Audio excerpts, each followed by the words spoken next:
Melusines are beautiful creatures. They are the prime.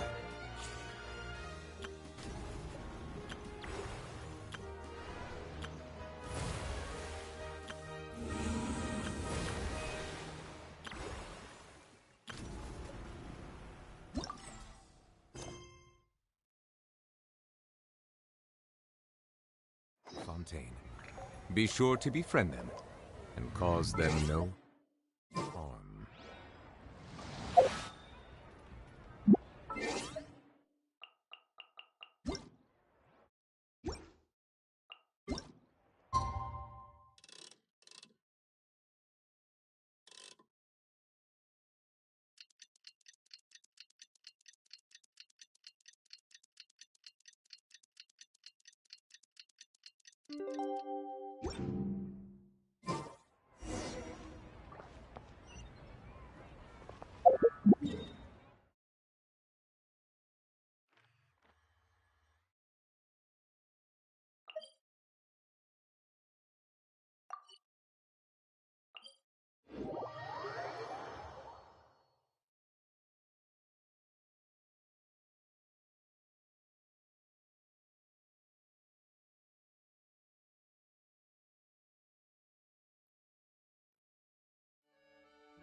Now for a little rest after breakfast.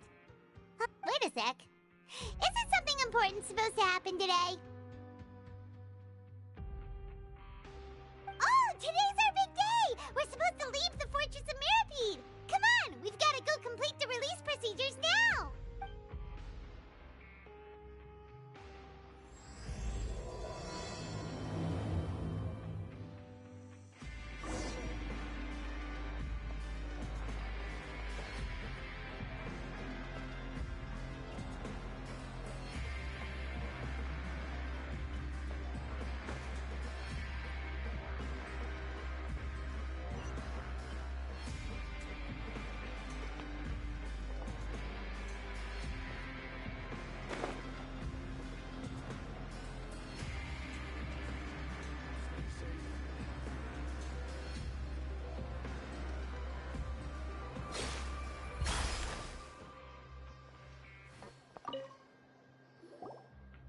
Please, sign here. This document will be effective immediately upon sign. It's been so long since we've been to the surface. What's happening?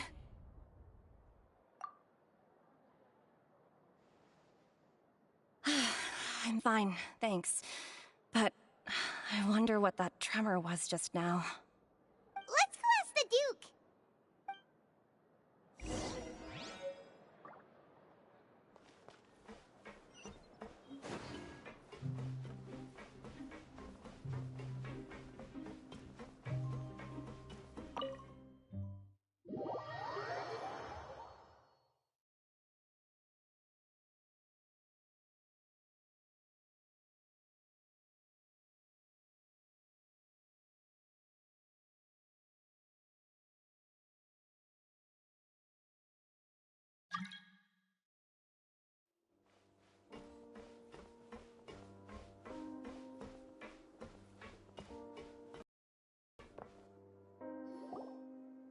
Your Grace? Ah, good to see you two. Is there something you wish to see me about? Yeah, what was with that earthquake just now? Ah, that. The tremor didn't originate from the seafloor. In fact, it seems it came from the surface. Over the years of serving as the warden here, I've developed a sense for distinguishing between what occurs on the surface and what occurs underwater. Besides, the seal that Monsieur Neuvillette set in place won't fail so easily. So the fortress is okay? If you recall our last incident, if there really were a problem, there would be crowds of inmates in a panic right now. Huh, you've got a point. Okay, seems we need to get back up to the surface and ask about what happened. By the way, do you know what day it is today? I believe today is this month's pipe cleaning day. Wait, seriously? Ah, yes. Have you completed your release papers? Yep. It's you two. Are you leaving now? That's right! Today is our last day in prison! But now that Paimon says that, it doesn't feel like we were confined here. It's actually been pretty nice. Oh yeah, Paimon feels fond of this place now. Then be sure to come back and visit. I'll miss you. If you've signed the release papers, then you're free to go. The guards will escort you out. You're not going to see us off? I knew you'd ask. All right, sure. Let's go. Well, you actually agreed. No worries, you must be busy. Paimon was just joking. Ah, so you do have a polite side, I see. After being down here for so long, I imagine you must feel like you're lacking. Yeah, don't worry, we'll come back to see you. Paimon really likes the cafe. I hope you won't be here as convicts the next time I see you. We'll do our best to stay out of trouble. Well, it seems our work in the Fortress of Mirapede is finished. That's the end. We should probably... You're going to see Monsieur Nervillette? I'm sure just your regards. I believe it would be... You're right. I've heard the Palais has been terribly busy these days. Tell him that I hope he hasn't been overwhelmed by the recent string of troubles.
The Palais Mermonia sure is buzzing with activity today. Halt! Huh? Oh, it's you two. Apologies. Monsieur Nervillette did say you'd be welcome at any time. Excuse me, would you mind helping me take a look at this report? I'll be right there. Sorry, I've got my hands full here. You can see yourselves in. Everyone's so busy. Seems a lot has been happening.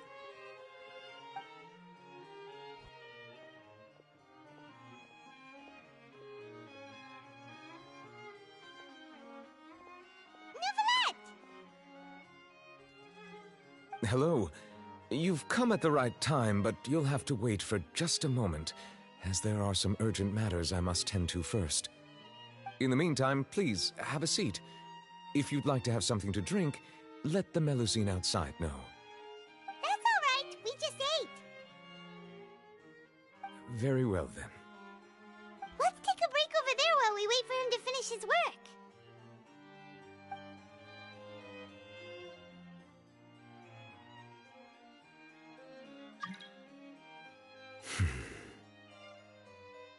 All right. That should wrap things up for now. Are you done with your work? Yes, sorry to keep you waiting. Today should be the day you were released from the Fortress of Mirapede, and it appears that you've managed to complete all the release paperwork. That's right, and we came here to see you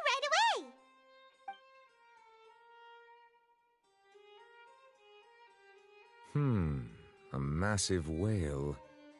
Do you have any idea what that might be? Judging from your description, that cannot have occurred in any ordinary waters, but rather something like the primordial sea. A whale of that size and shape cannot usually be found in the waters of Teyvat. Therefore, we can only assume that Childe is presently immersed in primordial seawater. Immersed in primordial seawater? But how? And is he okay? Most people wouldn't be capable of entering in the first place. I'm not completely sure how he could have gotten there myself.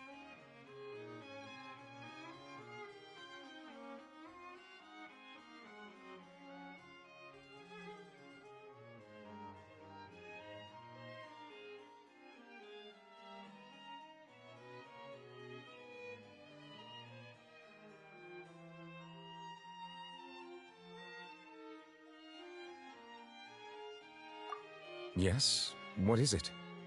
Ah, right! Paimon felt it too! We asked the Duke and he said it wasn't from underwater, so we figured you might know something about it. It turns out that I have just received a report about this particular matter. In fact, that's exactly what I was busy with a moment ago. The source of the tremor was here on the surface near Poisson. After the shaking stopped, the water levels in the Poisson area rose at an alarming rate. The water levels rose? Oh no! What about all the people there? Fortunately, the water levels only rose for a short period of time and have already returned to normal now. However, I still have a bad feeling about the whole phenomenon. If the change in water levels is connected with the leaking primordial seawater, then the situation in Poisson may be much worse than it appears. Navia should be in Poisson, right? We need to go check on her! I would also like to go there as soon as possible, but I'm afraid I can't leave just yet. We must immediately formulate disaster prevention plans for the surrounding coastal areas to avoid potential catastrophes.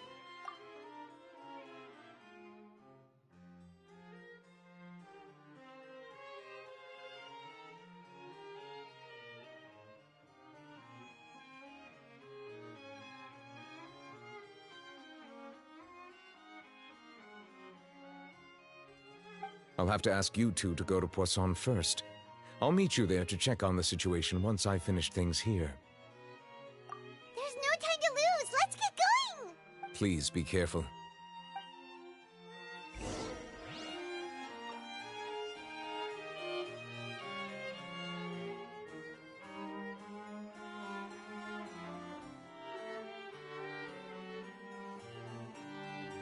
The two of you have my thanks. If you need any help, just let me know.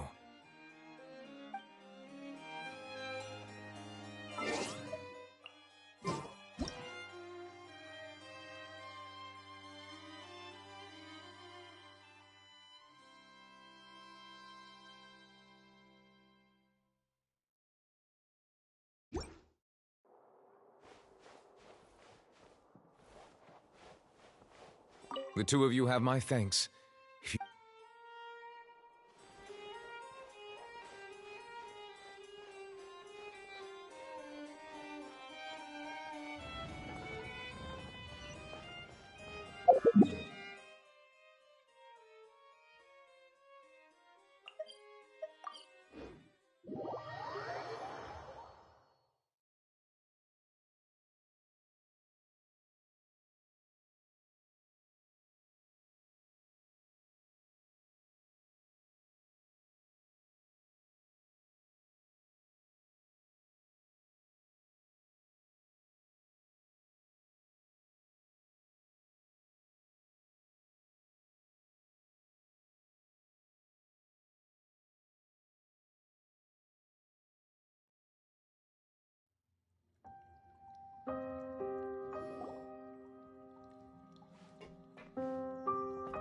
Oh no!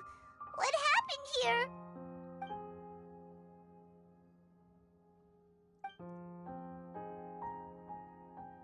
Navia should be around here, right? We need to make sure she's still... Paimon means we need to check on her.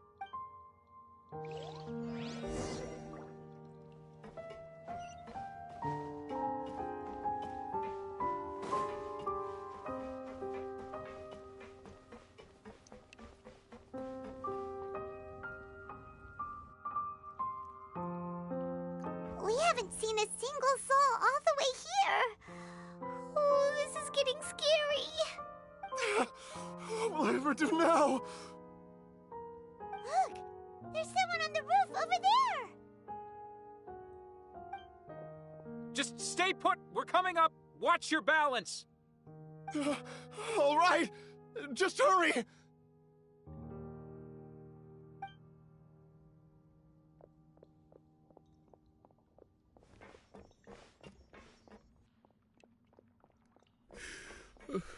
I'm not young anymore. How will I survive on my own? My Desiree! Oh, he looks pretty sad. My leg! My leg!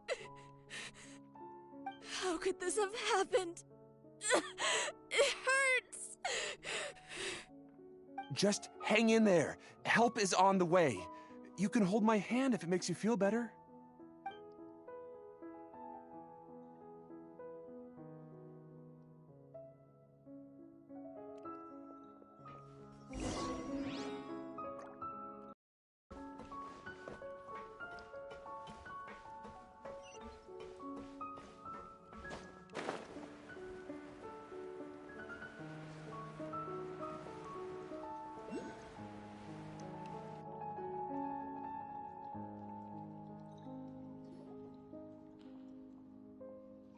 Oh, it's Navia. She's over there. Hey, Navia, are you okay?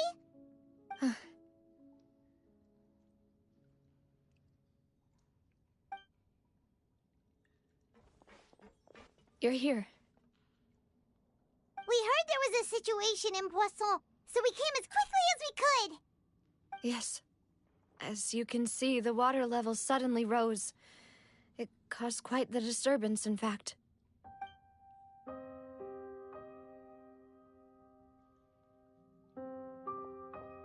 Demoiselle! There was a wounded resident next to a building southeast of here. We've already transported him to safety, but we've run out of medical supplies. He's wounded? How badly? He fell, so it's probably a broken leg. He's pretty shaken up. When the water level rose, he desperately climbed up to the roof. Once the water receded and he saw the ground, he became terrified and eventually... He jumped down then. Find the leader of Squad 1 and tell him to take the wounded resident to see a doctor. He should know where to go. Understood. I'll take over his search and rescue mission in the meantime. All right. You'll be in charge. I'm sorry. Where were we? The situation in Poisson? Ah, right. Allow me to explain. A little earlier, we suddenly heard a loud noise. At first, everyone thought that something might have exploded in the waterways. But before we knew it, water started pouring out from everywhere. The rushing water seemed a little odd, almost like the unique color of primordial seawater. Some people didn't realize the danger and thought it was just ordinary water, leaking from somewhere. Everyone on the street who happened to be close to the water didn't have a chance to escape. As the water levels rose, they suddenly disappeared. They were all dissolved. Those who realized what was happening started to flee in a panic, desperately trying to get to higher ground.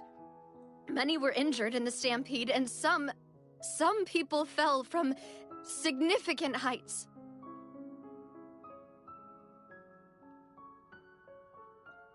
The Spina di Rosula initiated rescue operations as quickly as possible, but there have been a lot of casualties. Fortunately, the water began to recede after some time, and the chaos came to an end. The water that flooded the area contained primordial seawater, so the lower levels of Poisson are still hazardous. To ensure everyone's safety, I've asked the people there to leave as soon as possible. No one knows if this could happen again. All we can do for now is try our best to help evacuate the residents.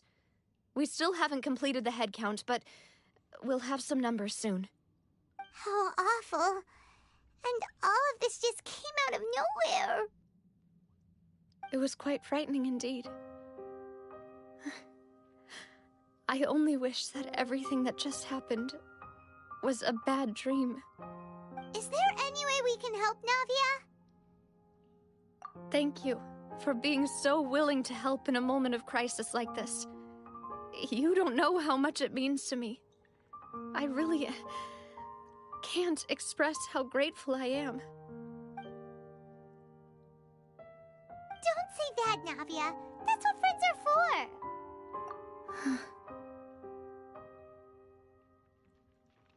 Demoiselle! We've got a situation here! I'll be right there. Sorry, I need to go for now. And off she goes. Seems it might be a while before she can take a break.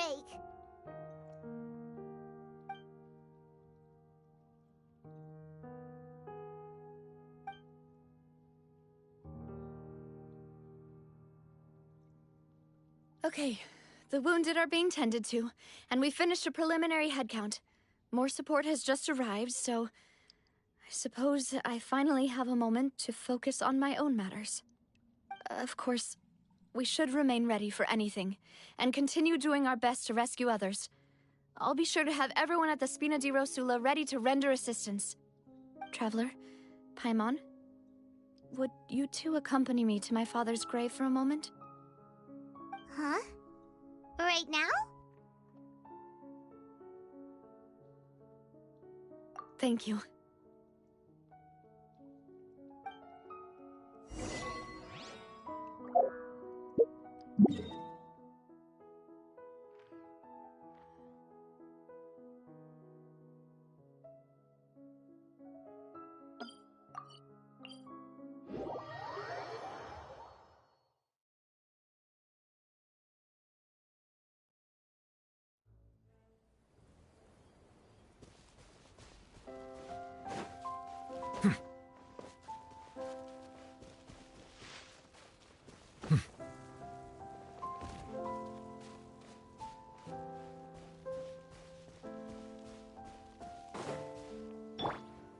Everybody stand back!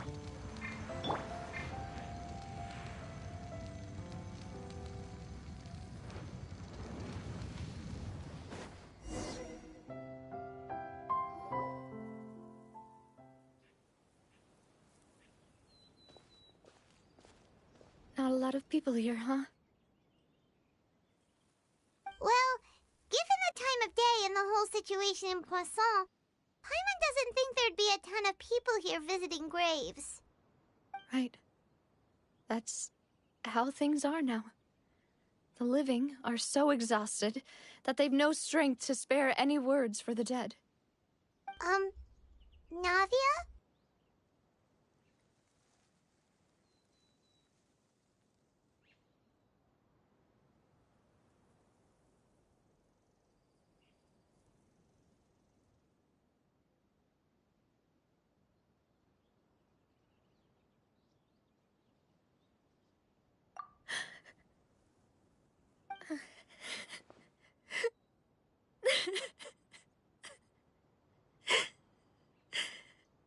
Navia, what's wrong?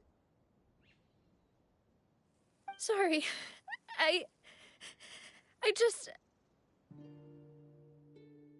Malus and Silver, they won't ever come back here again. What should I do, Papa? Huh? What happened to them? Everyone agreed on the rescue plan, but still, I was the one who initiated it. They were helping evacuate the residents, but they couldn't leave in time. And they were caught in the seawater.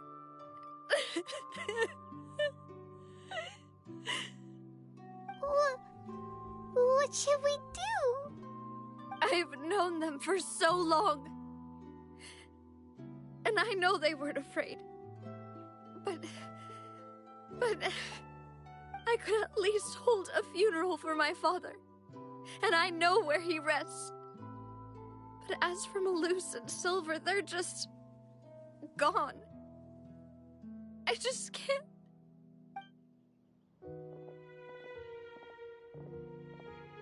Everything looks so clean after it rains. Even the gravestones. I didn't expect that you'd enjoy a glass of red wine in front of Master Calus's grave. I can understand. Besides, the scenery here isn't half bad. See, it's not just me. I always want to bring something when I visit Papa. Perhaps we might even have a picnic. He wouldn't be angry, would he? How could Master ever be upset with you, Demoiselle? Yet the cemetery is the home of those who have passed, is it not? Everyone ends up here sooner or later, no matter who you are. Buying yourself a plot in advance, are you? No need yet. But when I do, I hope you'll let me be buried beside Master Calus, Demoiselle. Hey, stop joking around. I'm quite serious. That way, it'll save us both the trip to see each other whenever you visit your father's grave. That makes sense. In that case, could I be buried on his other side? After all, besides you, Demoiselle, the two of us could certainly be considered Master's closest companions, no? Personally, I believe we fill those shoes just fine. Why are you bringing this up all of a sudden? Seriously. All right. I'll remember your requests. But I'd really prefer not to talk about this stuff. And what do you mean by saving me a trip? I'd make the journey even if I had to visit you two somewhere else. I'd promised to let them rest in peace here. But here I am breaking that promise. I'm sorry for letting you see me in a mess like this. I don't usually cry, really. Paimon doesn't know how to help you feel better. But, well, she understands how you feel. I had always thought I could make my wishes come true.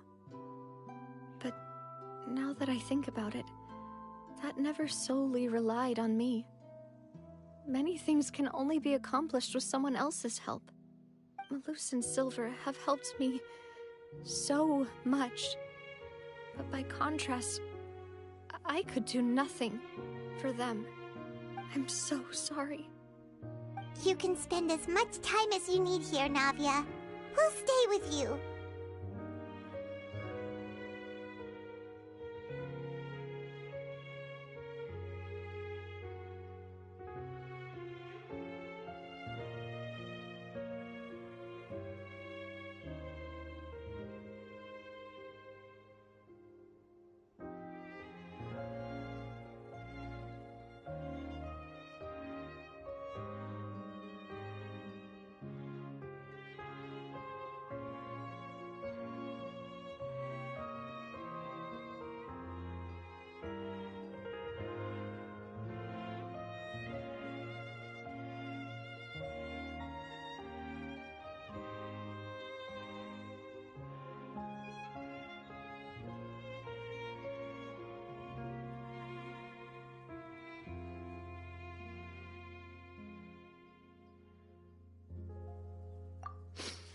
Thank you. Right now, you don't know how much that means. By the way, you can have a look at this. It's a list of victims from the incident that took place here. Obena, Khan, Burnett, Giverny. So, everyone else is safe. But still... It's okay. I know what you're thinking. And you're right. We lost Malus and Silver.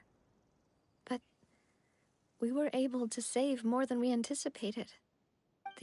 overall outcome indicates that the cost was worth it.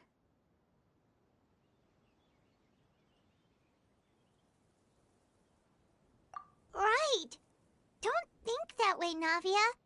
One person might be saved at the expense of another, sure, but that isn't something we should ever consider a trade. Malus and Silver were not the price for saving anyone. They're heroes. You're right. Thank you, Paimon. What you said just now was pretty amazing, actually. I'll remember your words. Oh, really? Seems you've become more eloquent in the time since we last met. The knave? What are you doing here? Is everything going well on your side?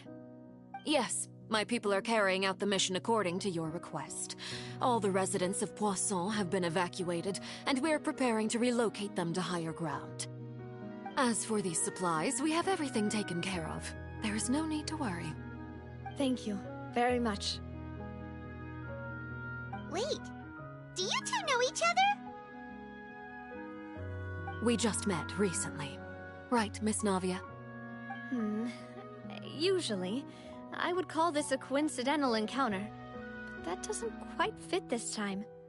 Besides, it never even crossed my mind that a Fatui Harbinger would come looking for me. Thanks to the Knave, Spina di Rosula received generous support from the Fatui, which allowed us to complete the rescue and evacuation work so quickly.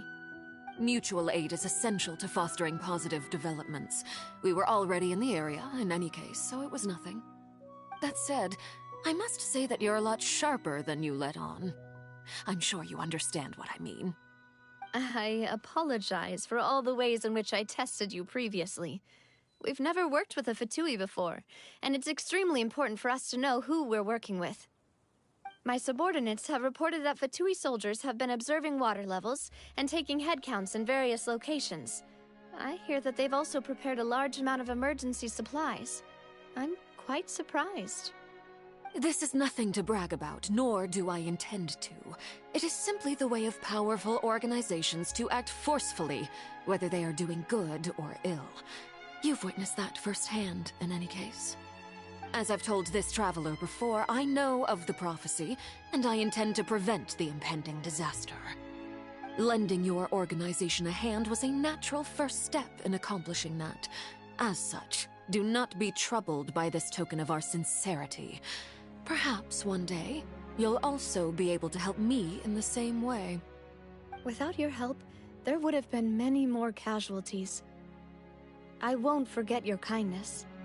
Furthermore, I sincerely regret what happened to Malus and Silver. I only wish that my people could have arrived a little earlier to prevent this from happening. Don't say that.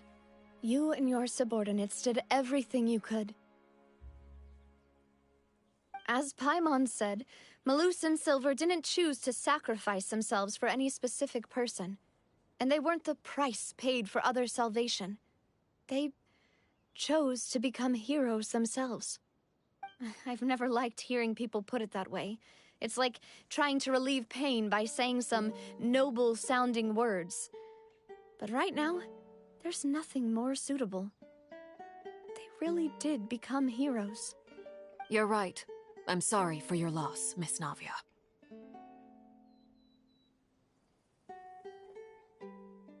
Water is life to Fontaine's people, and it also spells disaster. It's no wonder that people always say that prophecies represent fate. Fortunately, I've never been one for such opinions. So, you're one who will try to change fate, then? Of course. That is why I'm going to Hotel Bouffe de Thé. I still have some things to take care of, and the children need my attention. By the way, Traveler, Paimon, one more thing. Alright, then we'll just... Huh? This isn't right. Paimon thought you would ask us to walk with you for a moment so you could tell us something in private. That is a clever and useful conversation technique, which I do like to use when necessary. But there's no need today. It would not hurt to have Miss Navia listening in. Traveler, I'm sure you remember that I said we could work together when we had the chance. You and I both know that there may be issues with the Primordial Sea. Previously, it was the fortress of Meripede's sluice gate, and this time it was the water levels in Poisson. These are both signals.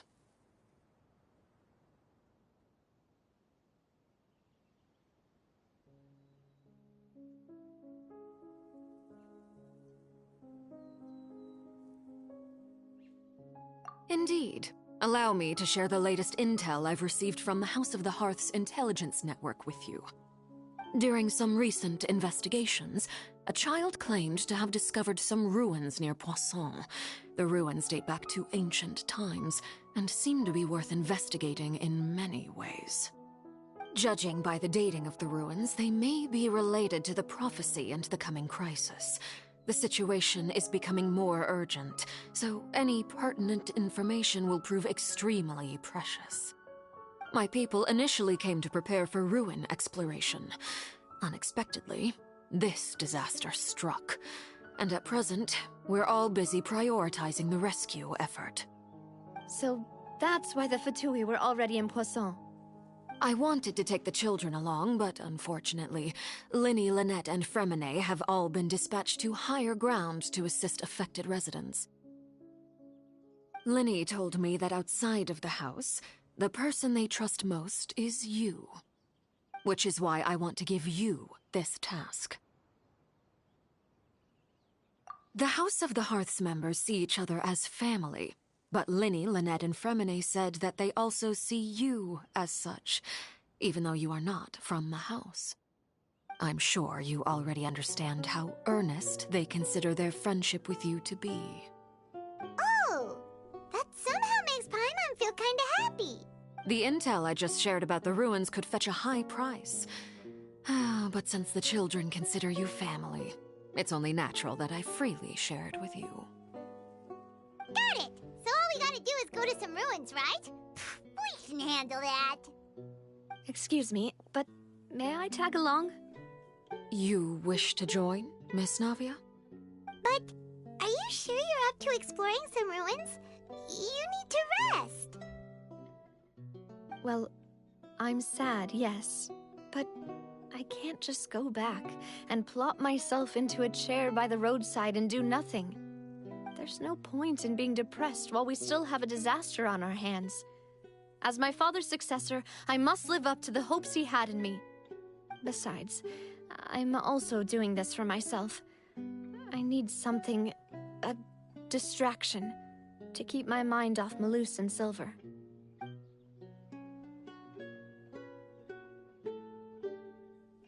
Since you put it that way, I have no objections.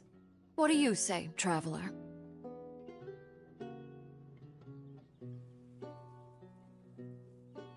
All right. The ruins are to the south of Poisson. Here's the map. Okay, the three of us will handle it.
Are these the ruins the knave was talking about?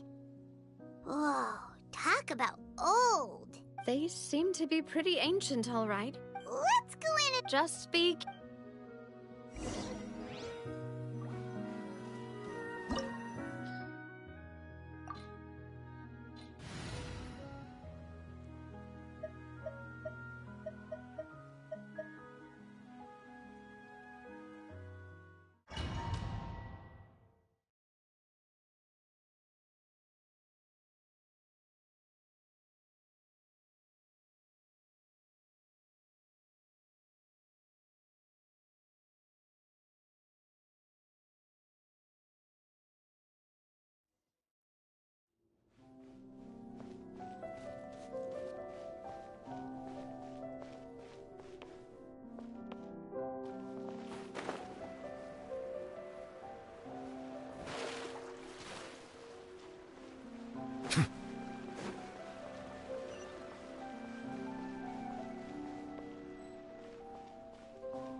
Live!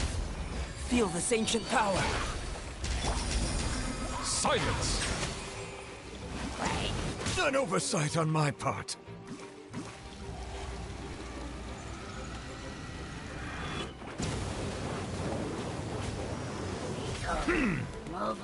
Bow your head. Boring! Useless!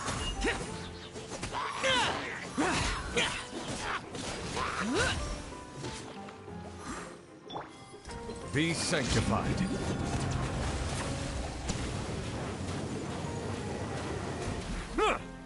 Silence!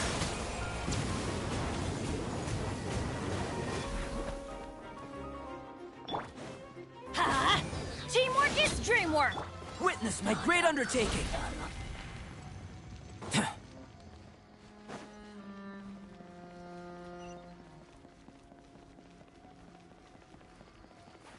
What? The floor here isn't safe.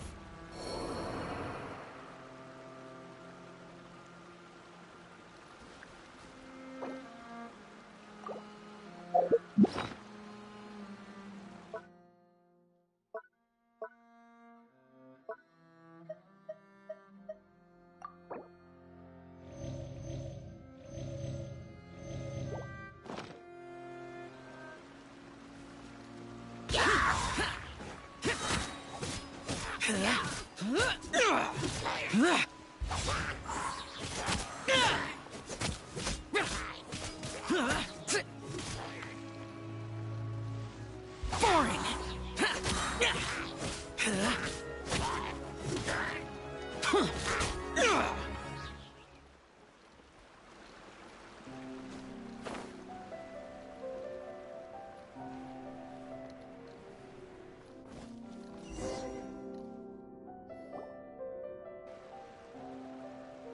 This place has also been contaminated by primordial seawater. Yeah. And a lot of it, too. A Fontanian would most likely dissolve the moment they fell in. Right! You can't go down if there's primordial seawater. It's too dangerous, and it won't be any help for you to just stay here. Don't get Paimon wrong. We're not saying you're useless. It's just that... No, you're right. I can't do anything in this situation.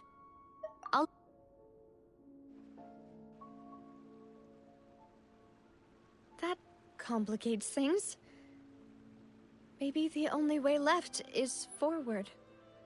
In that case, do you want to wait for us here? The water levels here are unstable, and there's a chance the water will rise. So staying here wouldn't be safe either. I'll go together with you. Perhaps we'll find the exit just up ahead. All right. Come.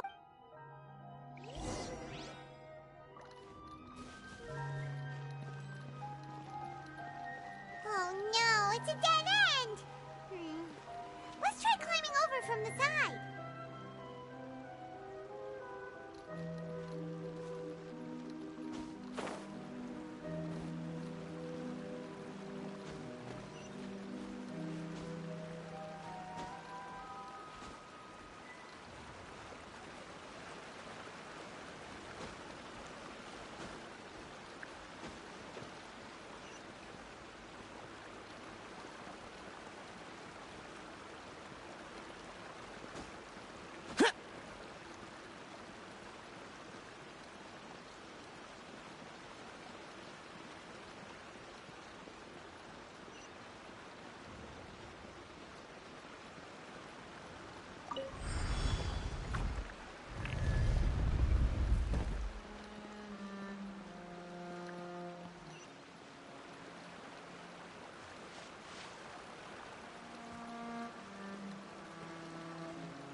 there's something wrong with this bridge! Run!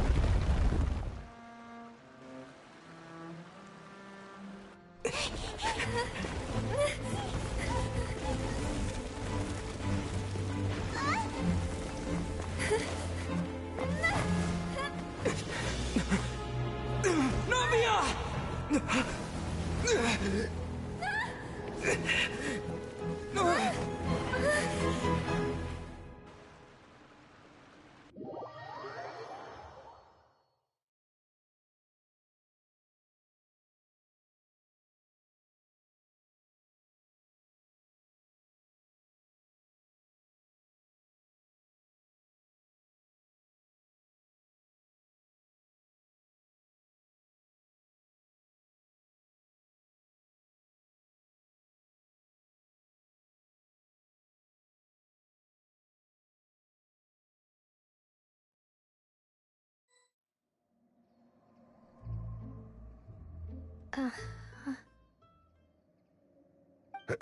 Demoiselle?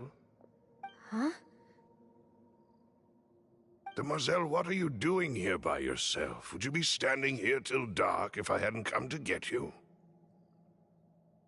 Maybe she just wants some time to herself, Malus. Hmm? Oh. Was I sleeping? Yes, it would appear so. I must be tired. That's quite possible. However, you were the one that suggested we go out for a walk. Oh, right. I nearly forgot. It must have slipped my mind when I dozed off. I haven't had a nap today yet. Have I? This is a familiar feeling, yet something's a little strange. Is something the matter, Demoiselle? Oh, no. No, I'm fine. I was just trying to recall why we came out for a walk. Do you remember Mr. Giverny? He'd requested our help before with foreign merchants who had a debt dispute with him, and we'd resolved the matter not long ago. We were headed to see how things were going with him at the moment. Ah, right. Yes. I remember now. Oh? Miss Navia. Ah, Mr. Malus. And Mr. Silver, too. It's good to see all of you. How have you been? I've been great. Thanks to your help, those bothersome merchants finally realized that I wasn't the one they were looking for. Why, I wasn't even the guarantor for that person. They were knocking at my door day and night. Even my neighbor, Obina, was getting fed up with them. Sometimes force is required to calm someone down and get them to listen to what you have to say. That's right. Oh, by the way, Burnett, what was it that you wanted to give to Miss Navia again? Oh, yes. One moment, I have it right here. Miss Navia, these are some flower seeds that I prepared. Please take them. They're a very good variety, and they'll become very big and beautiful once they bloom. I don't know what we would have done without your help, so this is a little token of our appreciation. I hope you won't refuse. Ah, did you cultivate them yourself? Thank you so much. I'll certainly take them. Malus, we do still have some empty flower pots at home, right? Why, we can have as many pots as you'd like, Demoiselle. Perfect. In that case, we'll swap out some of the decorative plants for some of Mrs. Burnett's flowers. Very well. Wait. Something seems to be off here. Excuse me, madam. If I'm not mistaken, your name is Burnett, correct? That's right. Is something wrong? No, it's nothing. This is the first time we've ever met, but your name seemed familiar to me. I must have heard it when I was discussing things with your husband previously. I've heard this name before. Sometime recently, I'm sure of it. And why are there so few people around here? Where did everyone go? We must mind the time, Demoiselle. We still have important things to attend to today. Huh? We do? Like what?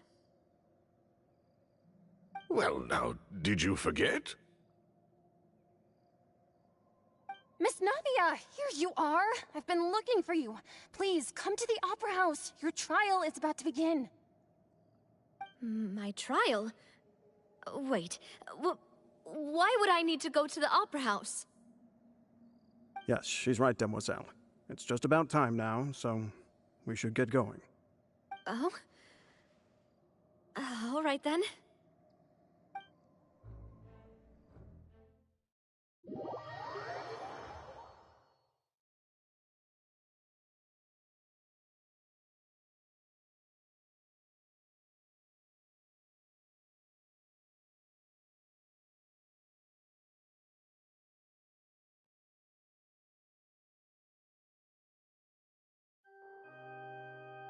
Look, it's Navia! She's here! And her two attendants are with her. Goodness, everyone's finally here. There sure are a lot of people here to see the trial. And they all seem to be oddly excited about something. I even know some of these people.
Karina, Joyville, Jolien, Essen. Why are so many people here? And why do I have no recollection of this case? And as for the judge... huh? Where's Monsieur Neuvillette? Please sit in the defendant's seat. Don't worry, Silver and I shall accompany you. All right. But are you sure you can stand behind me? Typically, it wouldn't be allowed, but today is an exception.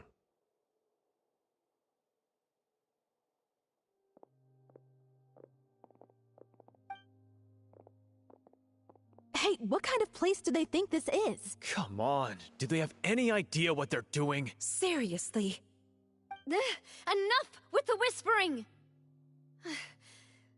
Could someone please tell me where Monsieur Neuvillette is, and why I'm standing trial? My dear Miss Navia, have you not yet realized what you've done? In that case, allow me to explain. As all here know, you are Master Callus's successor, the head of the Spina di Rosula, someone held in high regard by every soul in Poisson. After you took over the Spina, you treated all of us just like the late Master Callus had. If anyone in need reached out to you for help, you responded. Not only you, but your butler, your subordinates, nearly everyone in the Spina di Rasula fought for the well-being of those in Poisson. Wait a moment.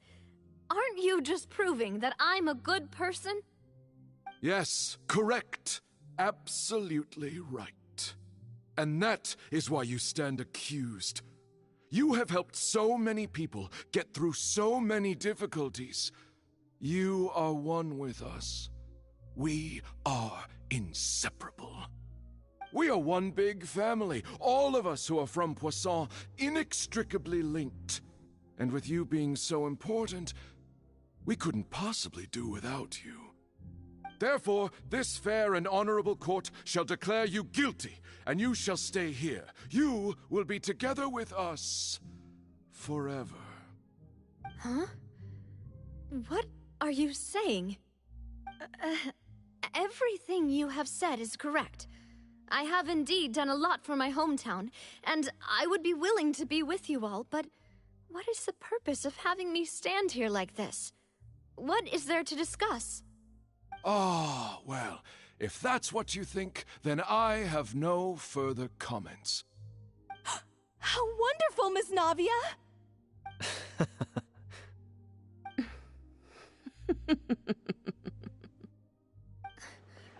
I know all these people. Why are they laughing? I seem to remember now. Yes, I get it. This trial is... Wait just a moment. This isn't right! Malus? What was that, Mr. Malus? Our conclusion is very clear and unanimous. Let the court judge her now. She's guilty! Stay here, Navia! You're one of us! Demoiselle, don't admit guilt. This trial means to keep you here forever. I wish to exercise my right to defend Our Lady. Mr. Joinville, you only know of Navia's goodness, but nothing of her utterly independent mind. She was born a free and independent spirit. She has never been tied down by anything. Indeed, even the death of Master Callus couldn't stop her. Her actions cannot serve as proof that she identifies herself as part of any group. She merely acted as an individual, extending her hand to help others. Please do not mistake her actions as being otherwise. Really? As an individual, you say? Don't forget, we are all Fontanians here. This is the nation of justice, the nation of Hydro. Even if Miss Navia only voluntarily rendered her assistance, that doesn't change the fact that her beautiful soul must return to everyone. Water accepts all, blends with all. It will surely accept her kindness. Everything is measured here in the nation of Hydro, and in the end, everyone shall meld together. Thus, when a unanimous opinion emerges, that opinion represents justice. Now I speak for everyone. Our opinion is consistent. Navia should stay. We and Navia are one. And you would call this justice? Preposterous. You are merely jealous that Demoiselle still has a chance to exist as an individual. Have you forgotten how much you all once longed to become individuals, to become independent? Do you mean to defy our justice? If your justice is flawed, then why should we acknowledge it? As you said, we can also have our own justice. Silver and I shall defend Demoiselle. And that is how we will enforce justice. Ugh, my head... it hurts. Demoiselle. Silver, it hurts. My head is spinning. All I can see is stars swirling in front of me. I remember now. Everything that seemed odd from the very beginning.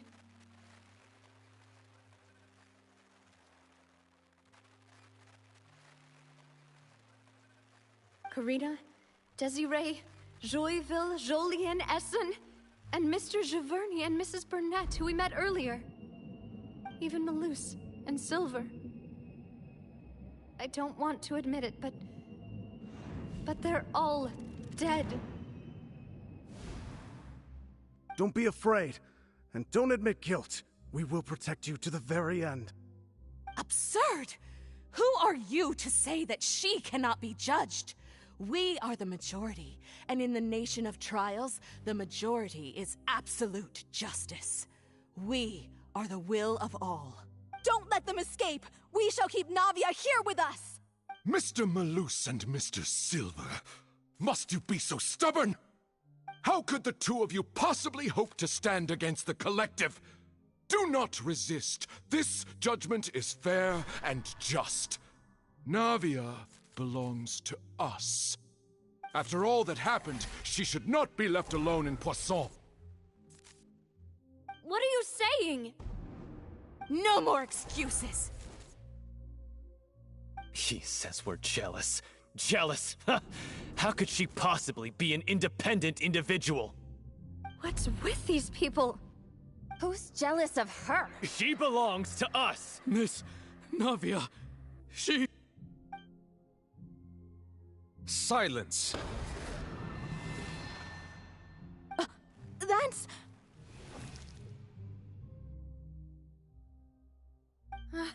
Monsieur Neuvillette! Such commotion is prohibited in the court. The accusations you just presented are nonsense and cannot constitute a proper trial. The court will adjourn for the rest of the day. In this, I shall hear no objections from any unauthorized party. Our thanks, Monsieur Neuvillette. Please leave with me, Miss Navia, while there is still time. But... Go on now, demoiselle. This is your only chance to leave this place. What, can't bear to leave us behind or something? Malus. My apologies. I couldn't resist making one little joke once I realized that this shall be our last goodbye. Malus. Silver. Quickly, you must come now. Goodbye, demoiselle. Farewell.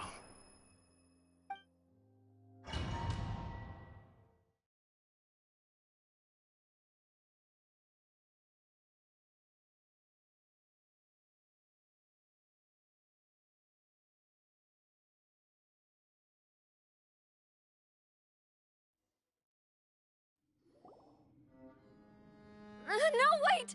Just a second! Navia? You're awake. Good.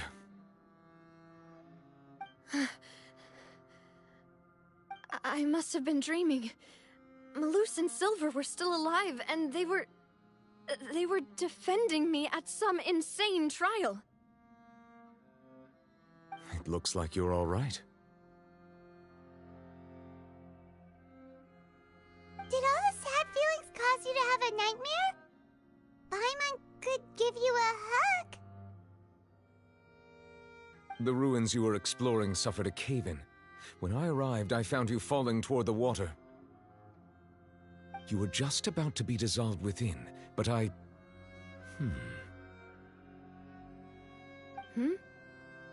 What is it? I think I saw 2 Oceanids protecting you. It was only for a moment, perhaps even a fraction of a second, but they gave me the chance to retrieve you. Were it not for their intervention, I would not have been able to rescue you before your consciousness dissipated. Wait, did you say Oceanids? You mean like what happened with Vacher? Perhaps those 2 Oceanids were the people you saw in your dream. I always told them that they didn't have to protect me. To think that they'd keep doing so even after death.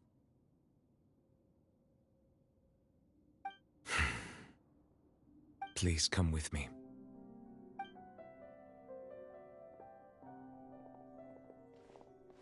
Neuvillette, are you okay? Oh, I am quite all right. Perhaps there's something we could chat about? Why do you look so stiff all of a sudden? Oh, Paimon! Paimon knows, you're the type who feels awkward when there's nothing to talk about, right? I merely thought that we should give Navia some time to herself. Huh? Why didn't you just say so then? Don't you think it's even more awkward to call us over like this and then have nothing to talk about? I suppose so. Ah, Sigewinne. I hope all is well with her these days. Her work in the Fortress of Meropide has not been too much for her, has it? No way! Don't worry. She's doing fine down there. She's an amazing head nurse. I see. Well, that is good. I have always worried that Sigewinne would need a lot of time to understand the world of humanity, just as I have. Oh, and the Duke also says hi! Even though Sigewinne made him do that. He hopes that you haven't been overwhelmed by all that's happened lately. Thank you. I have indeed been busy lately, and I also hope that everything is going well in the Fortress of Meropide. He still doesn't know what to talk about. Let's chat about something else then. So, Neuvillette, you're probably quite the swimmer, huh? Yes, of course. This isn't going anywhere. Let's try something else. How did you find these ruins? Did the knave tell you? Yes, in fact. I had arranged to meet you in Poisson, but when I arrived, I discovered that the Fatui were helping the residents evacuate. They had even transported a large quantity of supplies to the area. Amid my astonishment, I ran into the knave, and we had a chat. She informed me that she had asked you to investigate the ancient ruins here. Yeah, we originally planned to meet up with you, but we thought you might still be busy with all those official documents. We didn't think exploring the ruins would take very long, and who would have thought you'd wrap things up so quickly?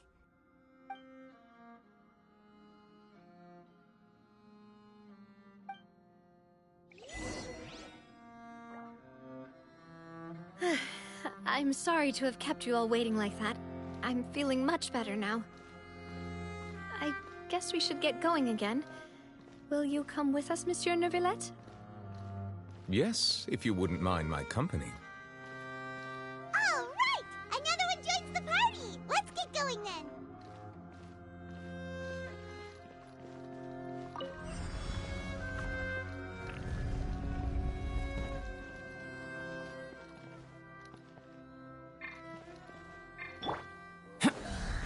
Yeah. Come into being!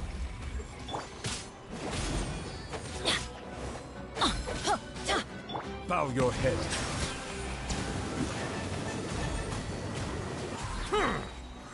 The tides beckon.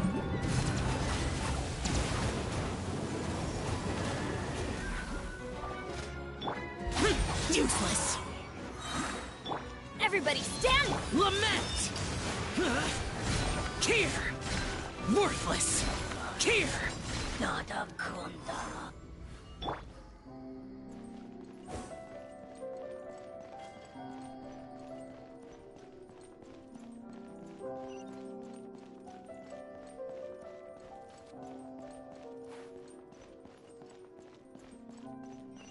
Oh no, another unstable path. Watch your step.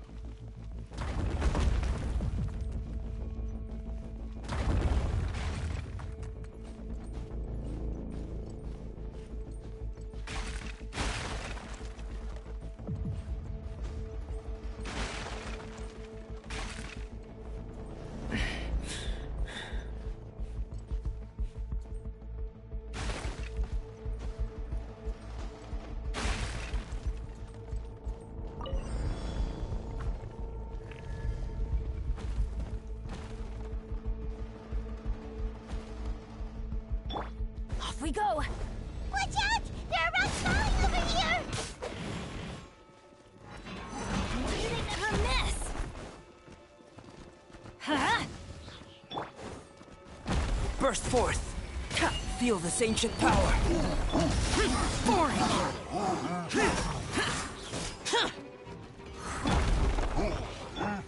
Silence!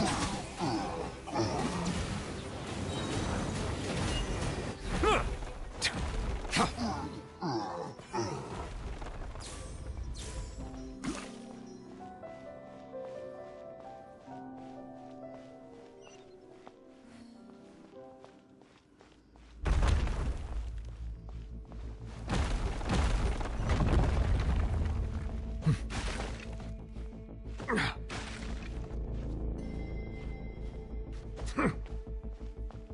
seems we're almost at the top. Keep it up!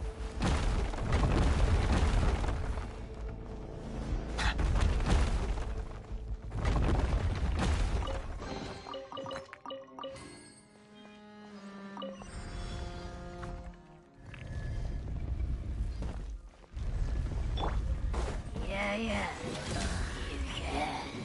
Moment of birth. Teamwork is dreamwork! Bow your head.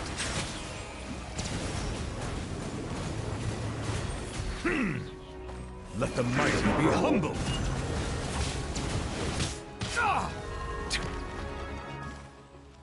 Settle down.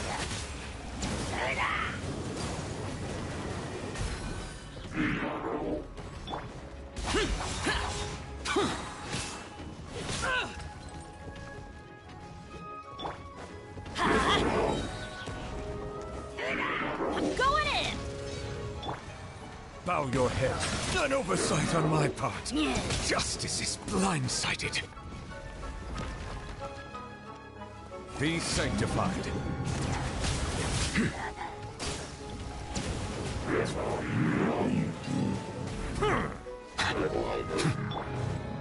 Live! Witness my great undertaking!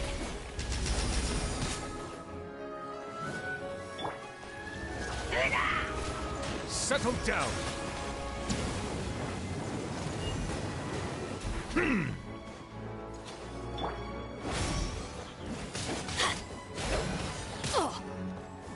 Let's light it up! Yeah! Useless!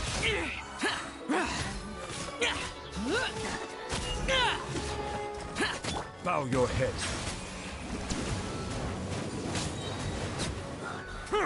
Dada Kondala.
Once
Looks like we've reached the end.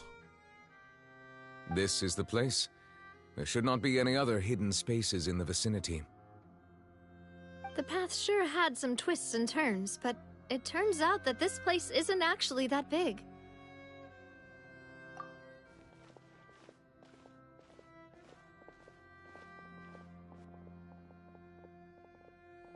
Stone slates?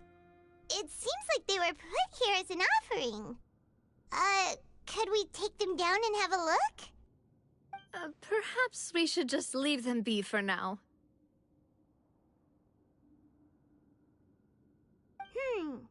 There are 4 locations in total, but only 3 stone slates. The slate that should be in the first empty spot is missing. The surrounding walls also show signs of damage. There's something written below. Let Paimon see. Reason dictates that this nation be destroyed.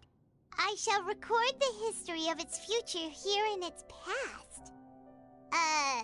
Say what? It feels like someone left these slates and these words here for a purpose. But does he mean that Fontaine should be destroyed? That would fit the circumstances dictated by the prophecy, yes. Indeed, the slate's contents correspond to it. Take the second slate, for example. There's a person kneeling here. She seems so dedicated. And there's a whole bunch of other people behind her doing the same. She's facing this... what is this? Some kind of island in the sky? And is that Lady Furina in the third image? Did the Hydro Archon fall into the water? And is that a ring of people around her? Paimon doesn't quite get it. Are they all in the water? The fourth image. I know this one. This exactly matches the content of the prophecy. The people will all be dissolved into the waters, and only the Hydro Archon will remain, weeping on her throne.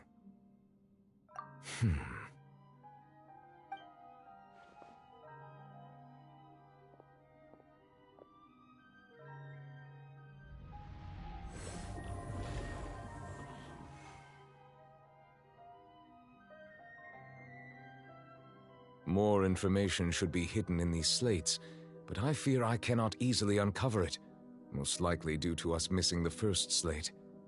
I am very sorry. Don't blame yourself, Monsieur Neuvillette. Deciphering ancient stone slates isn't one of your duties. Ooh, Paimon's getting the chills just looking at these slates. This says that it's the history of the future, right? That means the prophecy's sure to come true.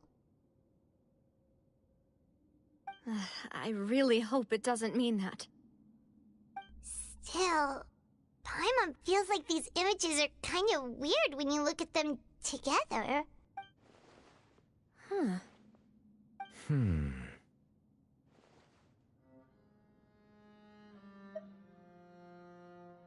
That's right! If the images are in chronological order, shouldn't the fourth, the waters drowning Fontaine, come before the third, where the Hydro Archon herself falls into the water? And yet the order is reversed here. If we go by timing, Lady Furina only emerges in the third image. That means that the person in the second image might be the previous Hydro Archon. Egeria, then. I had never met her, but her appearance here does match the records. The previous Archon kneeling before the floating island in the skies, as if confessing a sin. Did she herself commit that sin? And if not, why would she be in such a posture? Also, I'm still wondering why these ancient stone slates are here at all. Judging from their contents, could this place be the origin of the prophecy? Does that mean that someone, or some people, once saw these slates? But who would have created these slates and left these words here?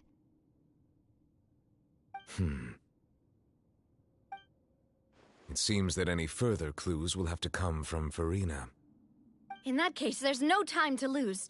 There's nothing else to be gained here, so let's head back first. Yeah, we better get somewhere safe for now.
Let's split up here. I'm going to check on what's happening with the Spina. You know how it is. There's some things you just need to be there for yourself.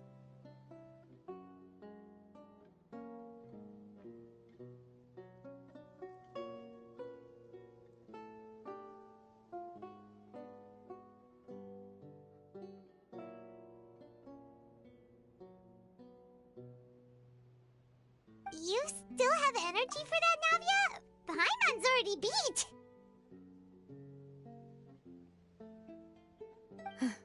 Just head back to the Fleuve Cendre and have a rest then. Thanks for keeping me company all this time. I'll depart as well. Thanks for your hard work today. Rest well, everyone.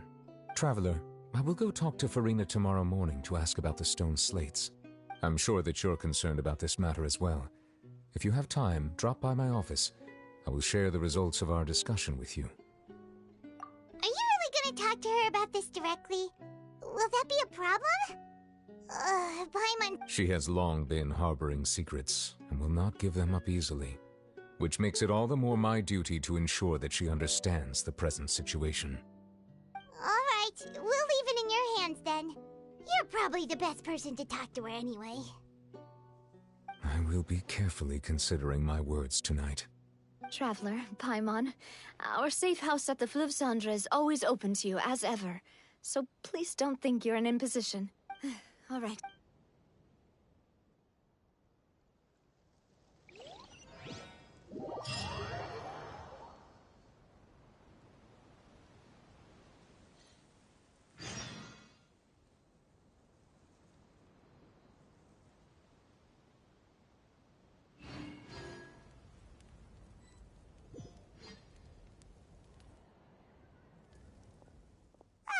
We're finally back!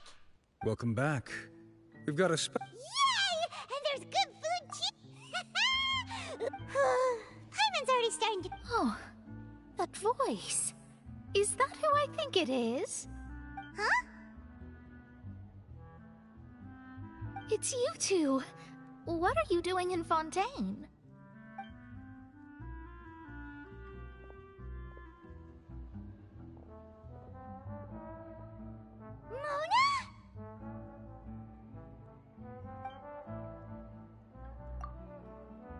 Seriously, nobody just uses a scry glass whenever they've got time to just see who they'll meet on the road. Still, we didn't expect to see you here! Wait, you're not a Fontanian, are you, Mona? Well, I have some business to attend to here, so I booked a hotel in the city. I was just out for a stroll when I bumped into you. Quite unexpectedly, if I might add. Why did you think I was from Fontaine, though? Is that because Magistus doesn't sound much like a Mondstatter surname? Yeah, let's go with that. Well, I used to have my own surname, which was, well, some other thing.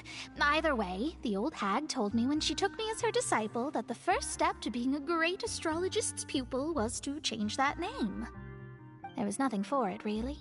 She really is amazing at astrology, so I changed my name to what it is now according to her wishes. To my surprise, however, Magistus is not the name of some ancient house or clan. It isn't? Nope. Although it is used by us in place of surnames, it generally just means great. Wow! Imagine including a boast in your name. Wait, are you gonna have to put that into your genealogy as well? I reckon so. In any case, I'd give my disciple a name like this as well, if I were to take one.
Astromancer Barbeloth Trismegistus.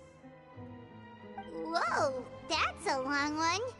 My name means Mona the Great Astrologist. As Thrice as great?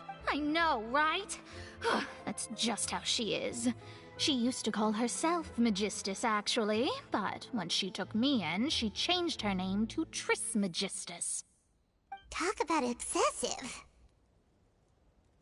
Megistus is thus the calling card of our school, so to speak, which makes it about the same as a surname. It's all right if you... That sounds terrible! But anyway, you're not Fontanian, are you, Mona? Well, I was born in Mondstadt, yes. My parents migrated to Dornman Port, and I traveled with the old hag for a while, after which I settled down. Oh, that's a good thing then. Speaking of that, I'm sure you're aware that a bunch of things have happened here in Fontaine, right? I know you're not a local, but I'd avoid getting too close to any water that looks strange all the same. There's something ominous about it. Well, the water, I mean. That was the main reason, yes. Just a while back, the Steambird invited me to take part in a panel and speak about the circulation of the prophecy as an astrologist. The invitation was sent quite early on. I don't think anyone expected Fontaine to be in this much trouble. What do you make of that prophecy, Mona? Just tell us what you think as an astrologist. Your word would go a long way to make things more certain and less... scary. What I can tell you is that I'm an astrologist, and that this prophecy concerns the fate of Fontaine, even that of Ultivat. Ascertaining this is akin to reading the fortune of the whole world. I'm afraid that this is not something that just anyone can do, but on the flip side, the prophecy is so huge and powerful that it must surely come from a powerful visionary. Its contents involve the fate of the world. Disregarding it would be a mistake. A visionary? Sounds really powerful and all, but does such a person really exist? Of course.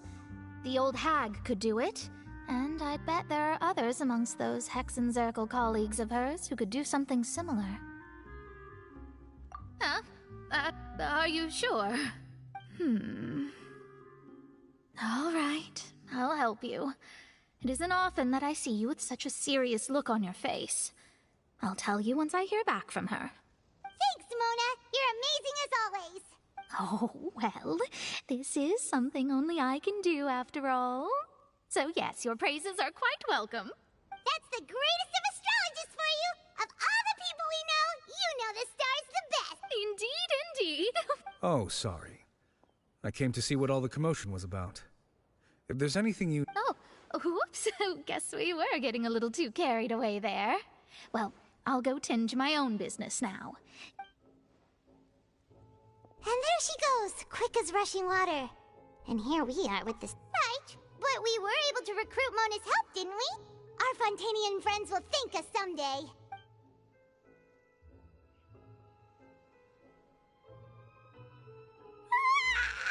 Good morning. To be honest, Paimon's still feeling kind of sleepy. But it's time to get up, Trav.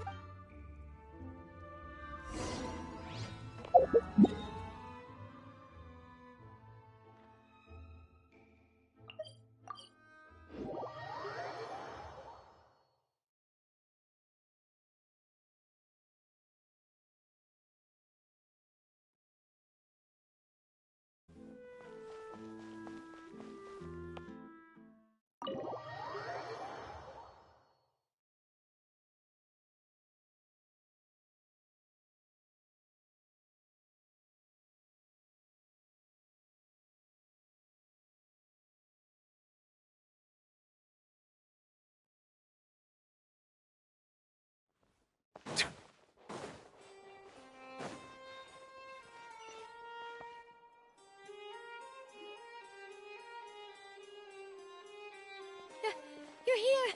Finally! Is something wrong? Monsieur Neuvillette and Lady Farina, they seem to have gotten into a dispute. Please go see for yourself.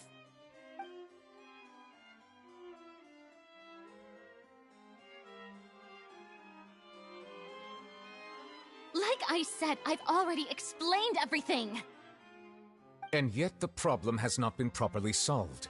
There is little space for excuses between us.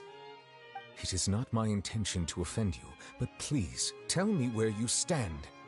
You are the Hydro Archon Focalors, are you not? Look at this. This is a list of the victims from the recent Poisson incident.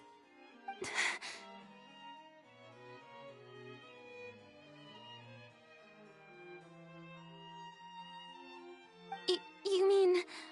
they're all... We did not arrive in time to avert this disaster, and I will not have it happen again. I will say this once more. You must tell me everything you know. Yesterday, I found 3 stone slates in some ancient ruins near Poisson. Do you know anything about those? Seriously? You're questioning me like this is a court case now. I don't know anything about that. But you found them in some ancient ruins, you say? That's correct, which is why I came to ask you some questions. There should have been 4 slates, but one of them was missing. The other 3 featured different images that seemed to correlate to the prophecy. The prophecy?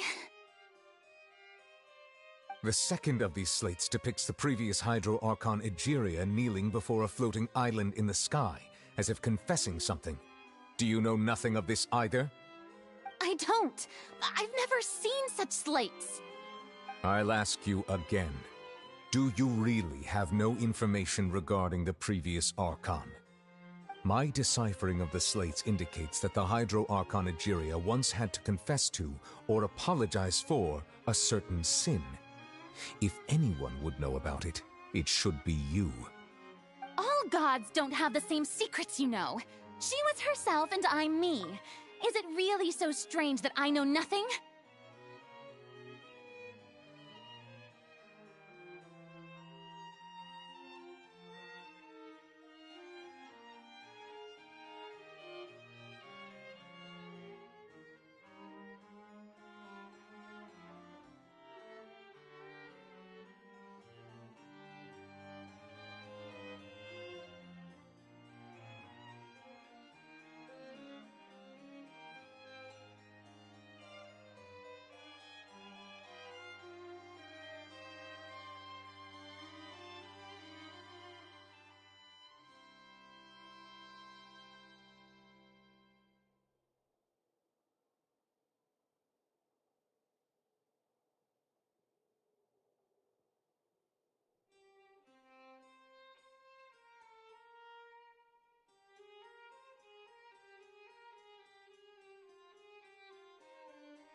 I understand your concerns, but I'm sorry.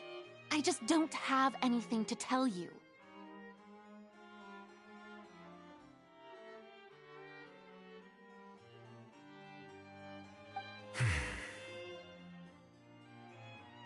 Forgive me for saying this now, Lady Furina, but I have long known of your various secret investigations into certain matters.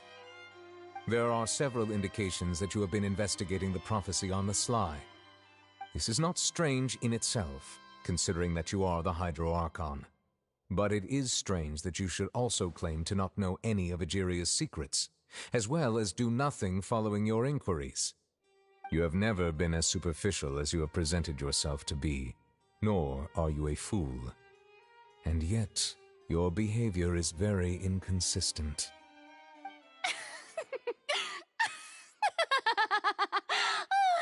So you've been watching me all this time, have you? I didn't think you were that type. You... Well, since you know about my secret investigations, then you should know I'm actually working to take care of it. There's no point questioning or suspecting me. You're the Eudix, but you're still my subordinate. You should be following my lead. Just trust in me, your Archon, and do as I say. Never mind whether you can truly convince yourself to or not. It'll all turn out fine. That's all I have to say. We do not discuss this matter again. Oh, the opera's about to start. Toodles!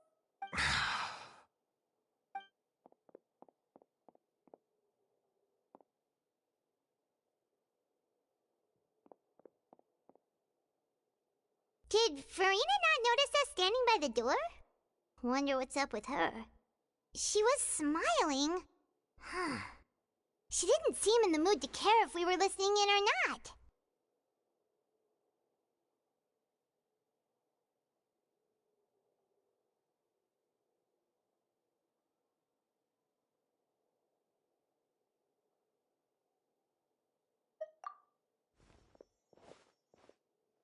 I assume you've been outside for a while now? Oh! You noticed! Seems Furina didn't even realize we were here. She was in a great panic, though I cannot discern the reason. Our discussion reached impasses time and again, a state of affairs that we cannot allow to continue. Still, I do not understand. Dialogue is the basis for understanding, so why did she keep refusing to engage?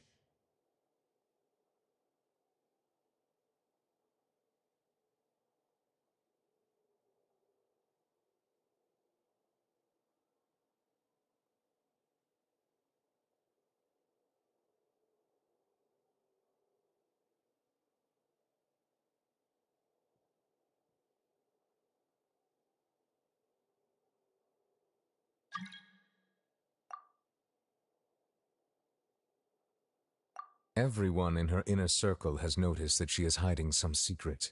The issue is her attitude. I fear that she will not reveal anything unless absolutely forced to. We may have to create a situation in which she will have no choice but to speak. Oh? Like what? Normally, people will only reveal the truth when standing trial. Perhaps we must have the Hydro Archon experience just such a scenario. But Furina's seen so many trials, and she's really good at dodging questions. How do we make sure that she won't just slip away at the first chance she gets? We will need to consider this thoroughly, join forces with various parties, and then do what we can. If at all possible, I would prefer to recuse myself from this affair, but we must prevent the prophecy from coming to pass. This may be cruel to her, but all Fontaine is in crisis. The information a god possesses is too precious, and so we must take a chance on this. But who will lend us their aid to do such a thing?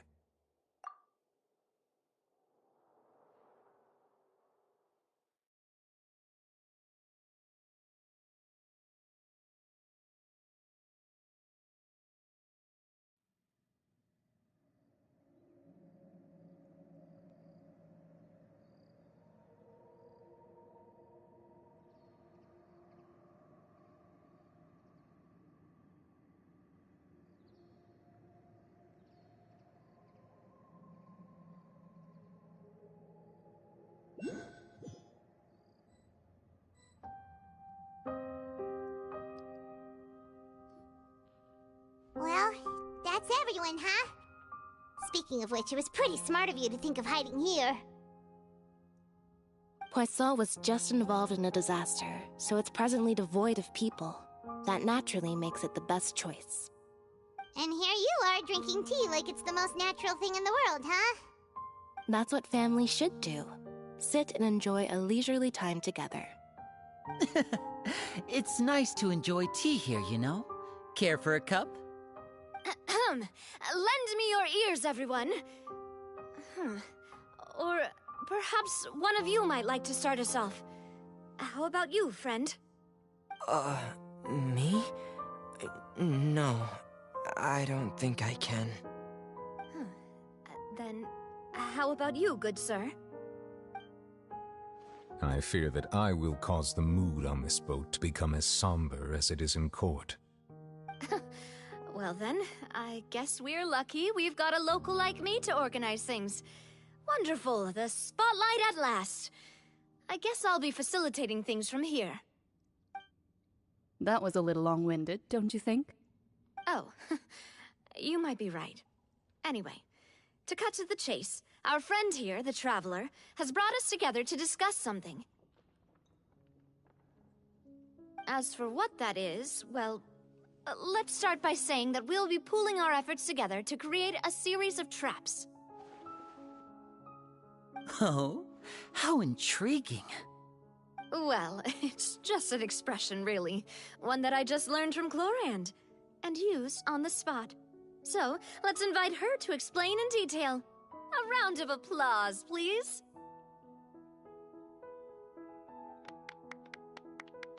Huh? Didn't you say that you would be facilitating this? Oh, come now. Your work doesn't involve much public speaking, right? This is a good chance to practice. You might even pick up some fancy oratory tricks to impress your boss with in the future. I see. And what does my boss say? He is glad that you consider him your boss. Do go on.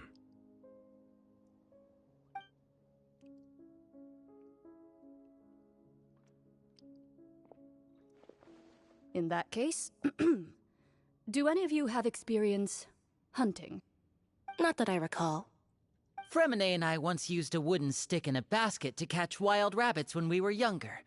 As for Lynette, oh, right. You were sick that day, weren't you? I've also gone diving to catch some fish before. Does that count? I'm afraid not. You may or may not have heard, but Fontaine once played host to a group known as the Marechaussee Hunters.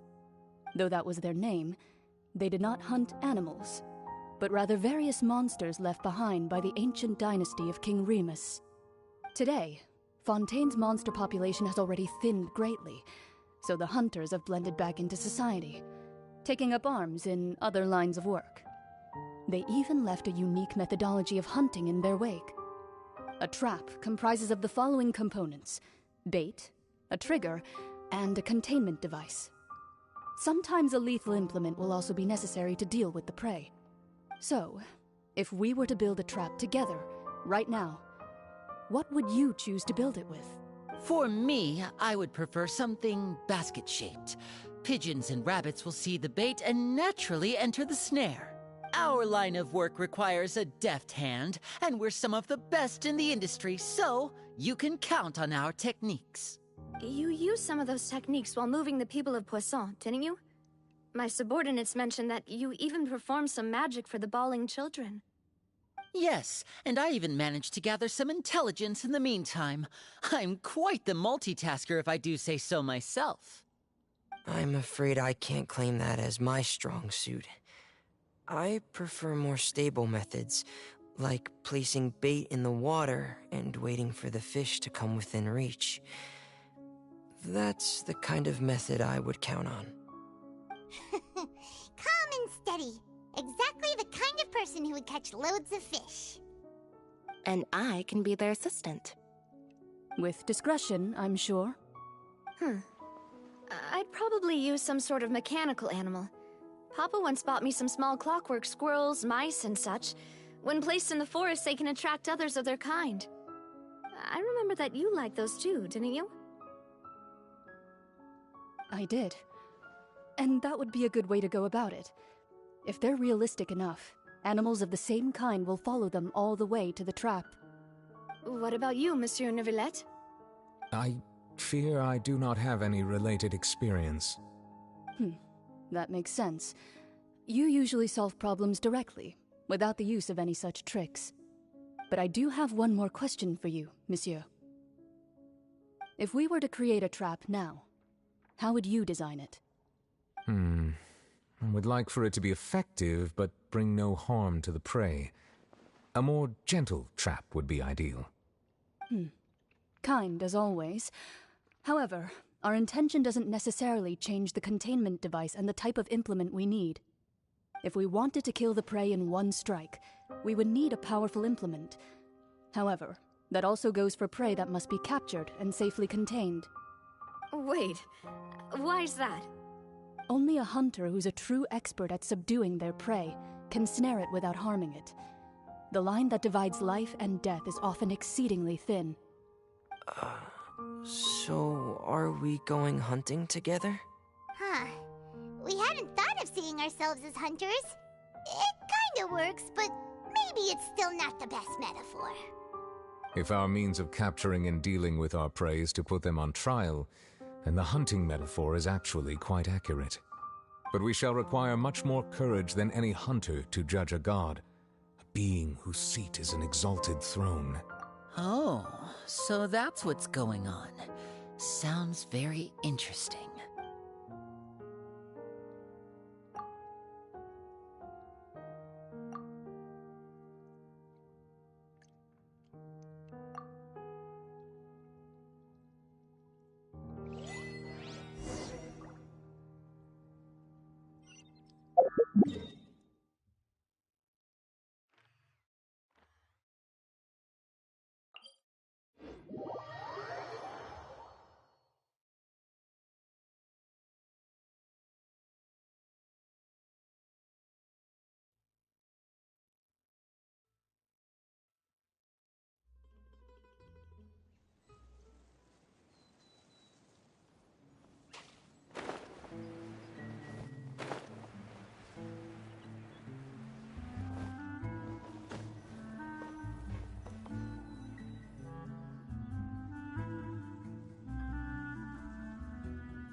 It's been a tough few days as... Paimon thought they'd be at least a little frightened. Well, Fremine was, now that Paimon thinks about it, but everyone else just looked a little... it's hard to say. Paimon does... After all, you're the most reliable person in the world, aren't you? Did you just pour some tea? Paimon didn't... then what's that? Paimon's never seen that cup before! Don't be frightened. I'm just joining you two for tea. I merely refrained from saying anything till now. Who's that voice? But there's no one here! Ah, have you forgotten me already? Wait, you are familiar. You're the voice we heard from the sky in Sumeru! The voice from the sky, I fear that description is wrong. Though, not completely wrong. You're feeling lost now, just as you were feeling previously. I sensed that confusion and thus came to you. Guiding people is an irresistible hobby of... Consider me a passerby, just accepting a commission from my friend's disciple on a whim.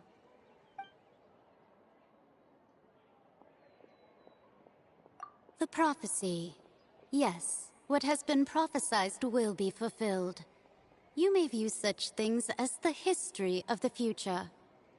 What? Then is there any way we can stop it? I believe you have witnessed a failed attempt with your own eyes.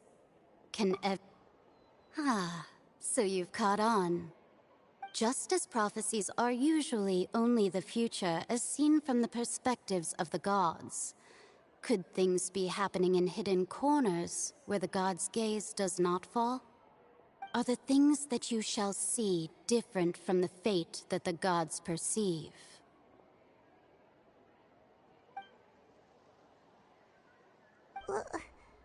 What is she talking about? It all sounds really impressive and important and stuff, but it also sounds kinda scary.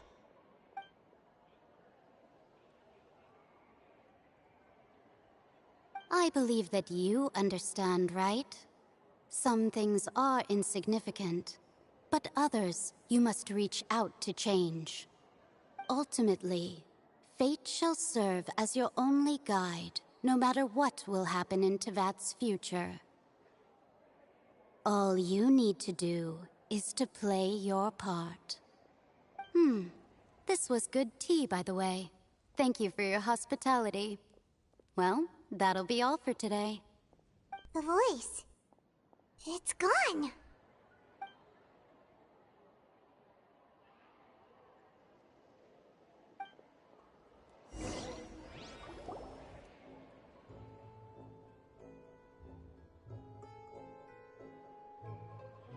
What? Paimon hears someone talking. Alright. Hey, it's you who's getting lazy, okay? Well, I see I've walked in on some lively banter. Mona! Fine, just fine. Not all Fontania. Did she... Why, yes. It was... I'm in full support of her view. That's right! Paimon's glad to hear something sensible for once. Ah, yes. About what... Huh?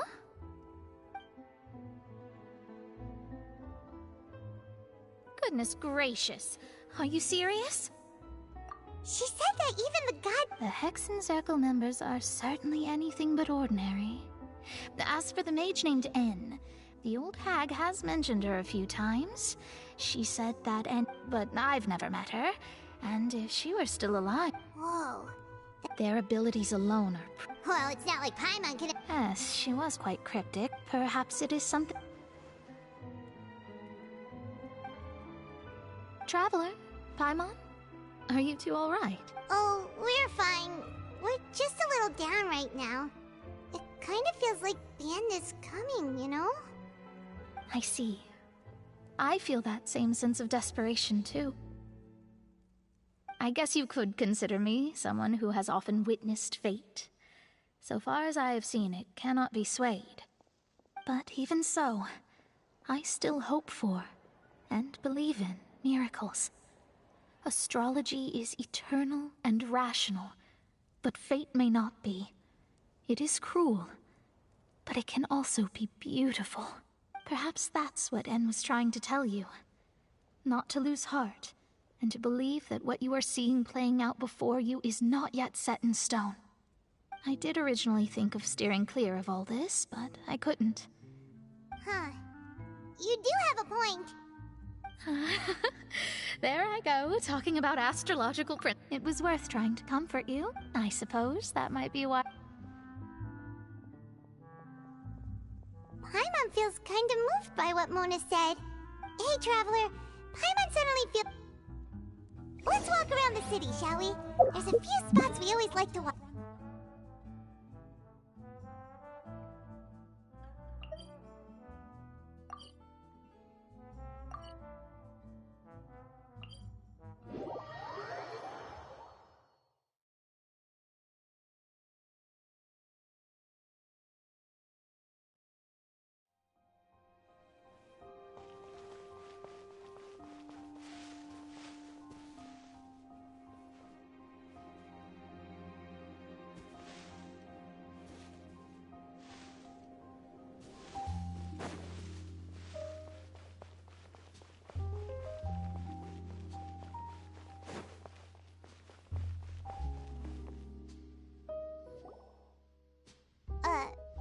Huh?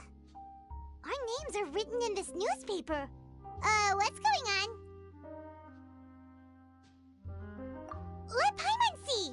The underwater stronghold, the Fortress of Meripede, has continued in its noble autonomy, but that does not mean that others cannot interact with it.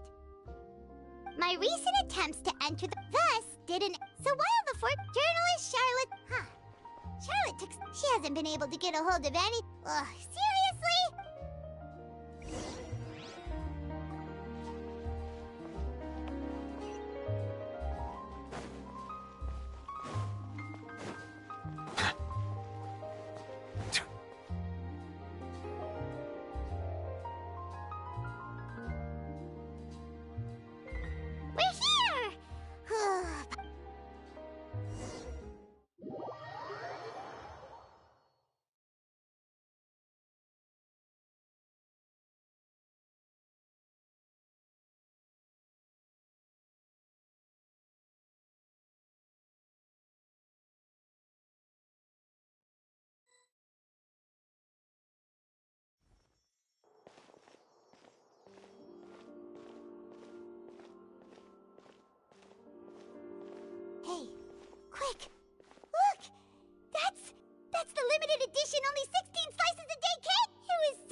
slice of cake, please.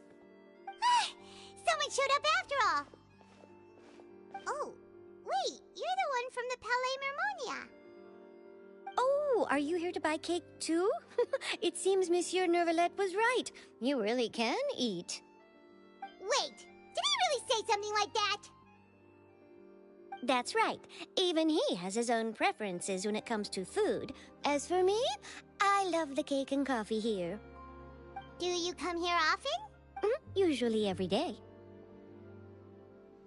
Every day? It's part of my daily schedule, apart from work. I shall have my cake and coffee. Then what if someone told you one day that this place would be closing soon, and you wouldn't get to eat cake here anymore? What would you think? But why would it... Well... Oh, the prophecy. To be honest, I haven't paid much attention to that. No, still, even if there'd be no more cake tomorrow, that wouldn't keep me from having some today. No, it's the same for eating in general. You might not be able to eat tomorrow, but if you can do so today, then you should carry on. That's what people call living, you know.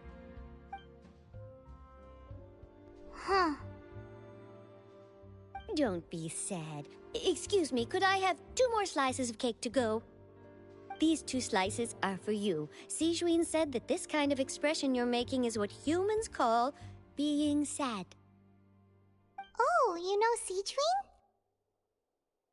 I sure do. She was born before me, and she sometimes comes to the surface to teach us things about humans. She said that humans are creatures that are saddened easily, yes, and you can only lift their spirits by feeding them delicious food. So please try the cakes here. I've got something else to do, so I'll be going now. You two try to stay in a good mood after eating, all right? Bye.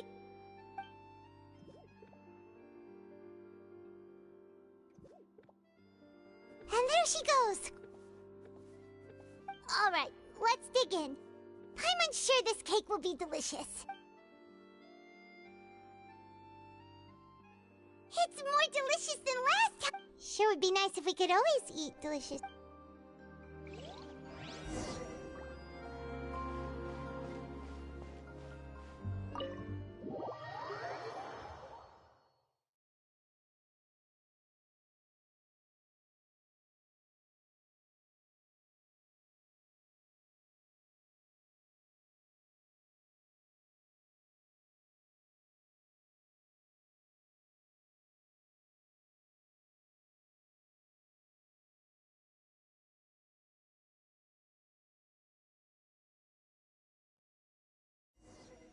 Oh, we're near the Seabird office.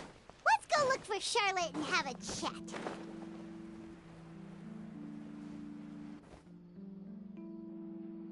Wow! If it isn't the Traveler and Paimon! Ha! You've got some nerve! Oh, you needn't worry. It's all right, though. I've said it. Really? You're... Oh, Paimon! Still, what brings you here? A friend of ours? Ah, so you... So she mentioned me? What did she... She said that you're Nice. In which case? Huh? So your article... Oh, of course it doesn't. That was more like live photography. Yeah, are we? Why not? If I say you're worth an interview, then you're worth it. Oh, in that case... Oh, so that's a yes? Ooh, splendid! I'll tell... Whew, so much to get done. Wait, Charlotte, Paimon's still got a question for you. And what's that? That's the... If you're seriously... From what I've seen, so in all likelihood, I'd probably still be prepping at the office for that interview. Just think about it. If this nation... And then do you know what I'd do? Well, I'd write... I'm not a dreamer, but anyway... That's so nice. Anyway, let's go and take a look at the sea, shall we?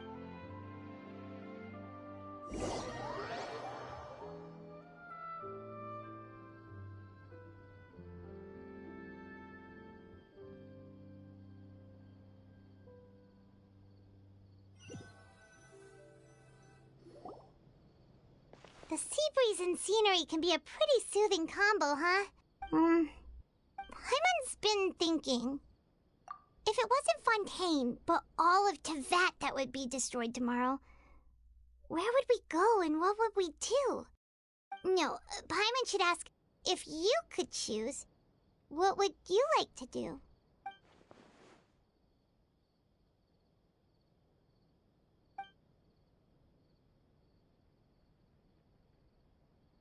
We've always been moving to the next destination, so we haven't spent much time thinking about these kinds of things. We didn't have to either, with us always being on the road and whatnot. You mean, still traveling? Huh. Wait, isn't that what we've always been doing?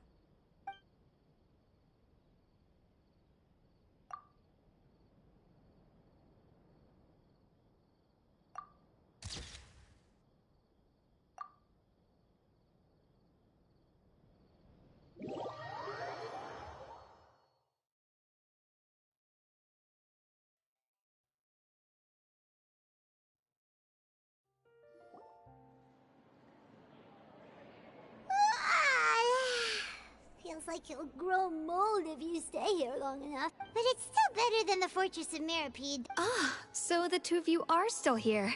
Wonderful. Oh, you're from the Palais Mermonia, aren't you? Yes, I'm Isadora. Monsieur Nervillat sent me to look for you two before. Not at all. I'm well aware that you're friends of his. Yes, inside the Opera House. The Marish... A riot? Well, that said, I don't personally think it was that serious. Lady Farina was watching a performance at the Opera House, and while she was resting during an intermission, some other audience members suddenly started harassing her, loudly accusing her of doing nothing about the prophecy crisis. And before she could respond, others started to join in. The crowd continued to grow, and protests against the Hydro Archon started to break out. So people have started to put the blame on Farina. I agree. People will naturally rely on gods, as is customary. But the moment people feel threatened, gods are also the first to be blamed. So what happened after that? Is Farina okay? Seeing that the situation was spiraling out of control and that further argument was pointless, she claimed that she'd gotten tired of this and left in a hurry. The Marechaussee Phantom had their hands full maintaining order and did not catch where Lady Farina had gone. Only when things had stabilized did we realize that she had gone missing. So, you mean she's still missing? That's right. The Marechaussee has dispatched many people to search for her. That said, I don't think there's much to worry about. Good. Don't worry, this is more than... Ah, is that so? Well, sounds like we should hurry over to Poisson then. If we know Farina, she won't try to fix things in this situation. Instead, she'll look for a place to wait out the heat. And, as we also know, she may be loud and dramatic, but she doesn't have a heart of stone. When Nervillet was talking to her in the Palais and she heard about Poisson, she couldn't hide her sadness and remorse. It would be hard for her to ignore being accused by the public today. Paimon thinks Farina's probably taken the opportunity to slip away to Poisson and try to relieve the sense of guilt that she's feeling. Huh. Well, what do you think? Paimon knows the answer, of course, but Paimon can do the analysis to back it up, too. Cool! In that case, there's not a moment to lose.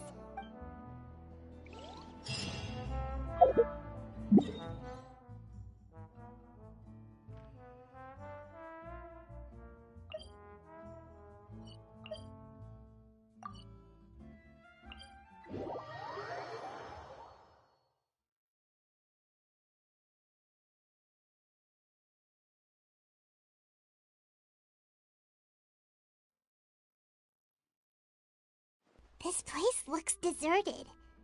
Guess all the survivors must have evacuated already. All that's left here are signs of devastation. Could Farina really be here? Let's try to find her as soon as possible.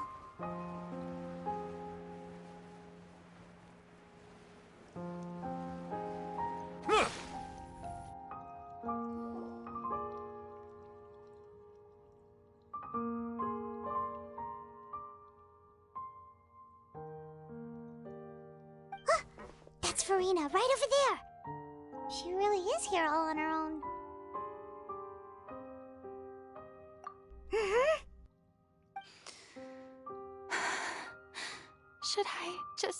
up. This is all meaningless. What was meant to happen did happen after all. Everyone's dead. I'm sorry. I am so sorry. Give up, Farina. There's no point in holding out. I'm sorry. But what can I even do other than to repeat meaningless apologies over and over? Who's that?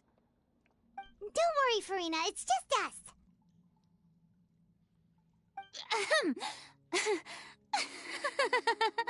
So it is you, blonde traveler from another land. Why, I almost thought you were someone from that mob of my ignorant subjects, come to kneel and beg for my forgiveness. Farina, you were crying just now, weren't you? The tear stains on your face are obvious. What do you mean, tear stains? Oh, I remember. The show at the Opera House earlier this morning was so moving. I'm still trying to process it. Who did that uncivilized rabble think they were, disturbing my enjoyment of the arts? They even dare to tout their Archon. I must teach them a lesson. I can just imagine their twisted and frustrated faces once they realize that I'm nowhere to be found. Oh, and I'm sure Nouvellette and those people from the Maréchaussée Phantom are freaking out right next to them, too.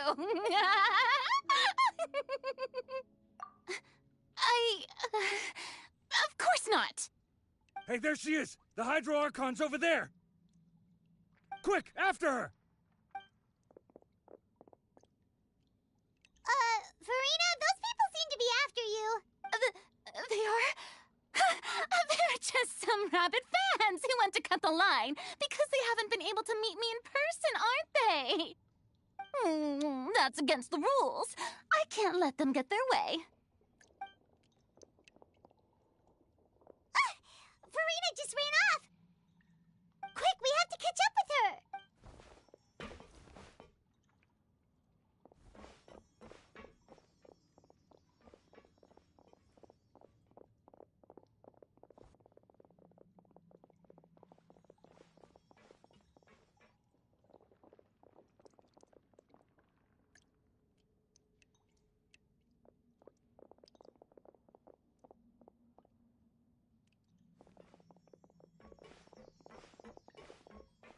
This should be the place, right?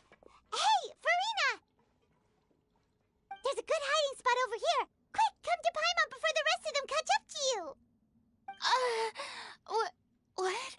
What is this place? Hurry, they're almost here! Fine. I suppose haste is warranted. Lead the way.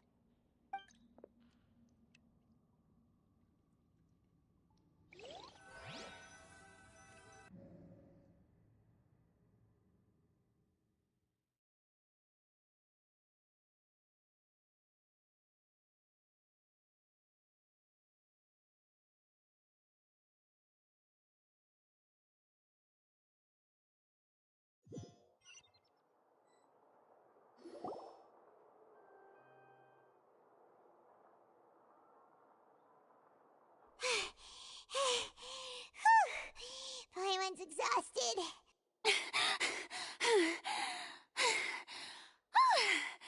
I'm so tired. I totally thought they had caught me.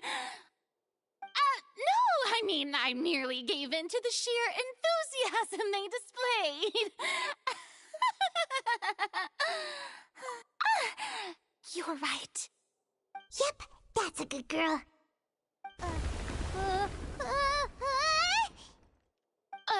What's happening? The ground's shaking. Is it a... Yeah, a quake of this kind preceded the flooding in Poisson, didn't it? It can't be. It's happening again. Well, there's no need to worry too much about that. Nouvellette's made some emergency plans, so the evacuation should go a lot smoother this time. Yeah, I hope you're right. But the people of Poisson, they've already...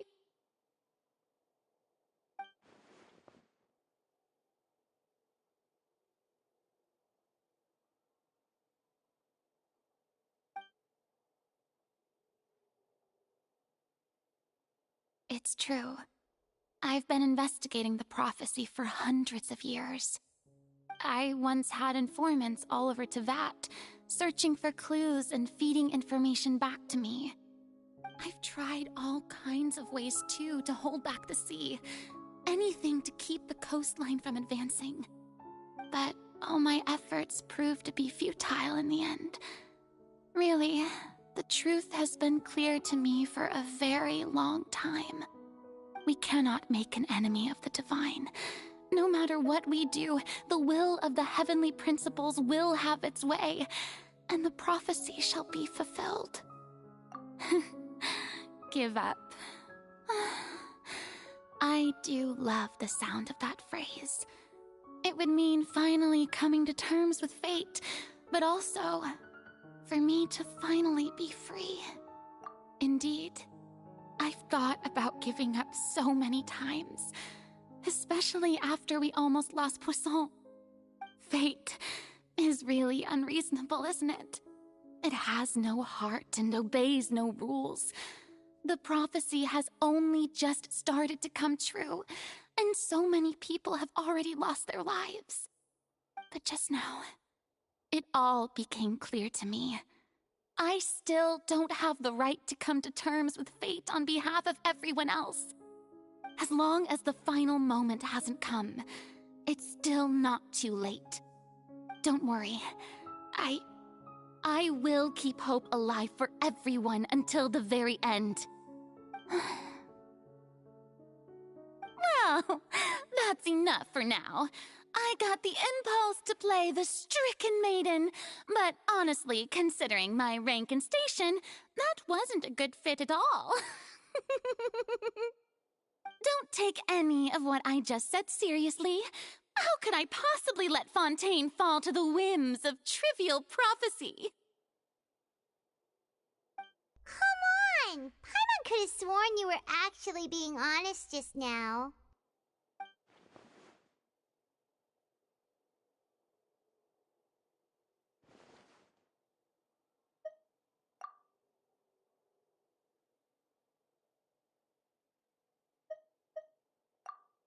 Share my burden. That's impossible. It was fated right from the start that this would be my duty alone.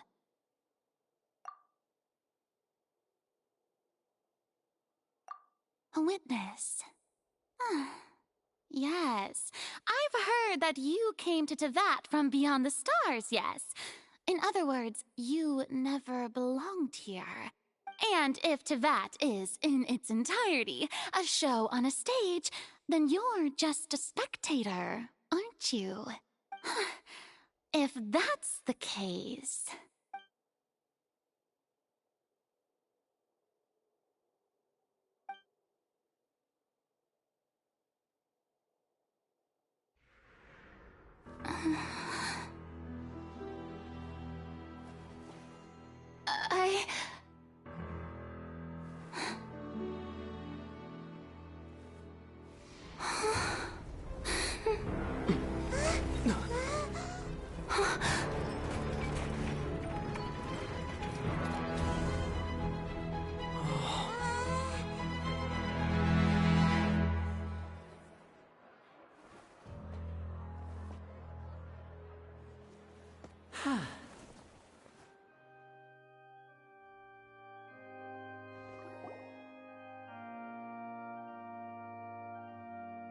Ladies and gentlemen, this concludes my opening performance.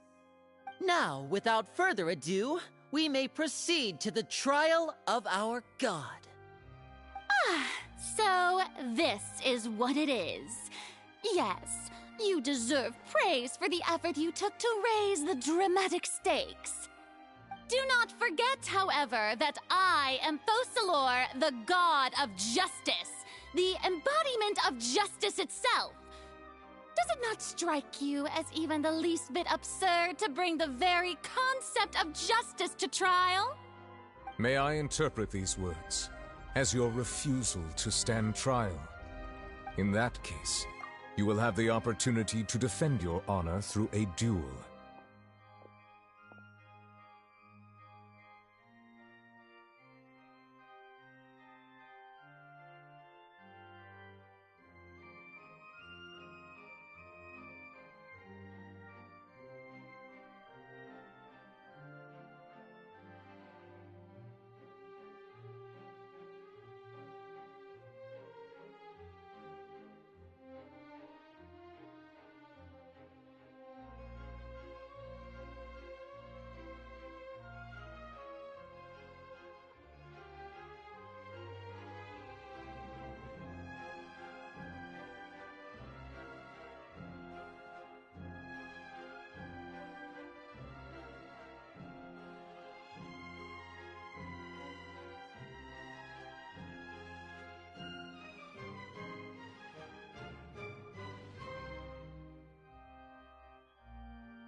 You would draw your blade against a god?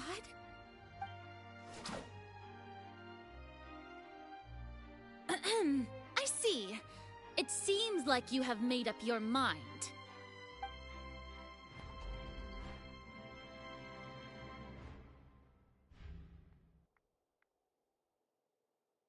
Paimon can't believe it. She just surrendered.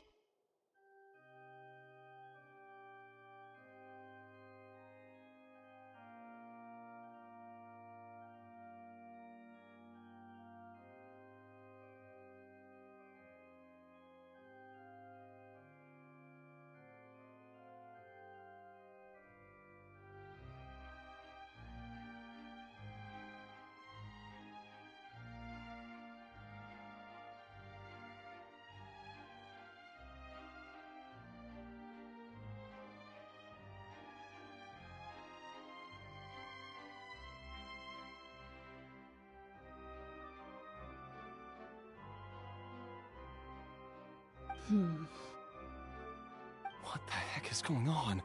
Did I just see an Archon surrender to a human? Wow, how utterly humiliating. Lady Furina, what is the meaning of this?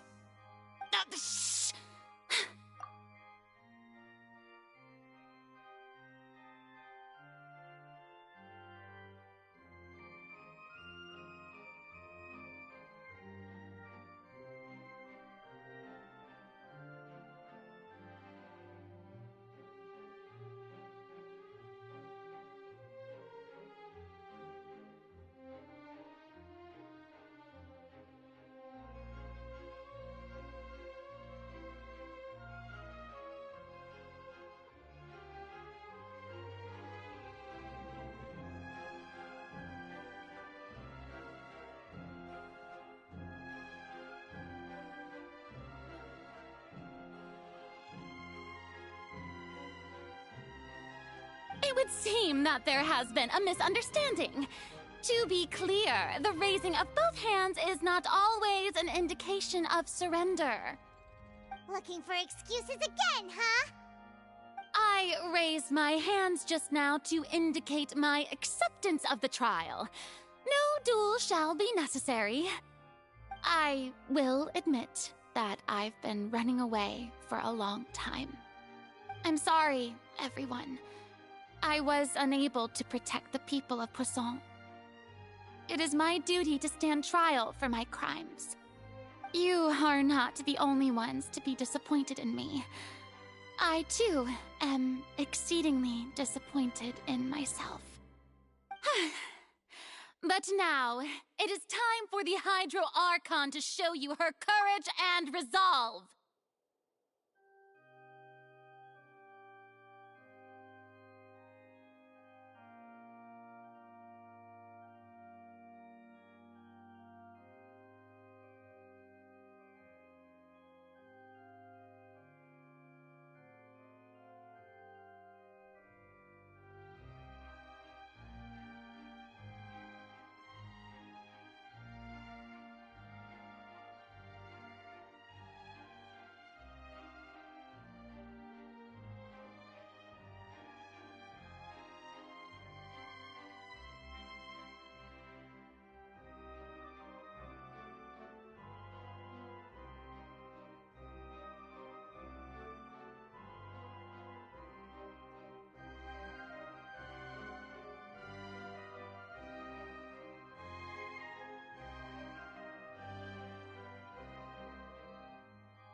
say, Farina, we'll use this trial to show the world the true meaning of justice!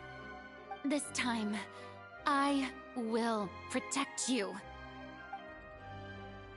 Applaud and rejoice. One of the most outrageous and fantastical arcs known to the opera epiclese is now unfolding before your eyes.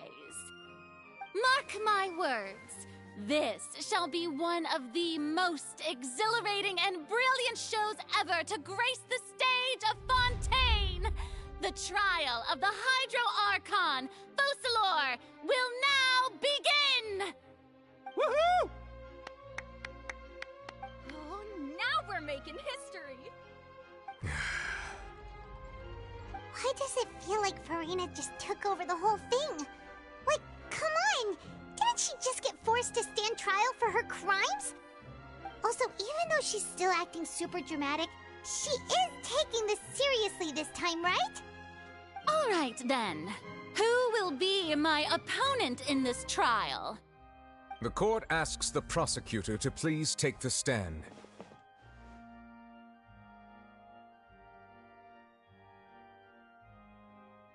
Is that so?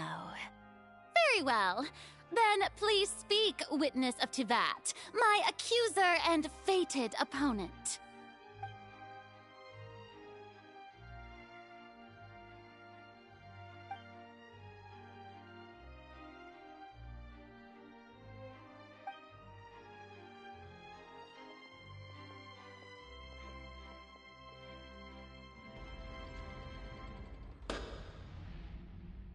Also, please allow me to ask, as a final question before the trial begins.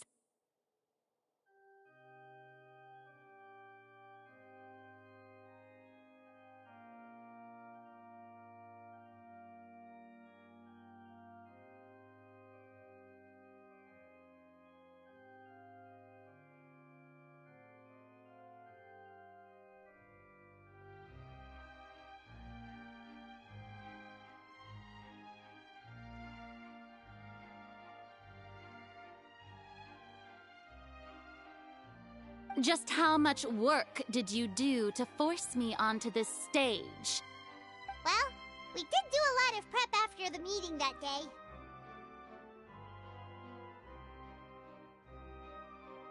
I can go over the tasks assigned to the Spina di Rosula, since they were rather straightforward and easy. Navia, the president of the Spina di Rosula. Most of the people who participated in the disturbance this morning were my subordinates. They changed into plain clothes and came to the Opera House as regular audience members, waiting for the perfect opportunity to incite insurrection against you. The people's resentment against their Archon has been building as more and more of the prophecy is fulfilled.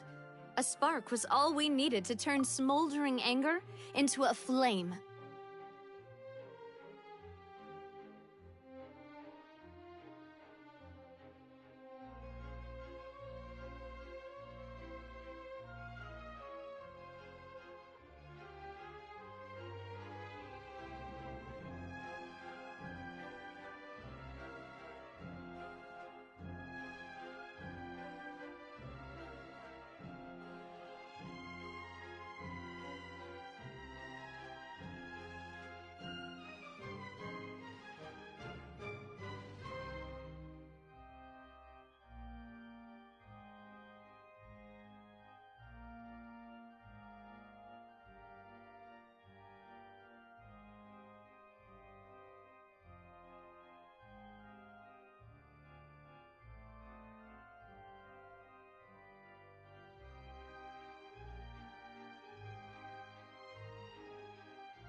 over. According to our understanding and analysis of you, when something like that occurred, you would likely flee the scene and head to Poisson by yourself.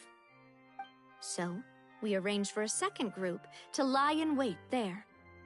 So, you mean... the ones who scoured the settlement for me were also from the Spina? And their goal was to force you to step into the giant magic box so you may personally participate in the greatest magic performance in all of Fontanian history. That's right. That house was a magic box, rather than someone's residence. As the super ultimate version of the setup that I performed at the Opera Epiclese, the volume of the box was increased by a whole order of magnitude, and the distance it traversed was the entire gap between Poisson and Aranias. Its cargo, of course, was an Archon instead of a human. My thanks, Farina. Without your help, we could never have pulled off such an extraordinary performance. You're welcome? Of course, this performance was only made possible with Father's support. The House of the Hearth spent a massive amount of labor in Mora to pull this off. We had to select a location, construct a giant magic box, dig a tunnel, and open up a path through the water. It was a lot of work for all of us. So, in other words, the earthquake that we felt within the giant magic box was just a normal tremor from the transportation of the whole house? That's right. It wasn't a sign of another disaster to come. Then, I can guess Nervillette and Cloran's parts. You gathered a crowd, prepared a stage, and made sure that the champion duelist would be immediately ready for a fight. Also that as soon as I appeared on the stage, the trial may commence without a hitch. Am I right? Yes, that is correct. Well, Clorand, I must commend you for your courage. Only the most outstanding champion duelist in all of Fontaine would accept a duel with an Archon without flinching. Thank you. As for you, Traveler, I suppose your role was to keep me distracted with conversation once you found me in Poisson. You'd make sure that I didn't notice anything amiss before revealing yourself as my prosecutor once we'd arrived onto the stage. Oh?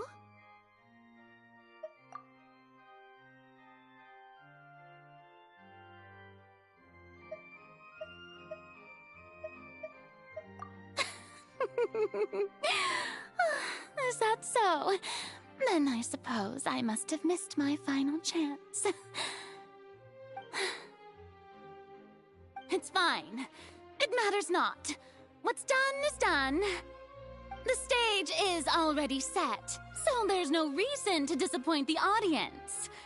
Let's see this trial through to the very end.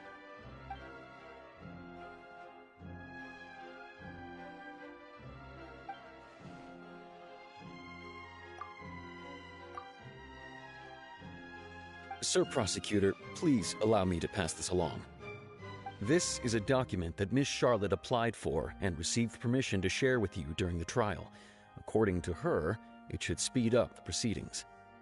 Huh? Charlotte wanted to give us something? Oh, so she's here too! Hey, Charlotte! Oh, let Paimon see. Isn't this the exclusive interview that she did with us before? So she's already finished it, huh? Wait, then that means this document is a perfect timeline of everything that's happened ever since we stepped foot in Fontaine! So in other words, we can refer to this anthology of evidence every time we want to use something from our journey as evidence for an argument! Let's quickly confirm the information in it. Just think of it as a refresher, alright? You defeated the Hydro Archon in the very first duels you took part in at the Opera House. That's one for the history books, all right.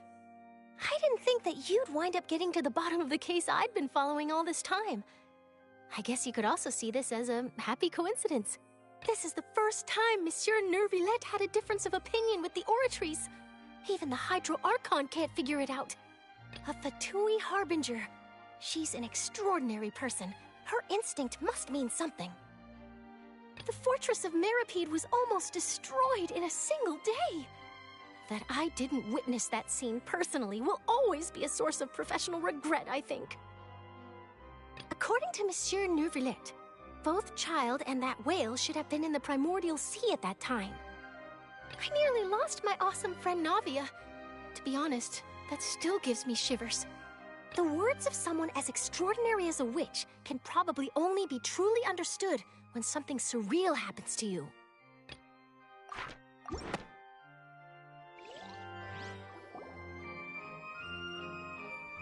The prosecution and the defense are both in position. The trial shall now begin. Oh, come on, Neuvillette. There's no need to repeat all the unimportant legalese. Just fast forward to the part where the prosecution lays out my offenses. As the defendant and the lead actress of this performance, I still haven't even been informed of my supposed guilt in all of this. Of course, it is only natural for humans to struggle to understand the actions of a god. However, you will need more than that to convict me of a crime. That's true, but my charge here is unrelated to your conduct as an Archon. Instead, I would like to charge you as a fraud who's never been the Archon in the first place. Wait, what was that? Lady Farina's a fraud? Hey, I came here thinking that we were going to try the Hydro Archon for forsaking her duty, but did I hear that right? She's not our Archon at all? Charge accepted. Lady Farina, do you plead guilty to the charge? Lady Farina. I plead not guilty. How can I be guilty?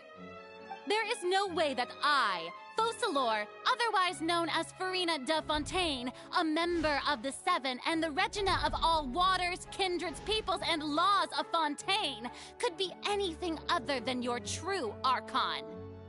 Yeah, even though Lady Farina can be rather eccentric, isn't it going too far to doubt her very identity? Yeah, I've never questioned her identity either. Sure, Lady Farina can be super irresponsible, but what grounds does that prosecutor have to make such a huge claim? I have cause to believe that common sense will prevail in this case. Many of the members of the audience have known me as the Hydro Archon ever since they were born. There would be no fooling their memory. See?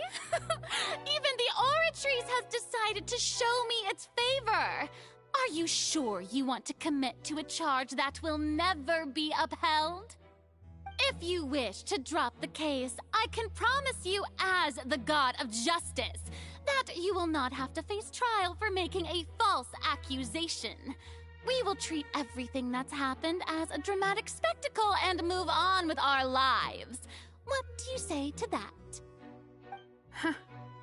An argument with near impossible odds, huh? We have to not only refute Farina's claims, but also overturn the long-held beliefs of the people. Well, I tried to give you the chance to surrender. If you must persist, then let me ask. If you believe I'm not the Archon, then what manner of being do you think I am? And if I was not the Archon, then how did I manage to live for over 500 years?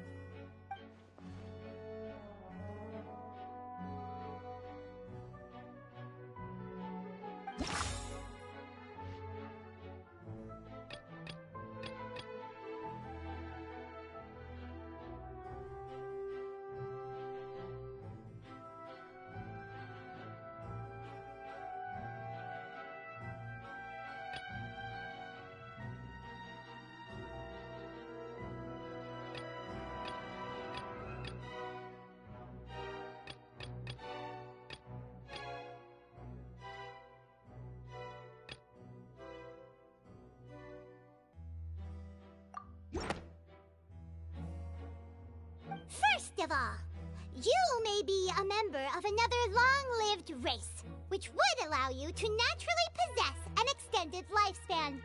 And second of all, even if that wasn't the case, there could be other ways to extend your...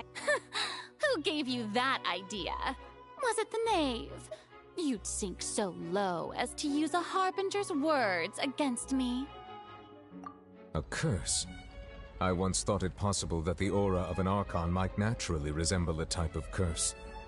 But in light of this claim, perhaps what I sensed was not your divinity, but a curse after all. You sensed it too, huh, Neuvillette? Lady Furina is actually a human? Well, it is true that it's extremely difficult to tell humans and gods apart just by looking at them. It's not impossible.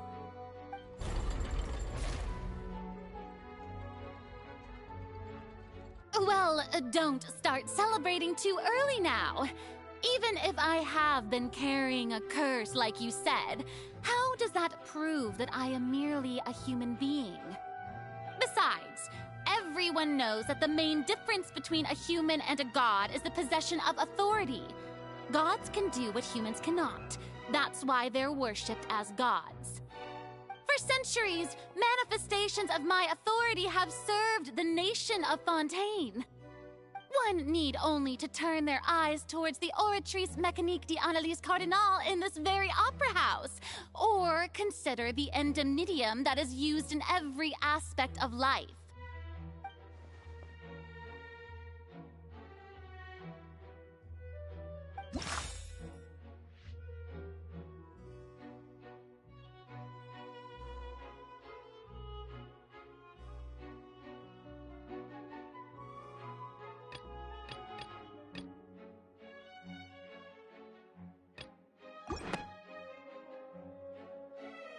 You tried to reference the Oratrice. But weren't you as confused as all the rest of us when the Oratrice declared Childe to be guilty without any proof? Otherwise, you should have come up with a good explanation for that by now. Didn't I make myself clear at the time? The decisions of the gods are naturally difficult for humans to comprehend. There is no need to provide an explanation. Lady Furina, I believe a reminder of your current circumstances is in order. While the court is in session, the principles of justice and the law must come before all else. While you are an Archon, you are also first and foremost the defendant in this trial. You will prove yourself unable to defend against the prosecution's charges if you continue to withhold vital information against the rules of the court. I never thought you'd use that kind of rhetoric against me. That was no trick of rhetoric, Lady Furina. I've merely reiterated the rules of the court. Rules that all should respect and follow. So, you neither knew why Childe was declared guilty, nor did you understand the structure and operations of the Oratrice. Instead of having been created by you, the manifestations of authority you mentioned have been made by the real Hydro Archon, haven't they? The real Hydro Archon? Well, now you're really losing me. It is true that I did not know why the Oratrice gave out a guilty verdict that day. But the Oratrice handed out that verdict unilaterally, and it has been operating independently ever since it was first created. You can't argue that just because a divine creation is flawed, that the god behind it must also be no god at all. She's still throwing out all kinds of excuses. Seems like she's confident that we won't be able to produce proof that she has no power over the Oratrice. My power as an Archon. There are many ordinary citizens in the audience. How can I just carelessly demonstrate the formidable power of an Archon? If that poses a concern, I'm prepared to extend my protection to the audience. You don't need to go that far.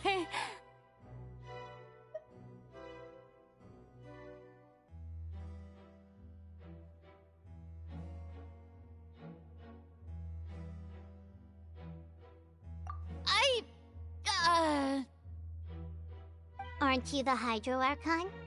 Or is it that you can't even wield the power of Hydro, much less the authority of a god?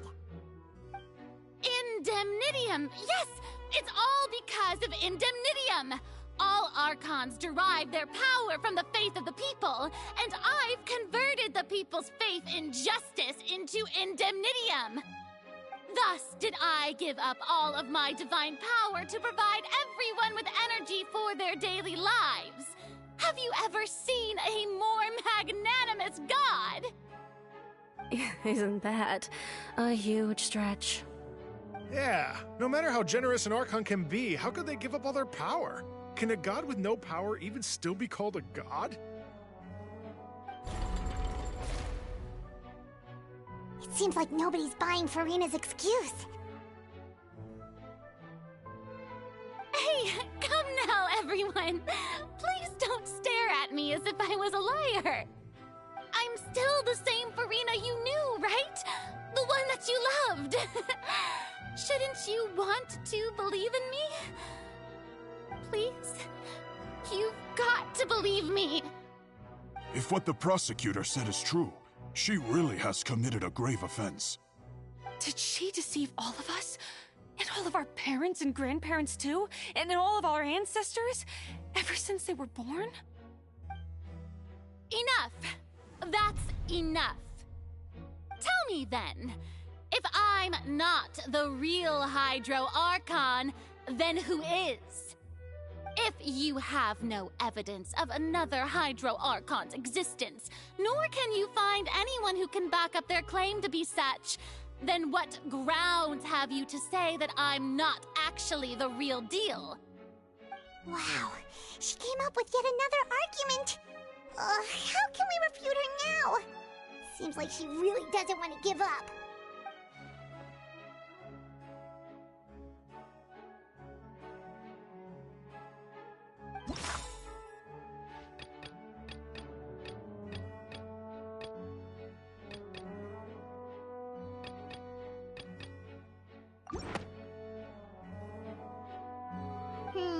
That doesn't sound right.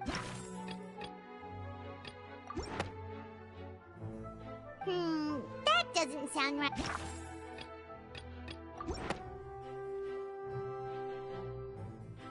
It has been established that all Fontanians can dissolve in water from the primordial sea. And that means...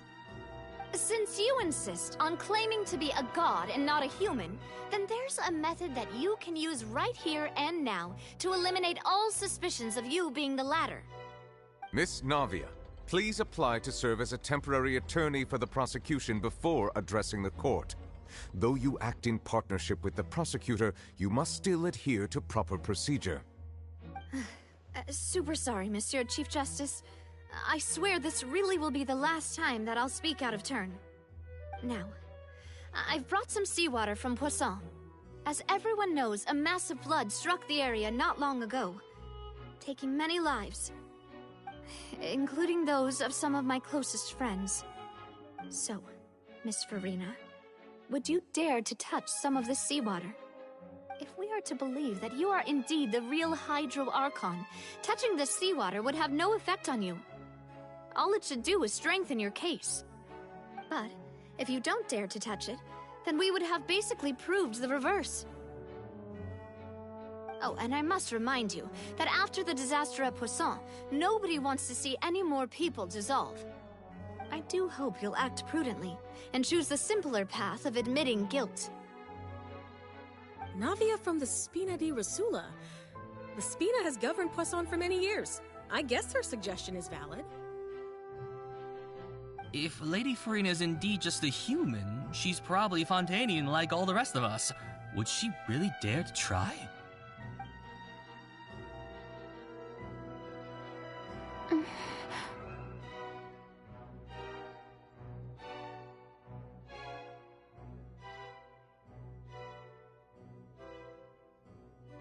Lady Furina, this test has been unilaterally proposed by the prosecution.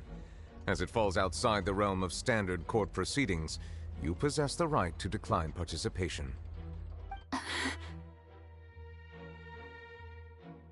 Well, of course he had to tell her that. But refusing to participate is basically the same as a confession of guilt. She's just staring at the water without saying a single word. It really does seem like she's quite terrified of it. That could only mean... What's going on? Is she really planning to... that's not what we thought she would... Due to the inherent risk of the test, Lady Furina, you may...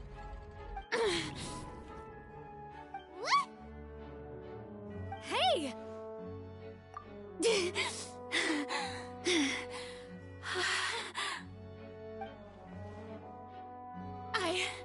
I'm fine! Look at me, everyone! My hand is still here! I haven't been dissolved! Will you believe me now? I really am your Archon! I'm nothing like a normal human who would fall apart as soon as they touch this water! Really? Was this not the most obvious thing in the world? Miss Siegewien?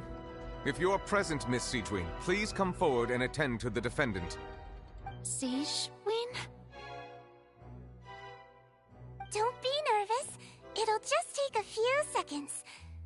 Let me see. That should be enough. Please announce the results of your evaluation to the court, Miss Siegewien. As everyone doubtlessly saw, Miss Furina was displaying symptoms of hyperventilation and flushed skin. These indicate that she was experiencing the adverse effects of exposure to primordial seawater. The extent to which she was affected is the same as other humans when exposed to primordial seawater of a similar concentration. Thank you, Miss Siegewien. Lady Furina, you may return to the defendant's stand. Oh wait, what did she just say? I didn't get dissolved! Shouldn't that be enough to prove my innocence? Well, considering your tendency to run from your problems, we did originally prepare a direct sample of the seawater around Poisson. However, after extensive discussion, we exchanged it for a sample that is not concentrated enough to dissolve an actual human. After all, on the off chance that something entirely unexpected might occur, we don't want anyone else to lose their life to the sea. Yeah, so out of regard for Furina's life, you secured a low-concentration sample and asked the head nurse to serve as an expert witness. It's a great thing that the direct sample wasn't actually used. Furina could have... I can't believe... you...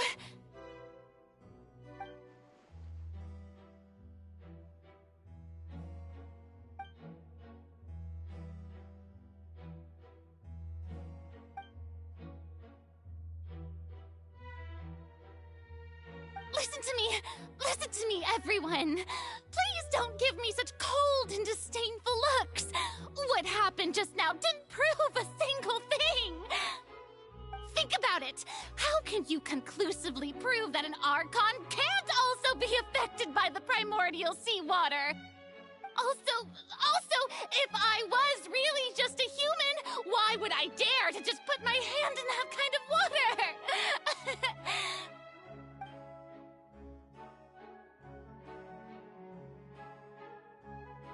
Please, everyone, anyone, just listen to me! I swear, I really am your Archon!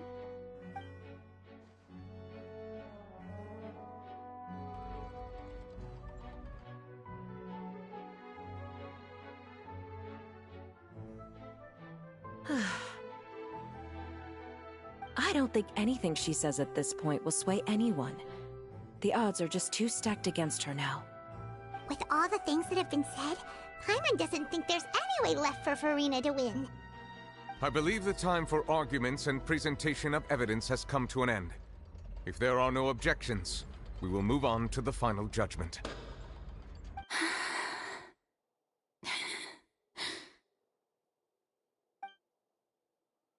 I don't think anything she says at this point will sway anyone. She's too stacked against her now.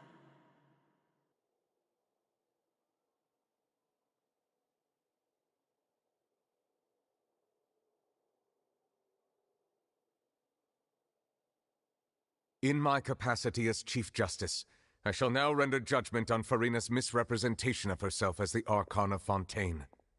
As a human who knowingly deceived her fellow citizens, Furina is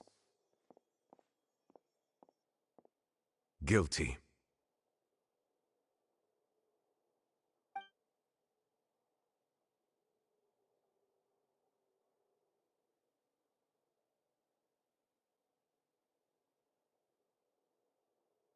We shall now turn to the Oratrice Mécanique d'Analyse Cardinal to render the final verdict on the charges.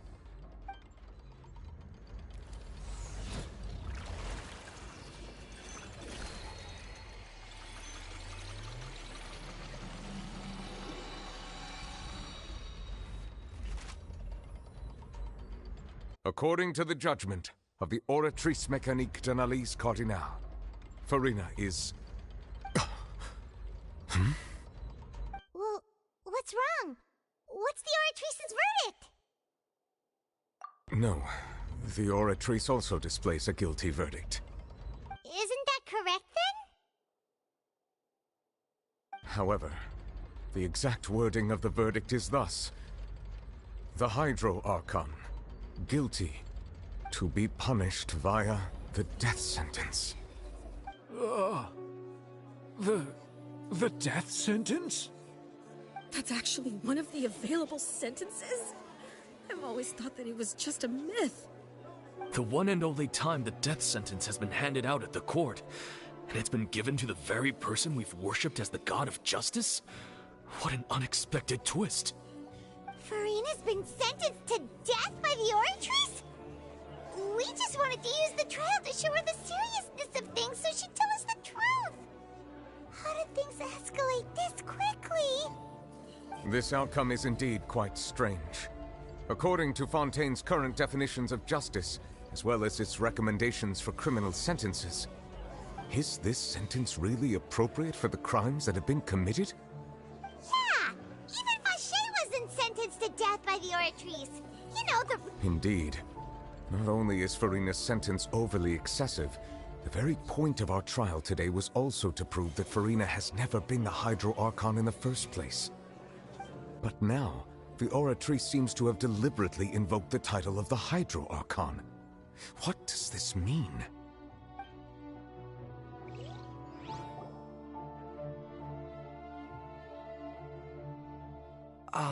Excuse me. Interrupt. Is the trial still going? Freminet! Oh, you finally made it. I assume this means you've completed your mission? Mm-hmm. Any mission Father assigns to me will always be top priority.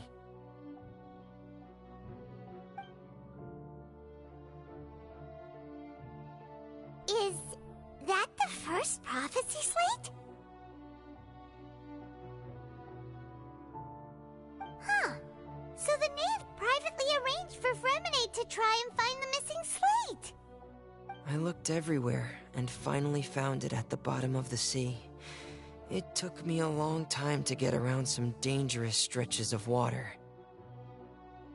But has the trial already concluded?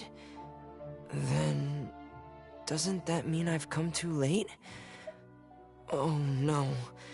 Father will be disappointed in me.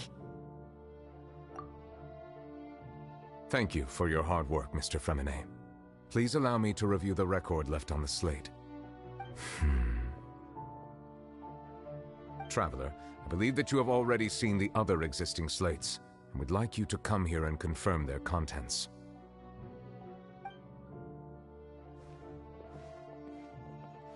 Huh? So what do you see? What is it?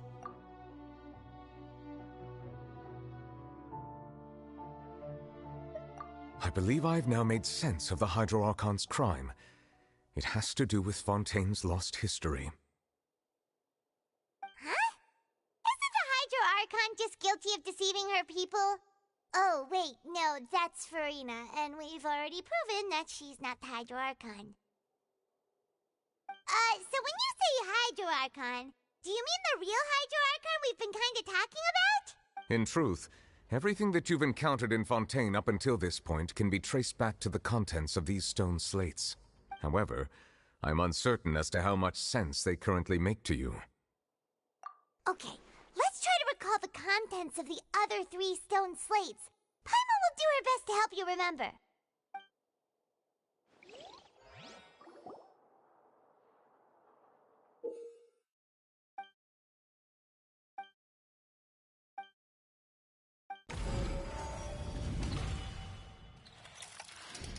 The first stone slate describes what you just said.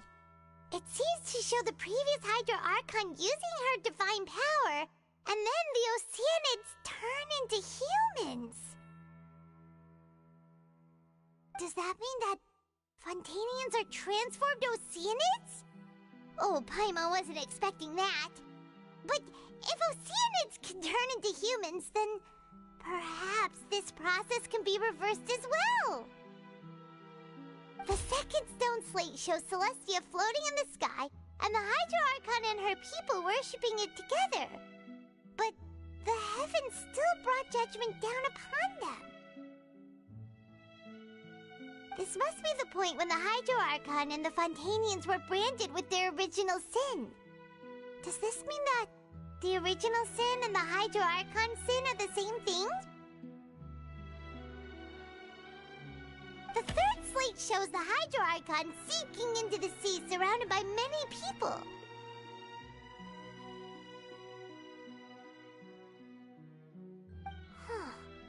That reminds Paimon, didn't we also watch that happen to someone else?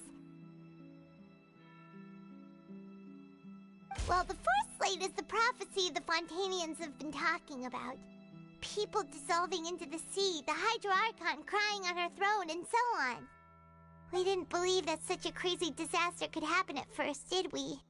But after that incident, it was just a question of when and not if.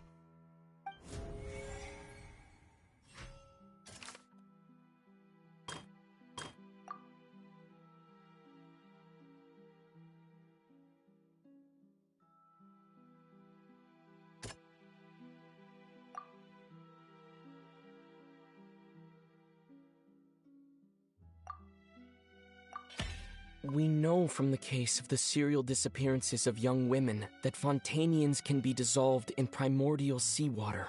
And the first stone slate tells us that long ago, the Hydro Archon used her power to turn Oceanids into humans. This might be the reason that Fontainians can dissolve.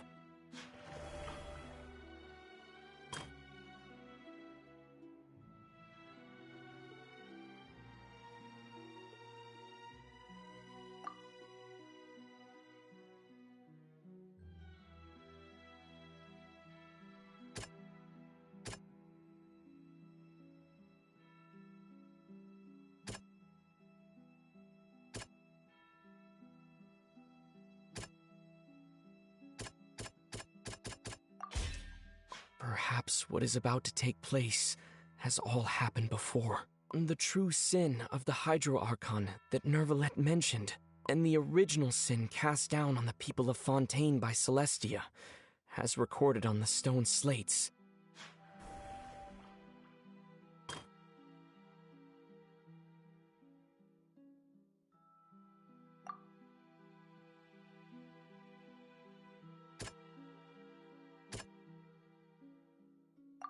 That doesn't sound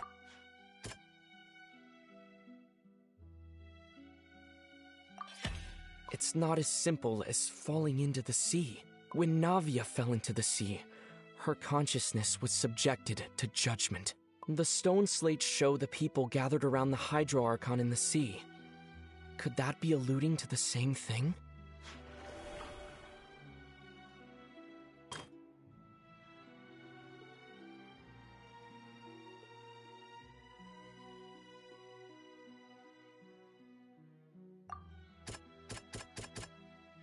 That doesn't sound...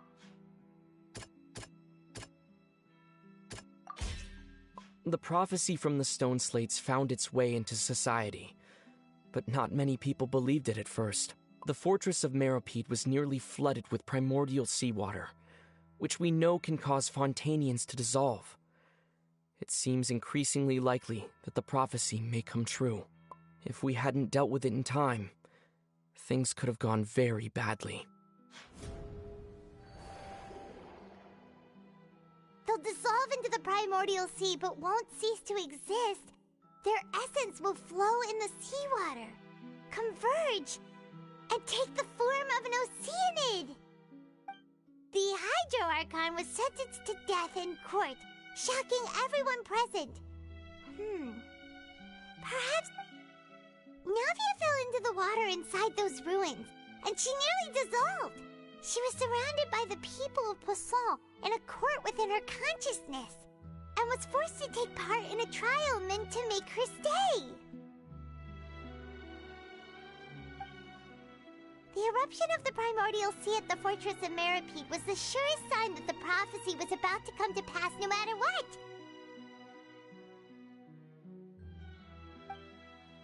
The prophecy's contents can all be verified by recent events.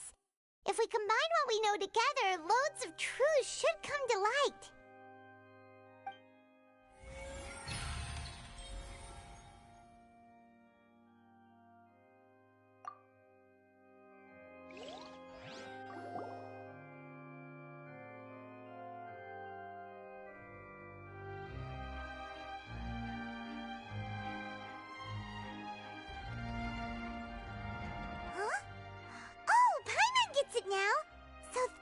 You can make sense of it.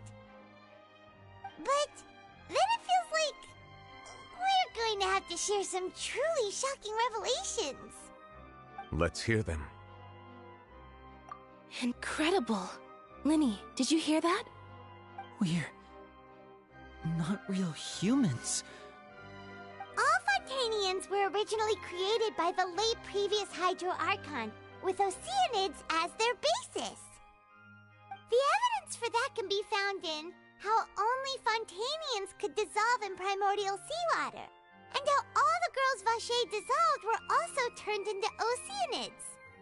Oh, and according to Navia, when she was about to get dissolved, she also saw everyone gathered around for a trial, all of them in the shape of Oceanids. Indeed. Yeah! And it follows from the content of the first slate that she probably angered Celestia by creating humans without prior permission. That could also explain why the Oratrice judged the Hydro Archon to be guilty. It's to account for that ancient sin. The Hydro Archon's true sin was creating us? And yet, after many hundreds of years, the Hydro Archon's creations have turned around to try to judge the Archon within the Opera Epiclese. The twists of history are often the most unexpected of all. Yeah! Isn't the image here just like when Navia fell into the sea? So wouldn't it be trying to show the image of the Hydro Archon also falling into the sea once the prophecy has been fulfilled in the fourth slate? In the end, the people will all be dissolved into the waters, and only the Hydro Archon will remain weeping on her throne.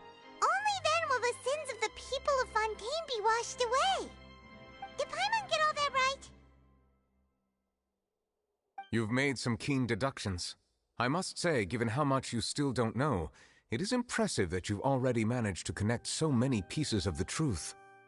However, while you were able to decode all the information on the slates, they've also been etched with an additional layer of hidden information using a different power source.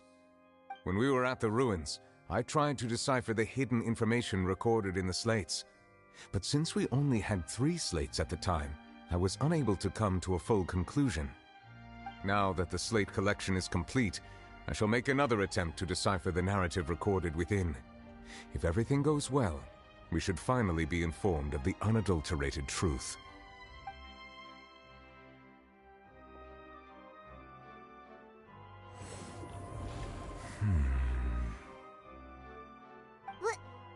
Well? Did you get it? I believe I should share this truth not only with you, but with all the people of Fontaine as well. I will try to briefly summarize it for you.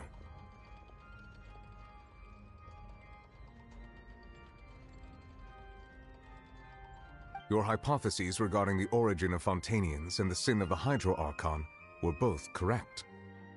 In the Fontaine of old, the previous Hydro Archon sensed the yearning of her Oceanid familiars for life on land.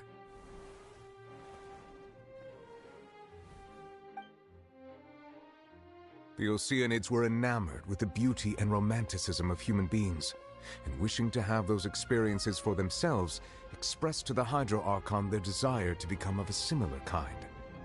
However, even though water as an element is intricately linked with the power of life, the Hydro Archon, as one of the seven, did not possess the authority to create a new form of human life. Not one to give in, she eventually found a way to create permanent humanoid bodies for her familiars by appropriating the power of this planet's primordial sea. She poured primordial seawater into the Oceanids' blood vessels, creating humanoid mimics in the process. But if Fontanians were to ever come into direct contact with water from the primordial sea, the power within their bodies would escape these artificial restraints and return to the sea. As a result, their forms would collapse, and they would be reverted to their original forms as Oceanids. Of course, the Hydro Archon never received permission from the heavenly principles to create a new human race. And thus, the Hydro Archon and all of her creations came to shoulder the original sin of appropriating the power of the primordial sea. That is the true history of how the people of Fontaine being. So we were all Oceanids before we turned into human beings? That's way too much information for me. I think I'm just going to pretend that I never heard a single thing. Wait, but if that's the truth, we can't let the Hydro Archon be sentenced to death. After all, her only sin was creating us. This really might be too much information for your regular Fontanian, but it does answer a lot of our questions. Alas, your hypothesis regarding the third and fourth stone slates was inaccurate.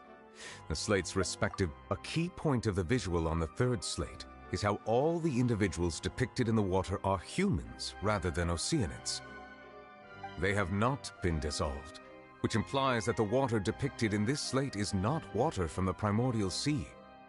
The nation of Fontaine is the nation of Hydro, as well as the nation of Trials and Justice. Instead of being the literal element, the water in the scene symbolizes judgment and justice. You may also recall Navia's experience. When she fell into the sea, her consciousness was surrounded by that of many others who intended to hold a trial to determine her fate. Therefore, the meaning of the third slate is that the people of Fontaine shall try the Hydro Archon at the court of justice. Yes, it refers to our present situation. I think I'm following now.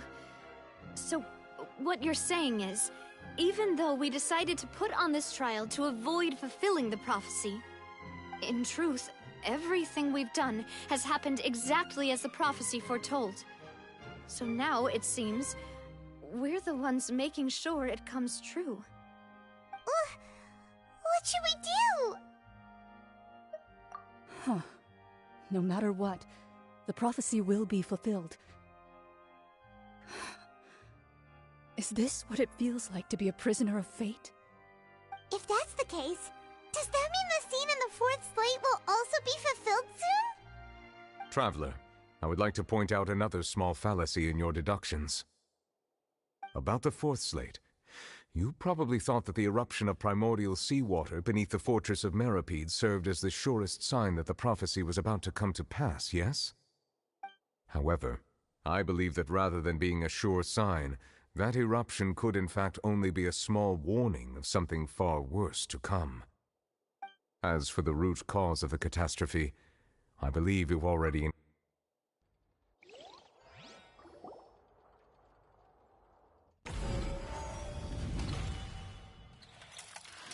This eruption was just a small warning of the things to come. We must find the root cause of the disaster.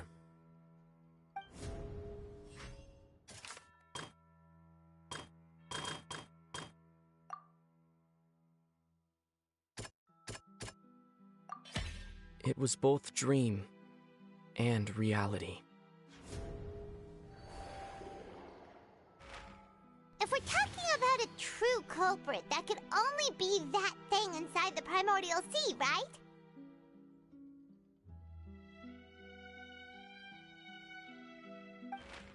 The truth, the original sin, the trial, and the root cause of...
That was way too close!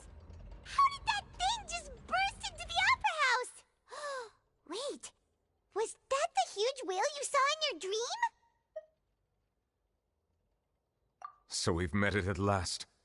I understand very well why it has chosen to make an appearance here. That whale does not belong to Teyvat. It is a monster that has traversed the stars, weeping all the while.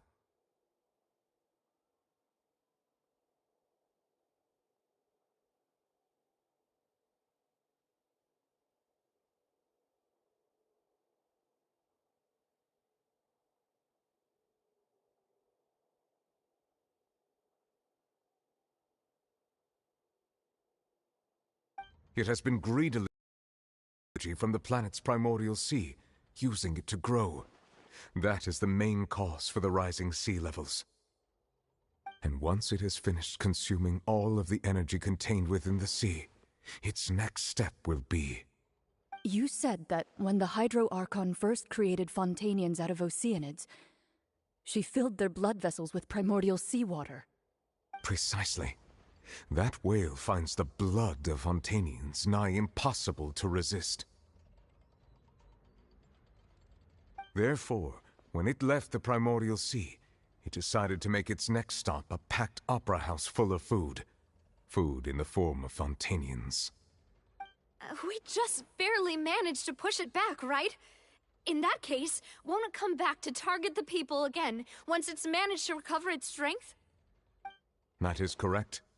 Indeed, it is more accurate to say that we should thank that Harbinger for buying us some time. Without him, the whale would have likely come onto land far sooner. From the way he looked, he must have been fighting the creature for quite a long time. That battle maniac. We've always known that he had a special connection with that whale, but we definitely didn't expect it to help us out like this. Anyway, now that we know that this whale is the actual cause of the disaster recorded in the prophecy, all we need to do to stop the prophecy would be to find a way to beat it up, right? It is too late. It had already absorbed too much of the primordial sea's energy before we could notice it. At this point, it has become practically integrated with the sea itself. Even if the entirety of Teyvat were to be destroyed, it could still survive and swim off towards some other world. That's not something I will accept. We've already done everything we can, and we even found the true culprit. We've come so far. You can't just tell me that the last hurdle is some impossible foe. That's just not fair. Indeed, that's not how a grand performance should end. I'll fight it to the end, no matter what.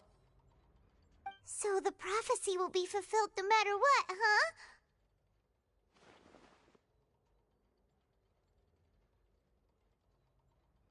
The prophecy. Yes, what has been prophesied will be fulfilled.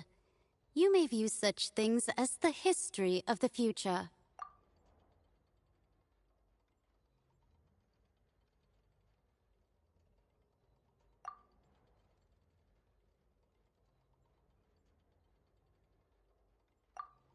Just as prophecies are usually only the future as seen from the perspectives of the gods, could things be happening in hidden corners where the god's gaze does not fall? Ultimately, fate shall serve as your only guide, no matter what will happen in Teyvat's future. All you need to do is to play your part.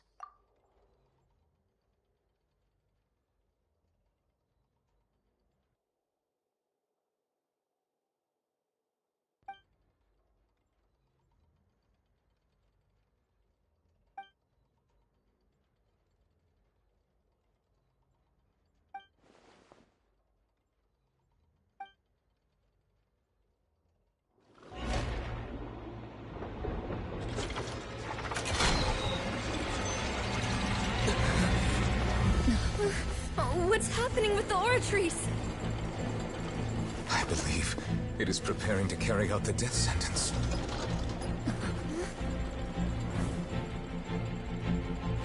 Furina!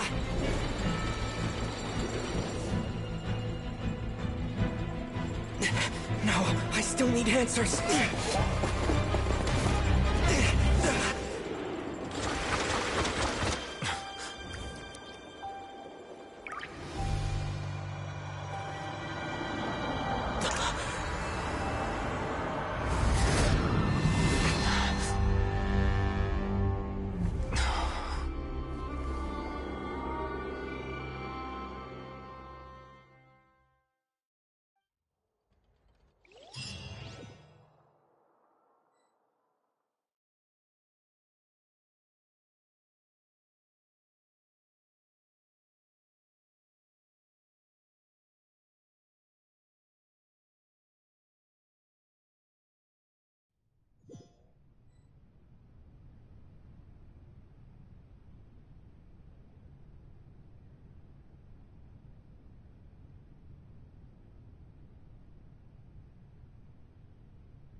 You...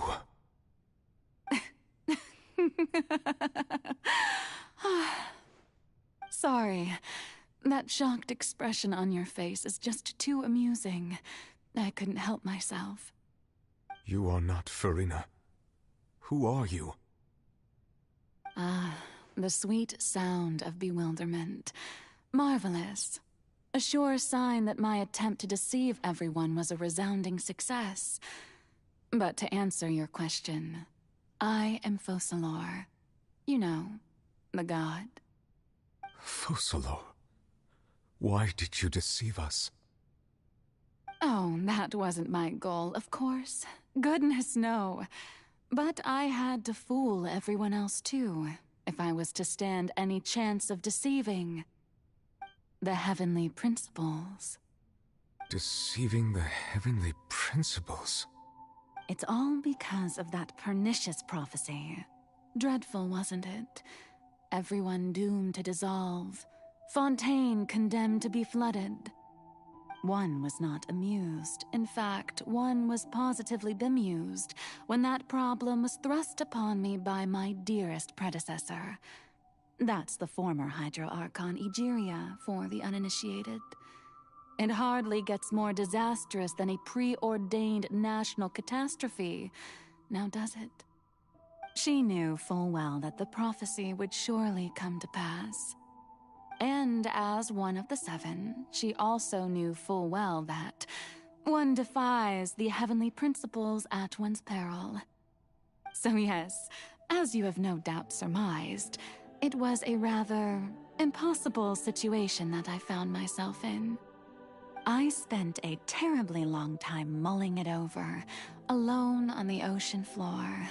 And I was almost growing barnacles by the time I finally realized there was only one possible solution to this confounding conundrum.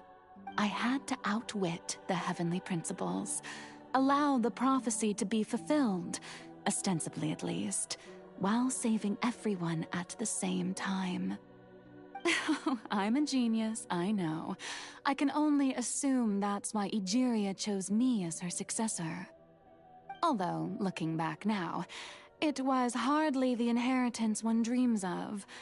Between the task of saving the nation, the quotidian duties of the Hydro Archon, and not to mention the original sin of creating a new race of humans, I dare say she left me quite a colossal mess to clean up.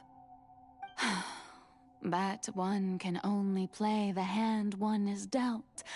I did not choose this, any more than I chose to be one of her Oceanid familiars.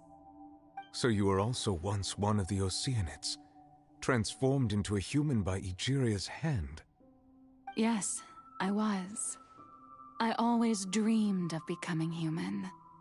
And I still do, even now. In my eyes, to be human is to be part of the greatest opera ever known.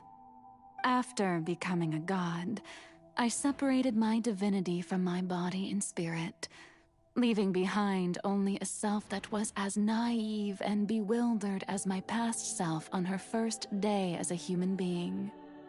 The me you see before you now is that divinity. And the human counterpart I left behind, I named Furina. She could feel joy, sorrow, and everything in between. She could be as vain and conceited, or as meek and vulnerable as she wished. Her strengths were of a kind only a human could possess, as were her shortcomings. But in my eyes, Furina's humanity was what made her perfect. She was perfectly human in every way. The person I always wanted to be. Anyway, so then I cursed her. All part of the plan, of course. The plan to deceive the heavenly principles. Do you still remember the final scene of the prophecy? The Hydra Archon alone, weeping on her throne. In order that the prophecy might appear fulfilled, I invited Furina to be an actress, to play the part of the Hydro Archon in the prophecy. Under the curse I placed on her, so long as I, Focalor's divinity, continued to exist, she could not die. But nor was she free to live her life in the pursuit of happiness.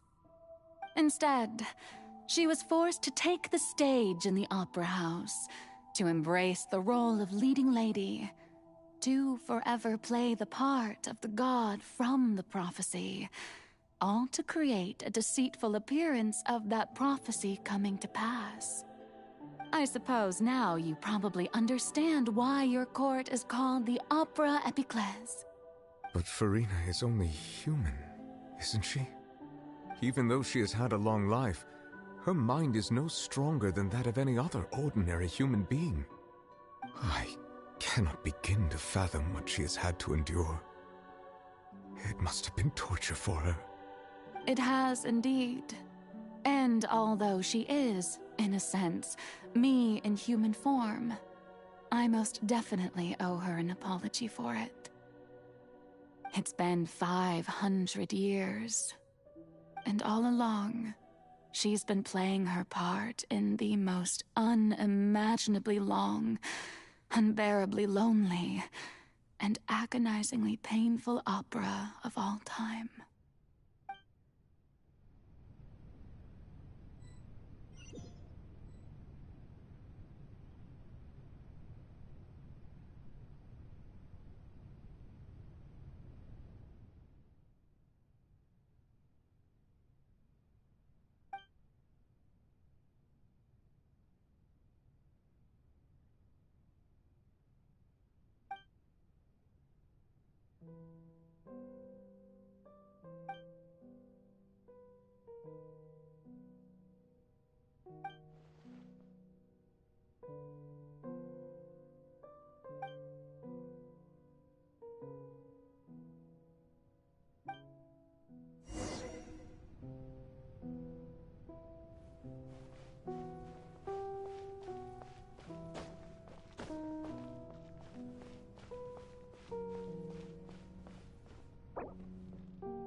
Oh, who permitted you to come onto the stage? Now, I understand your admiration for my august self, but I must ask you to keep to the rules. All right. It is not my intent to reprimand you. There is no need to state your name. Just be off with you. Do not distract me from my performance. Oh, do not jest. Can you not feel it? I am Focalors. The eyes of countless Fontanians are upon me. I must, at all times, display the utmost elegance and nobility.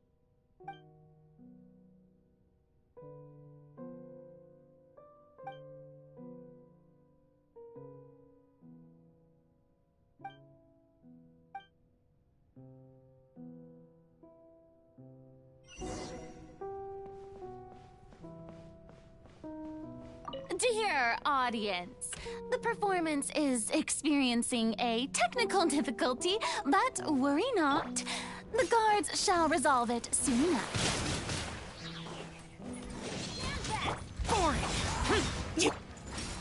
Coming to be! Settle down!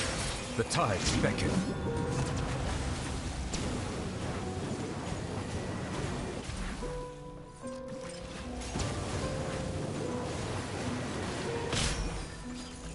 Bow your... An oversight on my part. Moment of birth!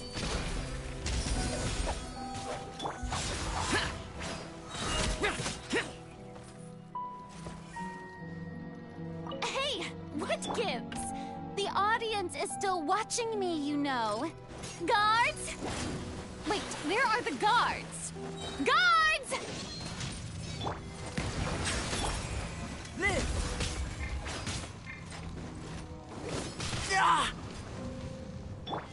Let the mighty be humbled! Oh! Bow your head.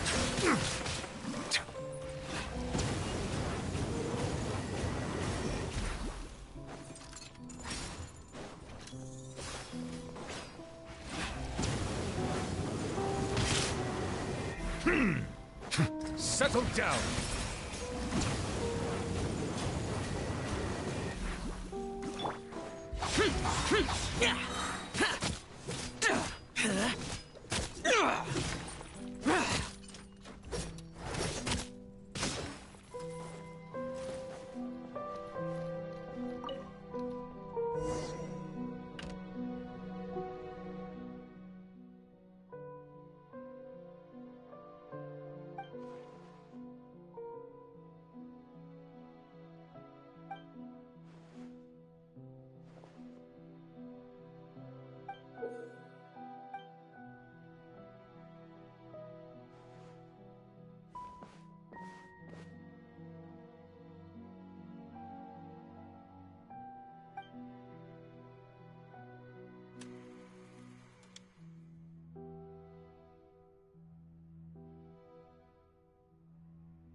Furina.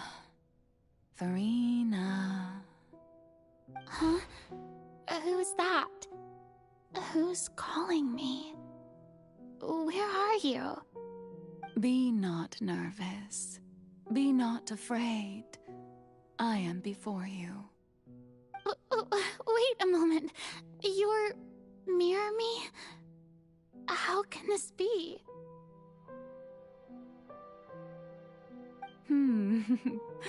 Mirror you, huh? You know what?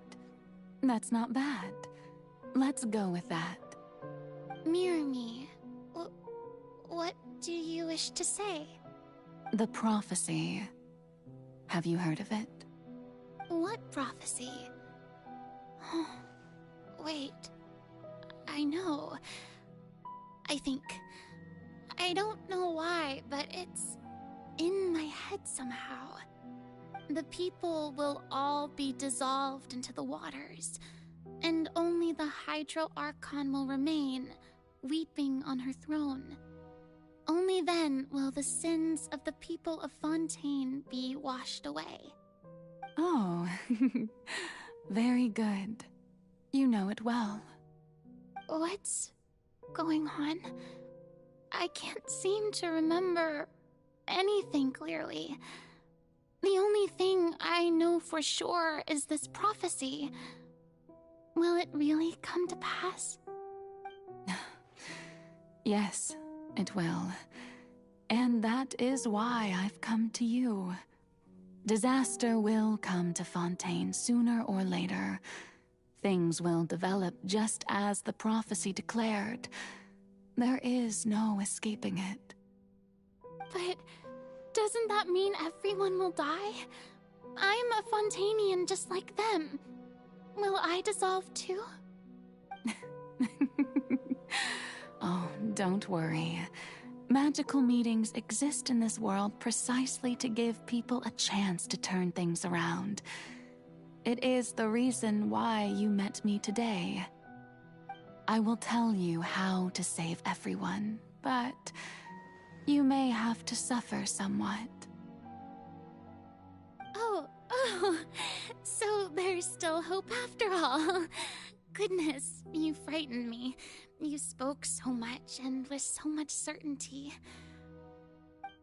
As for the suffering, well, I will admit that the first thing that came to mind was, why do I have to be the one to suffer? But if the prophecy will come true, I'll also die anyway, right? So if I've already met you as my magical meeting in this world, if there were scales, with all the people of Fontaine on one side and my pain on the other, is it not obvious where the scales should tilt?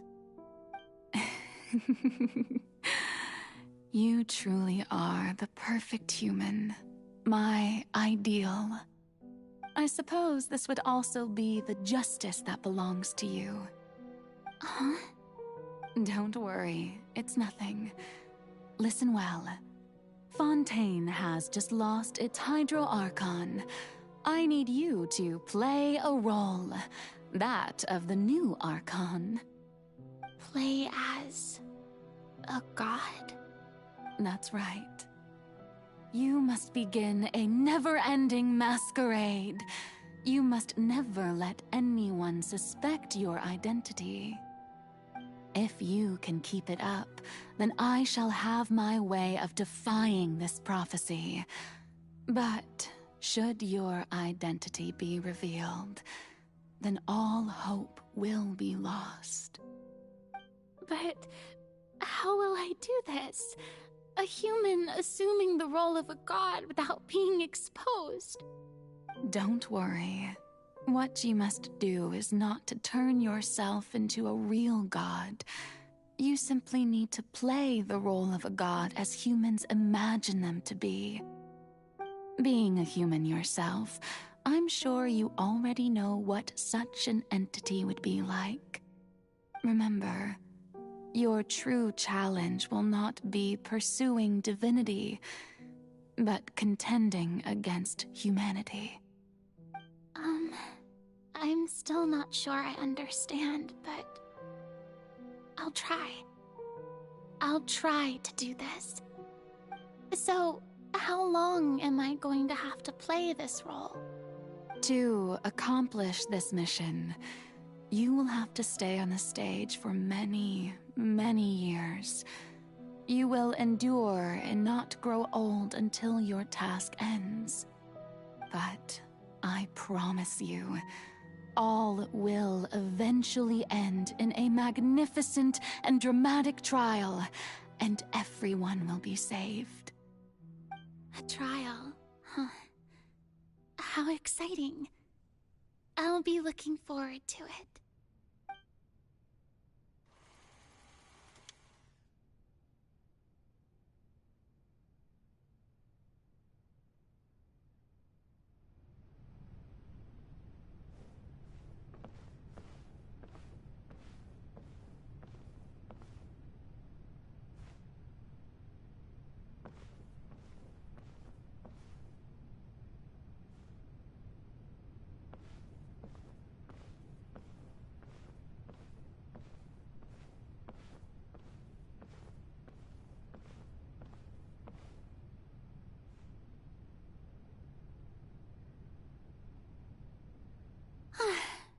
The Maison Cardinalise has announced my accession, but this is my first time facing the people.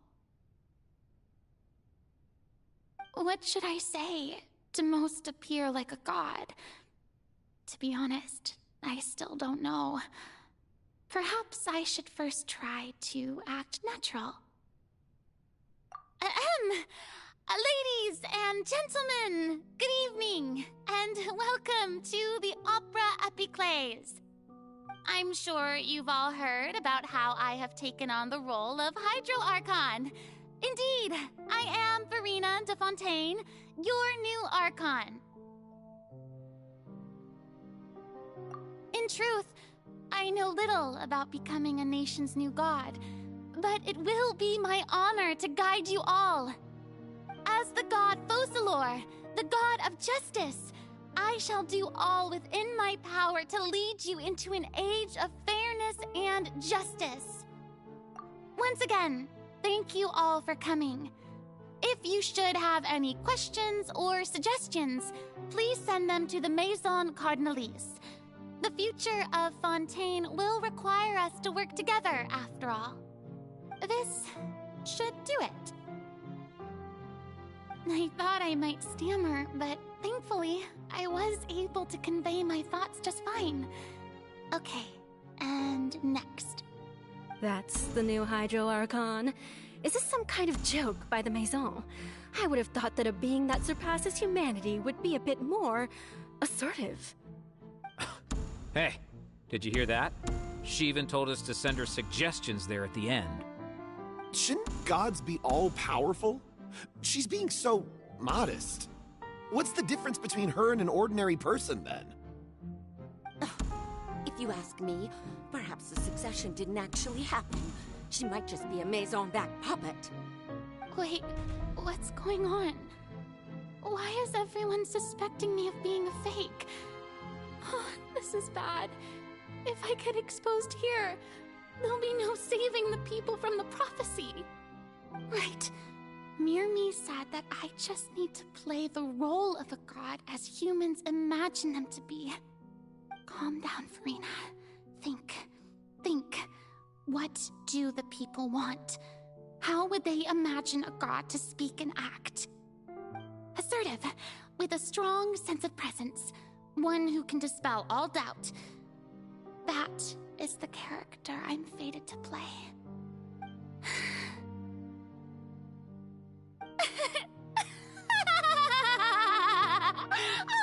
Oh, very good, my people. Only ones such as you are deserving of my rule.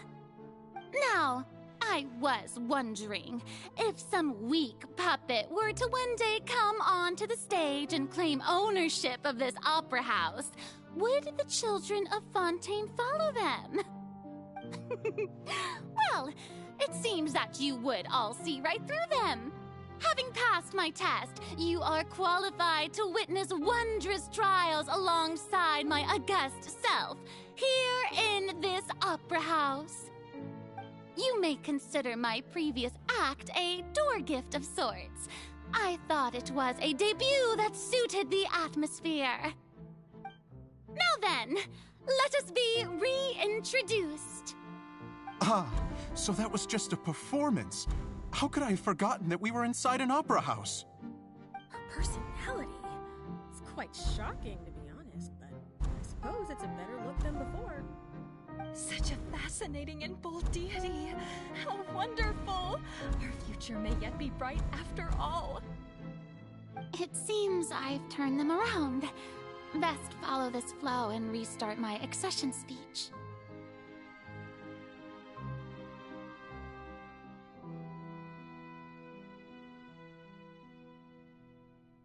My dear people, whether you acknowledge me or not, whether you trust me or nay, I say to you, keep faith in your ardor for justice.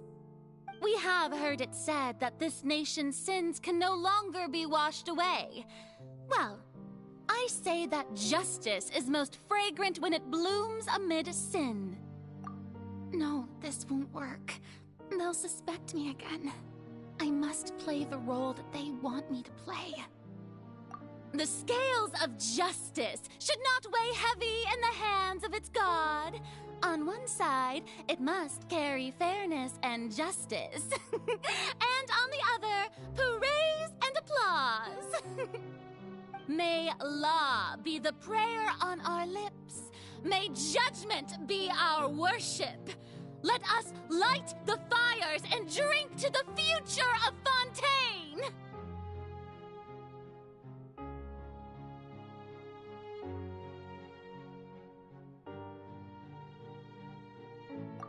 There is no trouble in this world that justice cannot solve. All that is needed is for you, my people, to believe in it, heart and soul. So long as I, the Archon Focalors, stand within the Opera Epiclese, so long as I stand before the Oratrice, I shall even judge the gods of this world!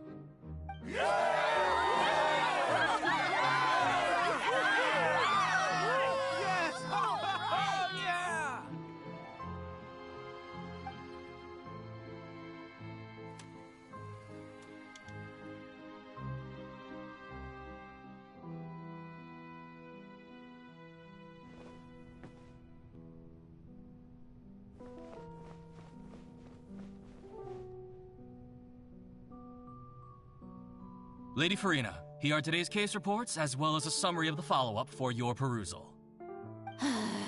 Come now. Was I not just at the Opera House in person? Leave these kinds of things to Neuvillette.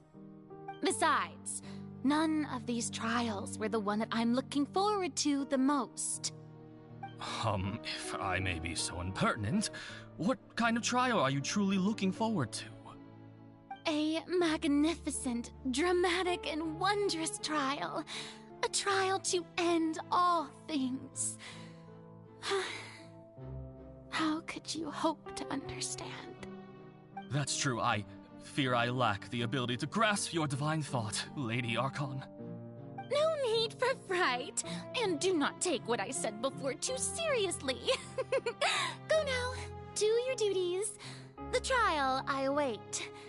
It will come one day.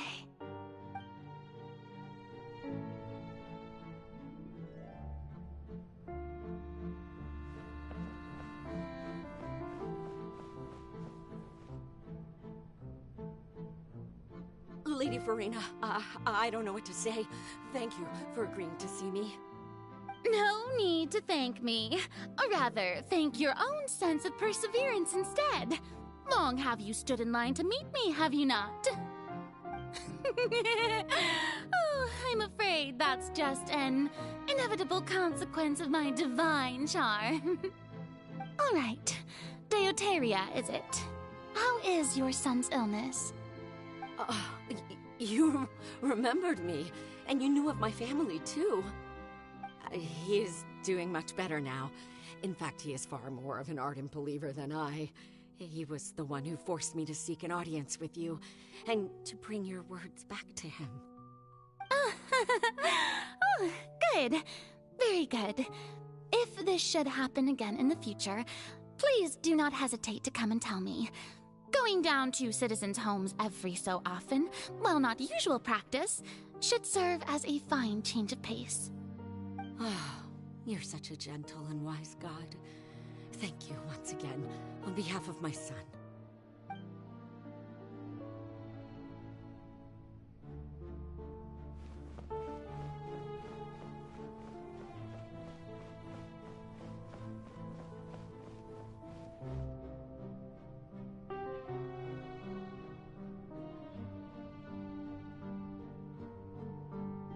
Lady Furina, here are the latest hydrological reports.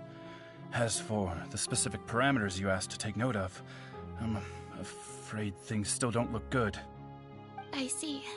It's as I thought, then. As your god, I did already expect this, but I wanted to see how far your human wisdom would allow you to analyze it.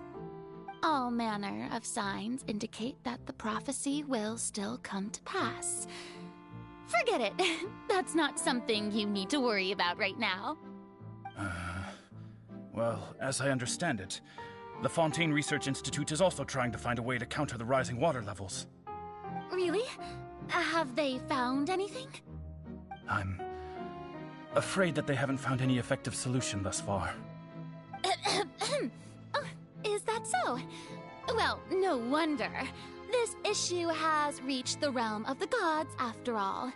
Still, their spirit is praiseworthy.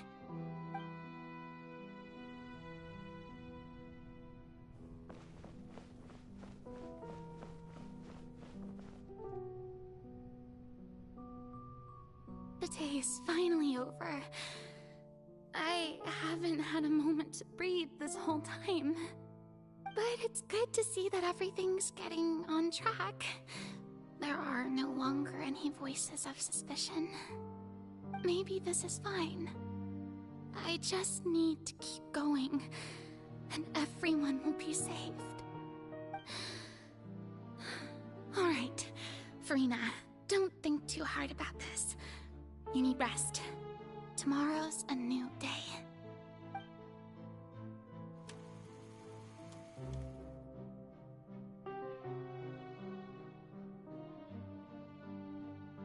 Lady Furina, here are the new trial reports for the latest cases, as well as a summary of the follow-up. There'll be no need for that. I've seen them already. There's no need to go back over scenes I've witnessed in person before. Lady Furina, I've waited so long for this chance to see you in this manner. Indeed, my dear, loyal citizen. This joyous moment is an honor for us both.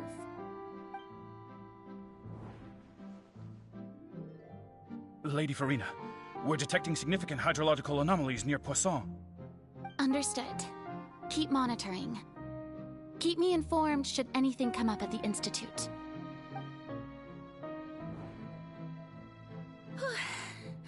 I don't think I let anything slip today.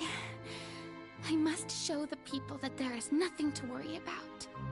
I just don't know when these days will end. I feel utterly exhausted. Best to rest early today, too.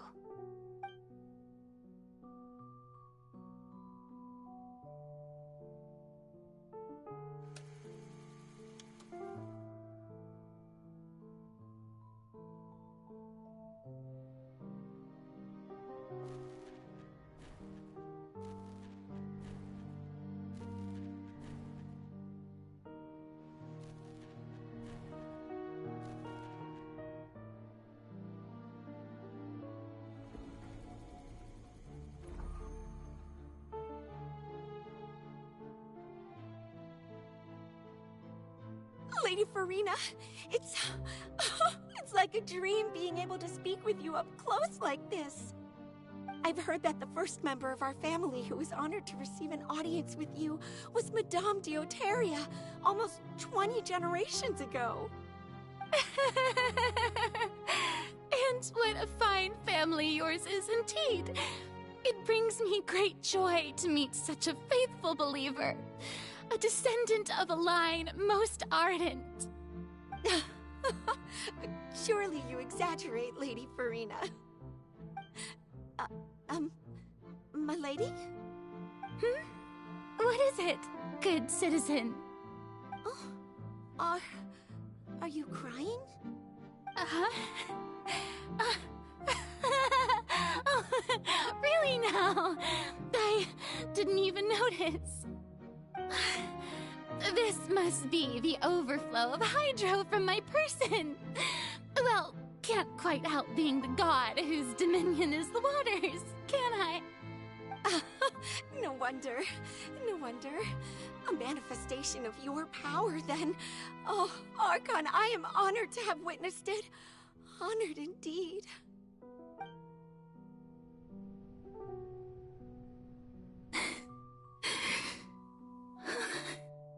So interminable. So lonely. Just how much longer? Hundreds of years must have passed by now. Perhaps the show must go on for hundreds more. I never imagined that it would hurt so much. Have I reached my limit? No. Perhaps I reached it long ago. Today I didn't even notice my own tears. I want to tell someone, anyone, about this. But would that not destroy all I've done so far? I've conducted so many investigations across the centuries. But there's not even a sliver of hope that we might break the prophecy. All I can do is keep heart. I must maintain this act. It is the only way to save Fontaine. Please, mirror me. You have to succeed.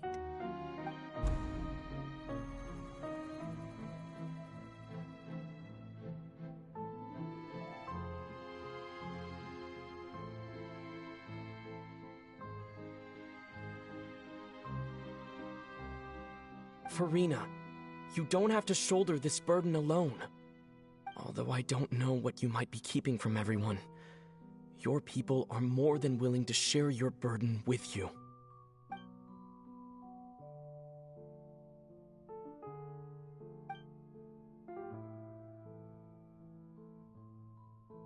Share my burden.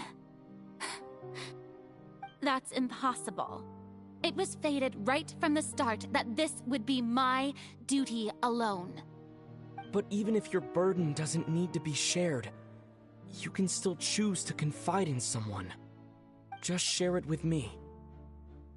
I'm what you'd call a witness. A witness? Yes. I've heard that you came to Teyvat from beyond the stars, yes. In other words, you never belonged here. And if Teyvat is, in its entirety, a show on a stage, then you're just a spectator, aren't you? If that's the case... He's right. I could confide in him, couldn't I? But if things don't play out as expected, the people of Fontaine will be the ones to pay the price. No, Furina, you shouldn't be selfish. But what if it's really all right? Furina, you've worked so hard for so long. Surely it would be okay to put yourself first for once. Just this once. Is it such an outrageous thing to do anyway?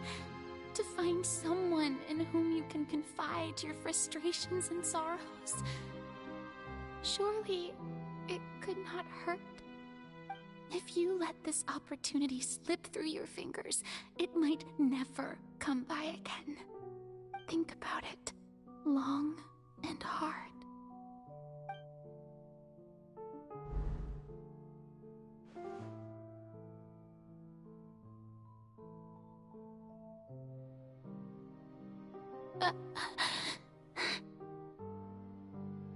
No, I have nothing to say.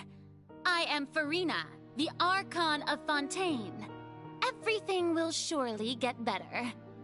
All you need to do, dear spectator, is to witness my performance until the curtains fall.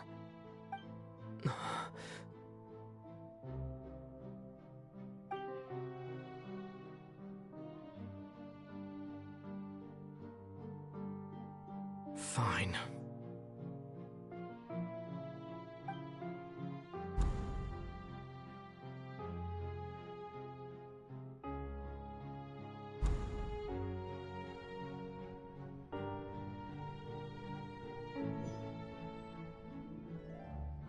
So even Furina doesn't know the truth? You've never once let her in on the full plan? Yes, it had to be done. To deceive the heavenly principles, you must first deceive yourself. She did very well. If she had let her resolve falter even once in these 5 centuries, Fontaine would have been doomed to the most tragic fate. It seems that trusting humanity was the right decision after all. I believe that I understand how your deception works, but that is only half the truth, is it not? How would you build on this foundation to save the people of Fontaine? That is the most important thing. Ah, good. Of course, the Iudex of Fontaine has pinpointed the crux of the issue. I'm sure you've long sensed that the Oratrice is no simple machine, yes? I've always suspected that it had its own consciousness. And Lyney did mention that he heard a human voice within the core chamber. It now seems that that person was you, hidden within the machine all along. Am I right? And then I became one with the Oratrice, taking Fontaine's gnosis with me. Yes, it would seem so, wouldn't it? Alas, your understanding of this device still lacks sufficient depth. In truth, it is no enactor of justice. It is, in fact, a device created to kill the god of justice. I beg your pardon? Oh, you have it. And to be more precise, not only will the Oratrice take down the god of justice, it will also take down the divine throne upon which she has been placed. I mean, did you think I would be the sort to enjoy peaceful repose while Furina suffered? My work over these last 500 years has been to constantly accumulate indemnitium within the Oratrice.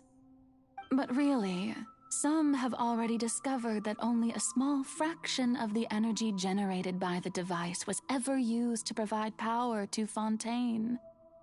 The vast majority had to be, accumulated to enact this death sentence. It was all a part of your plan, then? Both the trial and the sentence?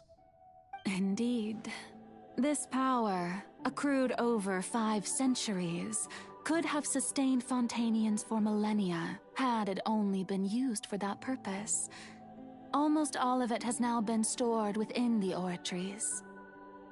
But only power of this magnitude could hope to destroy the Hydro Archon's divine throne, shaking the rules established by Celestia, and breaking through the institution that is the Seven.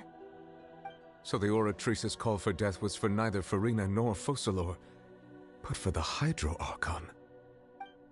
The destruction of that divine throne If I do not misunderstand your intent, you must be... Returning what's rightfully yours to you, of course. In other words, this was all done to return the authority of the Hydro Archon to the Hydro Dragon of this planet. But...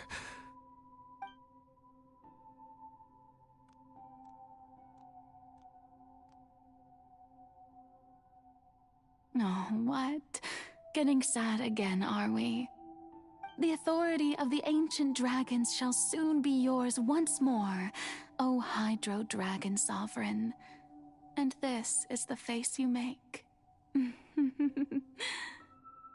All you've done throughout the years is just so you can sacrifice yourself at the very end.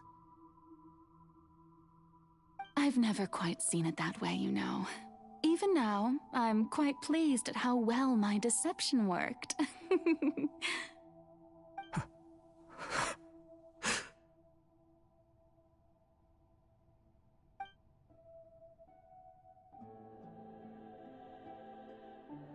Hydro Dragon, don't cry. I must say, had it been within my rights, I would have loved to judge the heavenly principles themselves. Were they not guilty of essentially the same crime? Egeria stole the power of the primordial sea, and the heavenly principles stole the power you ancient dragons possessed. I, for my part, am the god of justice. And is it not just that your original powers should be returned to you? Speaking of justice, I have always believed that justice lies in the process of pursuing human existence itself. So, if the theft of the primordial sea's might was Fontaine's original sin, then, leaving matters of procedural right and wrong aside, the descent of the Fontainians as humans and their right to exist in this world would be Fontaine's original justice. In other words, existence was Egeria's justice, and to me, justice is the continuation of that existence. Defying the prophecy and ensuring that Fontaine's people shall live on, that should be the justice enthroned over all others. At this point, we, whether it be myself or all other Fontainians, have shouldered the burden of this sin for far too long. Iudex Neuvillette, the highest judge in our land, when you regain your full power as an elemental sovereign, what verdict shall you pass upon us? So when I was invited to the court of Fontaine to serve as Iudex, I see now that that was your idea too. At last, I now understand the true purpose behind this position. In the beginning, I was uninterested in human existence. But these 5 centuries of living alongside them have gradually brought about mutual understanding between us. And I have even attempted to feel as they feel. You are a devious one, Focalors. Things being as they are, surely you know that I could never declare them to be guilty.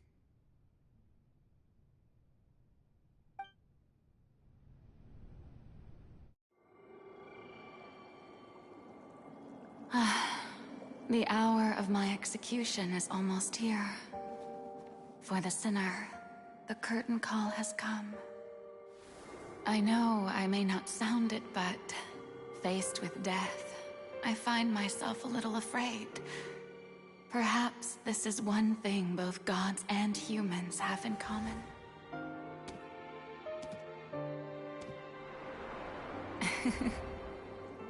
Farewell, Neuvillette. I hope you've enjoyed the part you played these 500 years.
Iudex Nivelect, hereby declare, people of Fontaine, your sins are forgiven.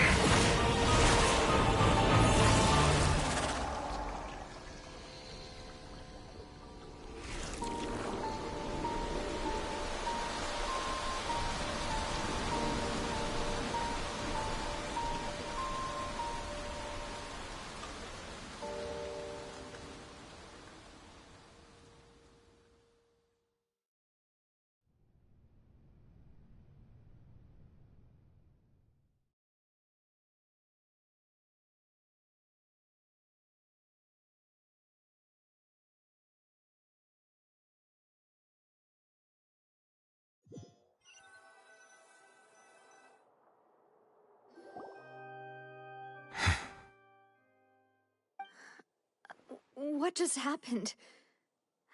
Has the death sentence been carried out? Was that bright light some sort of misdirection? I have a feeling that something huge just happened. But since we're all still alive and haven't been dissolved, I assume whatever happened was good for us. It's time to end this. We must mete out punishment to that beast. But didn't you say just a moment ago that it can't be defeated? I have gained the strength sufficient to deal with it.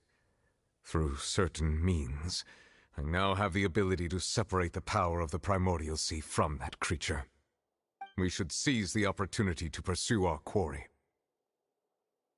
Traveler, now that the oratories can no longer function, I require an executor to help me mete out justice. The root of the calamities befalling Fontaine, the beast that enacts the prophecy. Its name is the all-devouring Narwhal. Come with me, traveler. The hour of execution has come.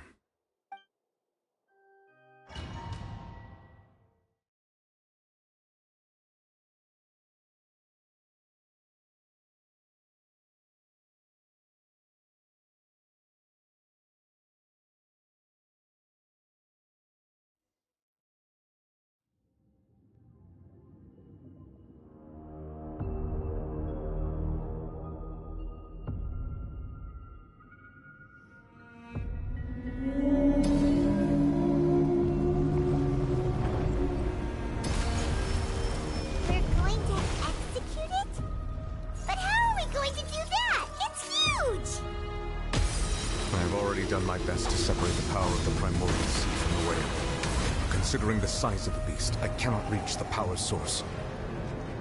Unless we can find a way to attack it from within. I shall share a part of the ancient dragon's power with you. We shall look for an opening together.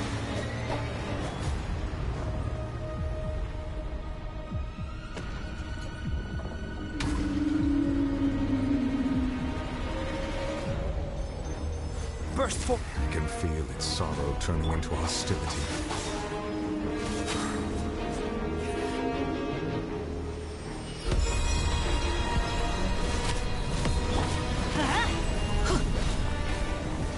Bow your head.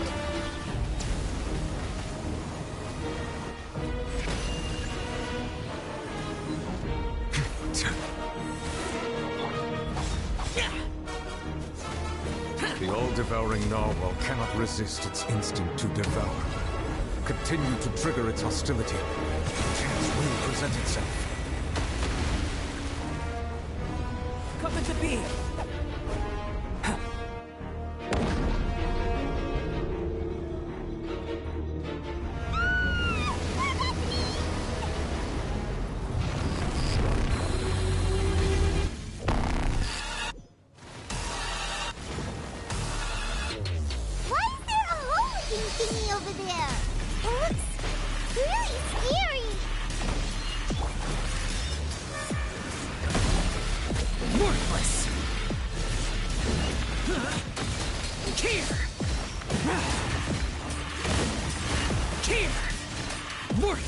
I have granted you my protection.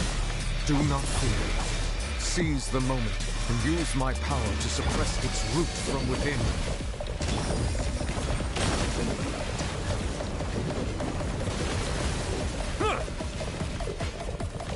Be sanctified.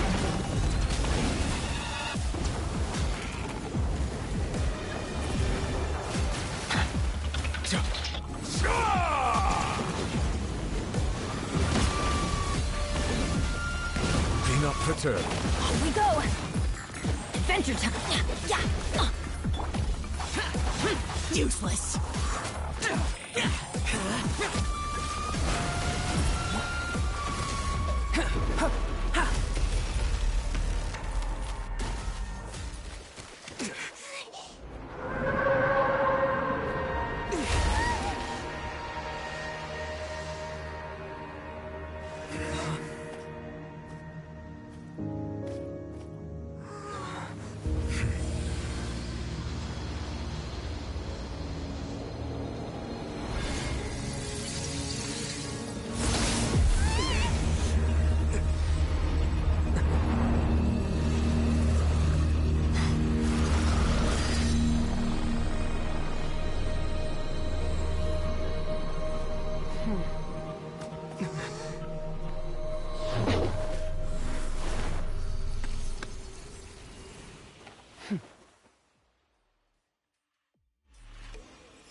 Thanks for helping with the cleanup. It should have been my job, but... oh well. It was just supposed to be a short private training session for me. I didn't think that my disciple and my master's pet would start brawling in the meantime. Well, actually, I had a feeling that it would happen at some point, but they bumped into one another earlier than I thought. What a blunder. That power. Who are you exactly? Paimon has an idea. From what she said earlier, she must be Child's master. Skirk, right? It's just that he gave us the impression that she was the less talkative person. I simply did not have anything to say to the weak. But you, on the other hand, managed to defeat the all-devouring narwhal without using power from beyond this world. So you may speak to me as equals. I have to agree. It's a strange use of a planet's primordial waters just to raise an all-devouring narwhal. That kind of power is wasted on it. It's not cooperative, it eats too much, and I have more important things to do with my time than pet sitting. The only thing that creature has going for it is its looks. All in all, it fails as a pet. Miss Skirk? I think you might have missed the point. The point being? Well, being that this pet almost destroyed an entire nation. So what sort of person is your master? Well, Child's master's master. Wait. Oh, right. So you don't know him. Sorry, I assumed you did. His name is Sirtologi. Huh? I am unfamiliar with that name. Huh. So Master isn't sufficiently famous. How should I describe him then? Have you heard of the name The Fowl? The Fowl? Still nothing? Well, how about the Visionary? Vetterfalnir then? Or Gold Rhindaughter? Ooh, that one we've heard! Rhindaughter's part of the Hexen Circle. She's Albedo's mom, right? Oh, so you do know that name. To be honest, I also heard all of those names and titles from my master. I don't actually know them either. But I suppose you understand now, yes? My master is likely a similar sort to Rhindaughter. They are both pursuing some form of perfection. Wait! Didn't you also mention a visionary person? Paimon didn't quite catch their name. Actually, never mind that. I believe it expedient to inform you that the all-devouring narwhal used up nearly all its strength fighting you. Such roiling hydro energies will prove difficult for the planet's deep seas to digest. As such, the Fontaine back on the surface has most likely been thrown into chaos. In other words, the prophecy that you've been fretting over should now be in full swing. What?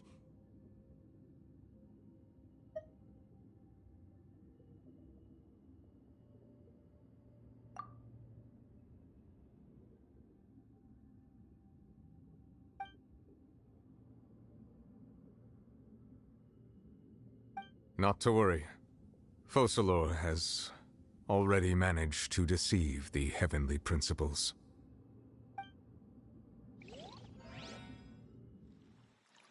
In the end, the people will all be dissolved into the waters, and only Furina will remain, weeping on her throne.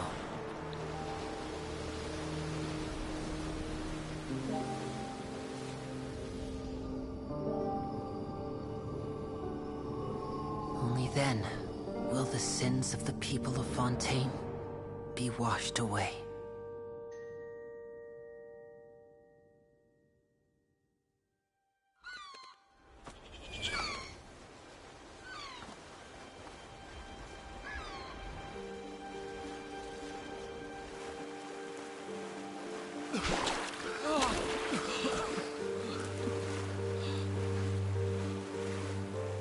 Hey! Help! Over here!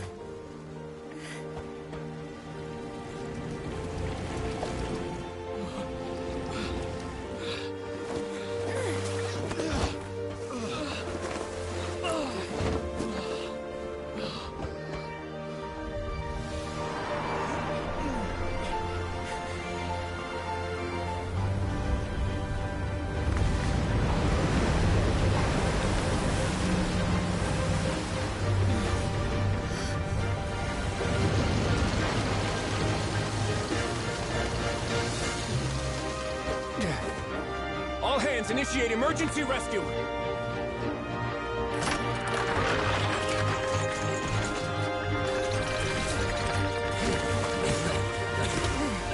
Hurry!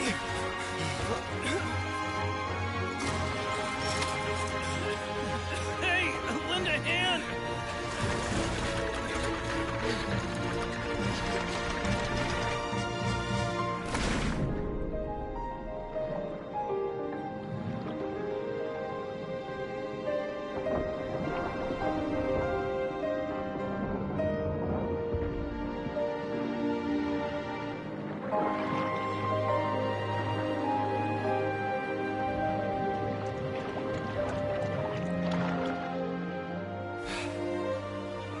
Look!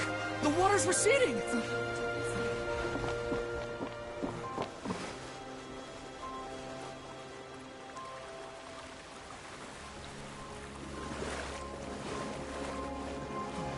It's a miracle! Water's receding. We didn't dissolve. The prophecy was wrong. The prophecy was wrong.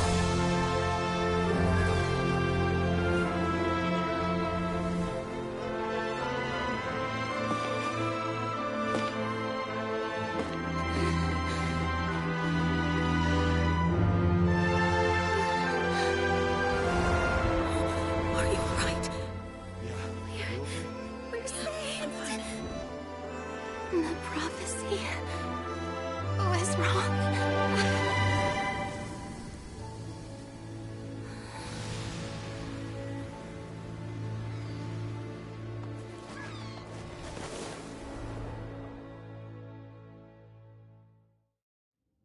The truth of the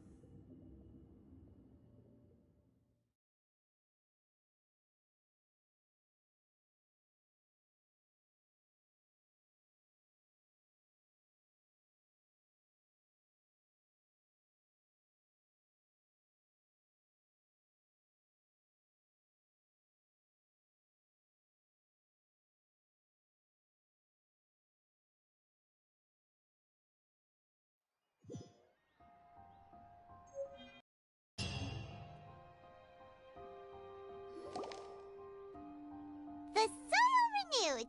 The Svina di Rasula talks post-disaster rebuilding. I recently visited Poisson to meet with Miss Old soil can still give birth to new bloom, Miss Navia stated.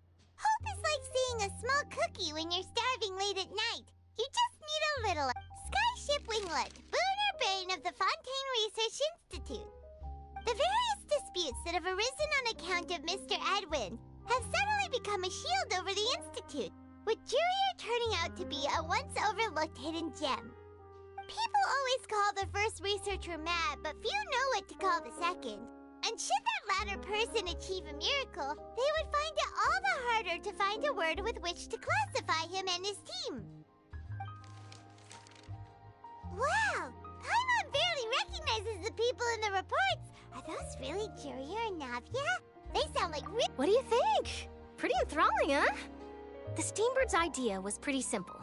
With the disaster just having passed, we would print a free edition packed to the margins with good. The value for these big scoops lies in their inevitable follow-up. Edwin's assistant, Jurier, created... Paimon's curious too! Wait a minute. And that's exactly what... Oh, this time...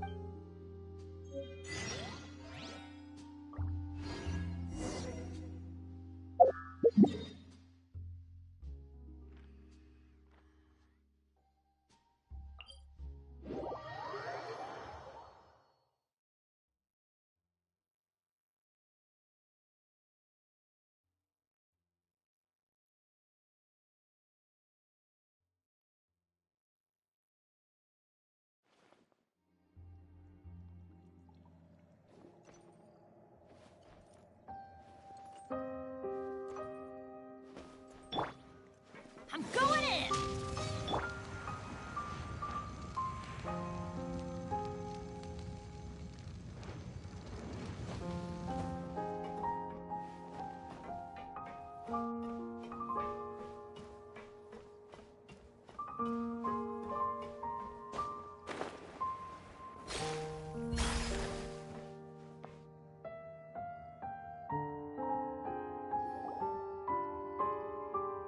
Navia! Oh, it's you. What brings you all here? Hey, we're just having a look around. I'm here to update myself on how things are going here. Oh, the Fatui are here too! Let me introduce you. This is Mr. Garunt Snezhevich. He represented the Knave in sending us a large amount of supplies, and is helping with our work. Our residents are hard at work as well. Thanks to everyone, work is progressing nicely. We've lost a lot of people, but we're moving forward. That will have to be enough. Hello, Miss Charlotte. I'm a big fan of yours. I especially like that article you wrote last year about Fontaine's stray cats. But if you don't mind, could you not emphasize our role? I get where you're coming from. That would be fine. Oh, you're back too. How are things? We finished laying down the construction materials. It'll be another hour before the workers are able to go over there. Huh? You're here too, Clorinde? Well, her reputation's greatly risen after that whole duel business with Miss Farina. So she's here in Poisson to wait out the heat. All right. She really came here to help me out. There's too much to consider in the reconstruction of Poisson. The Spina has need of more decision-makers. And, well, I do already happen to be connected to Mr. Callis. Oh, wait just a moment. Do you mind me asking a few questions? You know, about how you felt before the duel, about what it was like facing down a god. There's lots of exciting material there, I bet. Forget it. I'm sure you can find a better theme than that, Miss Charlotte. I see you're the same as always. Couldn't you do me a favor, for Navia's sake? Well, if we're talking about doing things for my sake, you might as well just take a few more photos of me. Or of the Traveler. It's better than wasting time persuading Clorinde, at any rate. Of course I will. I'm not gonna let him off that easy. All right, then everyone who wants to be in the photo, gather up. And smile.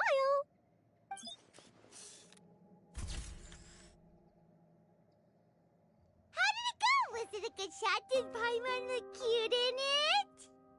Not bad. Your addition really helped the composition of the picture. All right, hang on a moment. Let me snap a few more shots.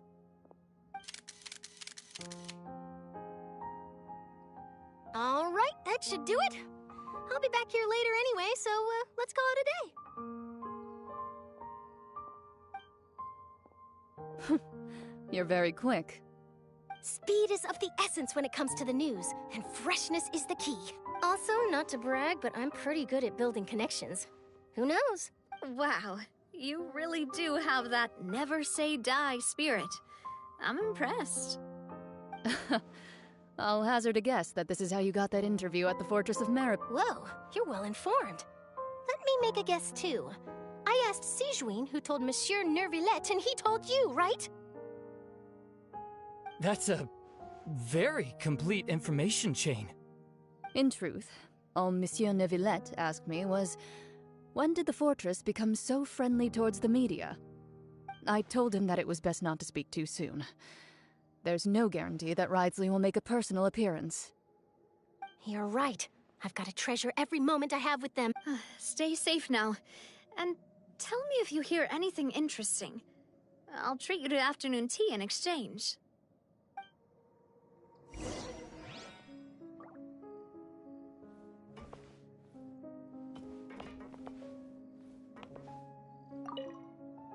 You seem curious about the fortress.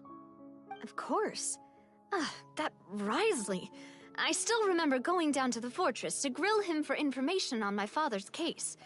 Boy, did he take me for a ride. Without telling me anything, of course. But he did invite you to tea, didn't he? 2 large pots of it, in fact. It was good tea, though. I have to agree. The tea there is very good. Speaking of that, would you like to have some today? I mean, you've got time, right? Well, I'd be partial to some shortbread. Wow, it's like we've got a menu or something. Sure. Good. What flavor of biscuits would you like, Mr. Snezhevich? Me? I'm fine with anything. But I would prefer chocolate, should you have it. All right. Leave it to me. I'll go over the newly arrived supplies with you later, Mr. Snezhevich. We should be able to finish the preparatory work today. That works great for me. Is it just me, or did you get a new lipstick? I did. It was a gift from Sigewinne. Want to give it a try? I think the color would suit you, too.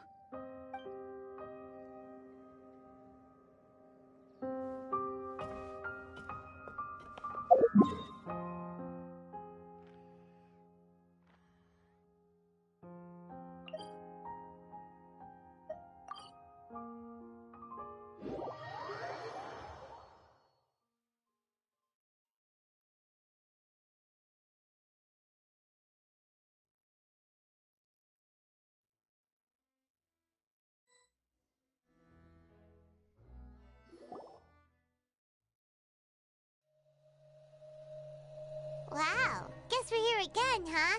There's a real nostalgic feeling to this place. Looks like you've been missing us. Duke! Did you come all the way to the entrance to greet us? Of course. I'm here to welcome you and our dear Miss Charlotte, whom our good head nurse recommended to me. It's an honor to finally meet the much-rumored Duke.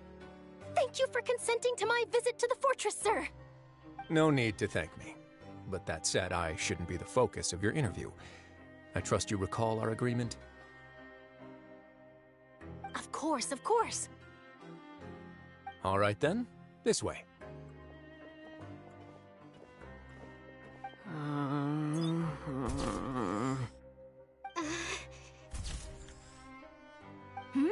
Hey, no need to be so nervous. I've already taken all the photos we need. Miss Charlotte, do these pictures really need to be published on the cover of the Steambird? It would seem that Miss Lorvine doesn't want her face to appear beside that of Mr. Jurier, Sir, please don't say things like that. But it looks like dear Mr. Jurier denies it. Might this interview be very important to you, then? No, I just... This is my first time being interviewed, and I'm very thankful to the Steambird for... Now, I might not look it, but I actually did meet Mr. Edwin once. And I'll be honest, I enjoyed chatting with you more. You've definitely got more of that genius vibe going on. The boat that brought about a miracle, the ark that saved the people. Why, you recreated a myth back there, like an emissary of legend. Still, if I might ask, where's that flying ship now? Huh! Looks like Charlotte's trying to get herself another exclusive scoop. I have to apologize, but that ship is presently in the bowels of our factory. I'm afraid it won't be easy for you to get a shot of it. Really? Well, then in that case, could I have an interview with you to make up for that loss?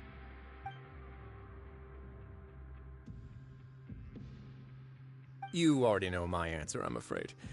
Best you interview our head nurse instead. Or perhaps you'd like to take another photo of this couple of researchers? Did you really have to use the word couple? Well, then, 2 solo photos will do. Is my hair messed up? Please, someone help me have a look. Things sure are getting pretty lively here. We've seen this kind of thing before. Oh, seems like everyone's here. Would any of you like to try this new drink I came up with? Ah, Sigewinne. Hey, Miss Charlotte. Why don't you, take some pretty photos of our head nurse?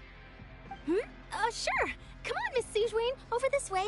Let's find a brighter spot. Huh? Sure. Do I have to smile?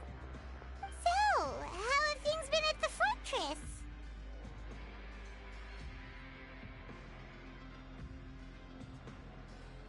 Same old, as you can see. Fontaine's undergone some changes, but this place is still more or less the same.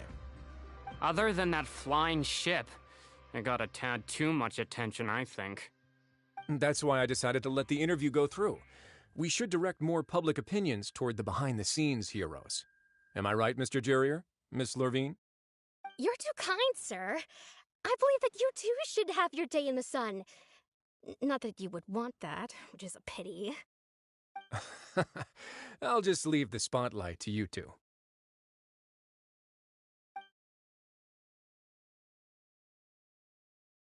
I see. Lots of things happened that day, huh? Anyway, regarding that Harbinger, I'm not sure you remember, but his 3 young followers are still waiting for his return. He sure did win them over, huh? I'll tell them that there's good news and bad news. The good being that their boss seems fine, and the bad being that they must face extended sentences for abetting his escape. Oh, actually, what about you? Are things gonna change for you too? What change can there be? The fortress will keep chugging along, and so will my duties. As to what Miss Furina's departure will mean for the nation, and if our laws and governance will be transformed, we'll leave those to the folks in the overworld. Hey everyone, the photo shoot's done. Good. In that case, let's call it a day. Thanks for your cooperation. Come on, Traveler, let's go. Till next time, everyone. There'll be a next time? Maybe. Who knows? I might write a story about the underwater factory next time. Until then. All right, last stop, the docks.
Water comes in many flavors to the discerning palate.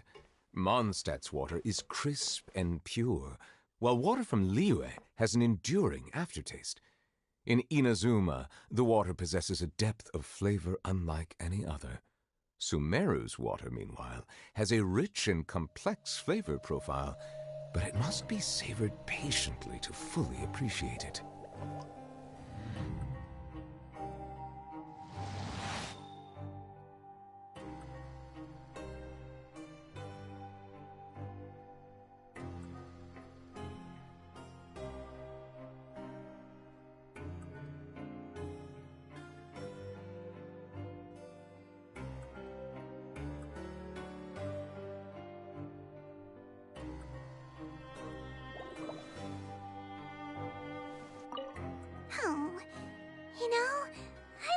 see you in one of Charlotte's photo shoots one day. Is that really necessary? Our line of work doesn't really require much photographing. It's precisely because we don't need the picture that they'll have value as keepsakes. You don't really look all that opposed to the idea, you know. Maybe I'm just happy that I managed to once again avoid the spotlight. I think this interview went well either way. Yes, you successfully kept prying eyes away by using Mr. Jurier and Miss Lorvine as shields. Very good. You should be happy for them. They have a bright future ahead of them.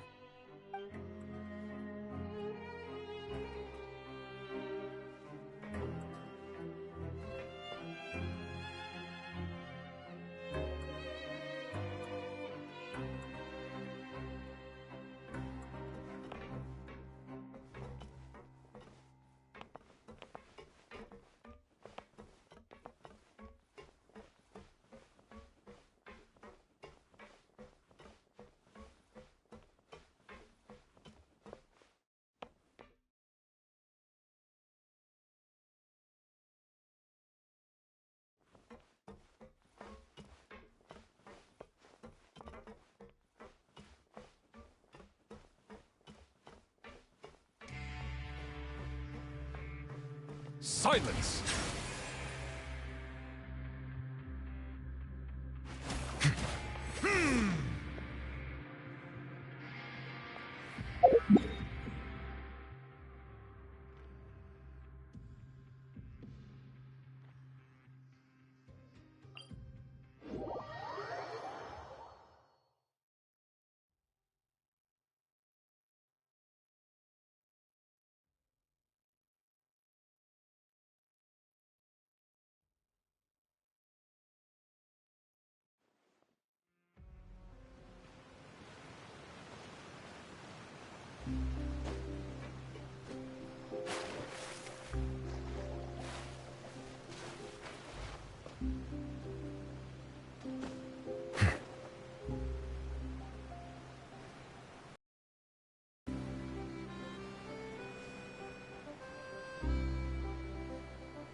Navia mentioned that she stayed in touch. Traveler, Paimon. Ah, and Miss Charlotte, too. Would you like a magic pocket? What sort of gadget is it? It's a wondrous bag that can be used to carry many things. The water level has returned to normal, but if you see any of your things floating around, you can use this to carry them. Or you could trick a friend into doing it for you. Trick a friend? I wonder which of my friends... You could just make a friend like Fremine here. Isn't that right, Fremine? Is this what you meant by, I'll help you make some more friends? To be honest, that sounds pretty sweet. Could I have your contact, please? Sure. Please, write down my address. You sure are working hard to help Fremine socialize. He was the one who proposed doing this. He even wants to assist in our magic shows. Yes, I was planning to first introduce Pear as an assistant, and later Fremine himself. In the future, I think we can leave underwater escape magic to him too. That said, would anyone want to see a diver escape underwater? Oh, it'll work out. Every journey begins with the first step. He'll become a part of our show eventually. Lynette, could you come over? Miss Charlotte says she wants to take a picture of us. Got it. My, that Charlotte is rather perceptive.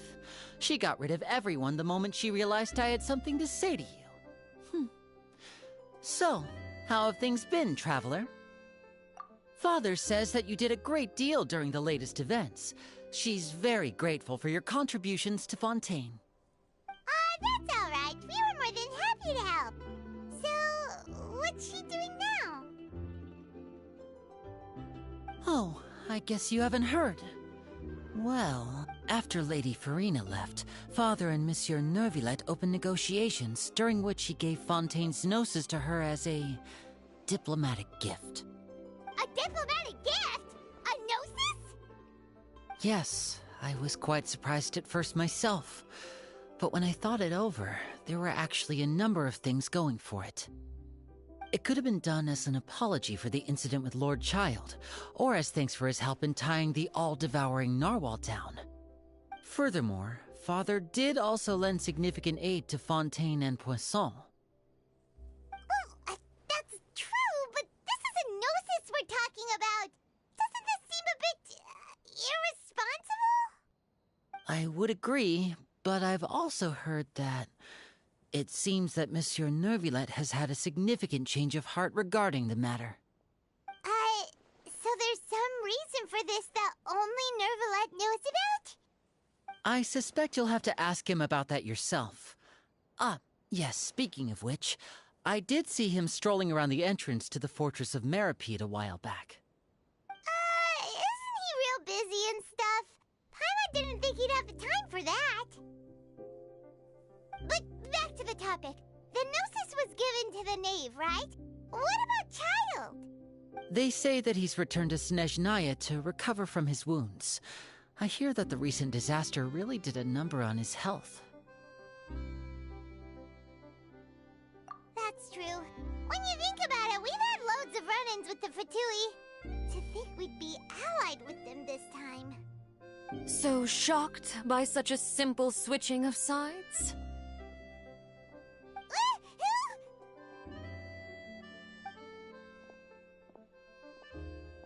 Father! Well, what do you know? Come to the docks to see how my children are doing and meet the Traveler by chance. Please do not pay my accomplishments in Fontaine too much mind. I would have done them regardless. Are you going to take the Gnosis back to Snezhnaya? That is our duty as Harbingers, yes. Don't be too preoccupied with sides. The goal of the Fatui concerns not a single place or person, but the entire world. With such a grand goal in mind, it is inevitable that we must wear many masks. Switching my masks is something I've always done. Well, that depends on many things. No one truly knows what the future holds. What good is honesty if you can't rely on it forever? As for you, I very much look forward to our next collaboration. Good things cannot be achieved alone, and you've proved yourselves to be great partners.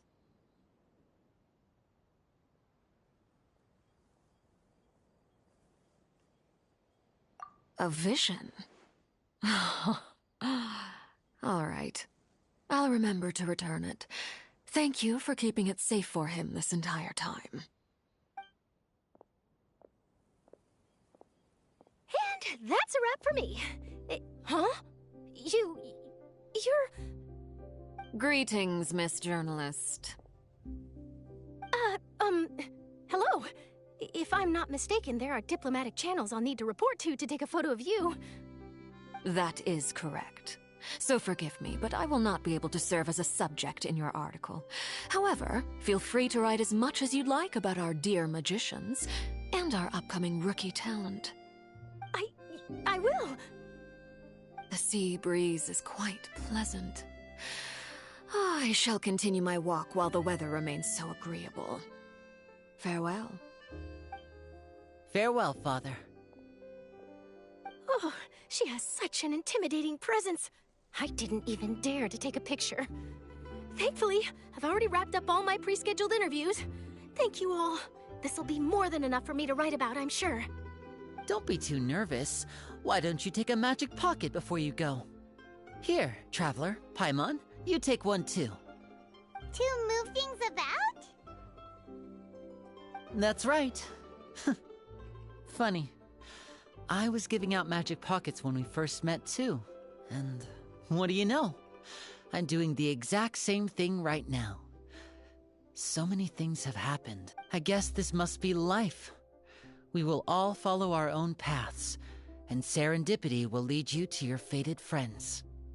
All right, then. We'll be handing out pockets in some other districts later, so we'll get going now. Have a good day, you two.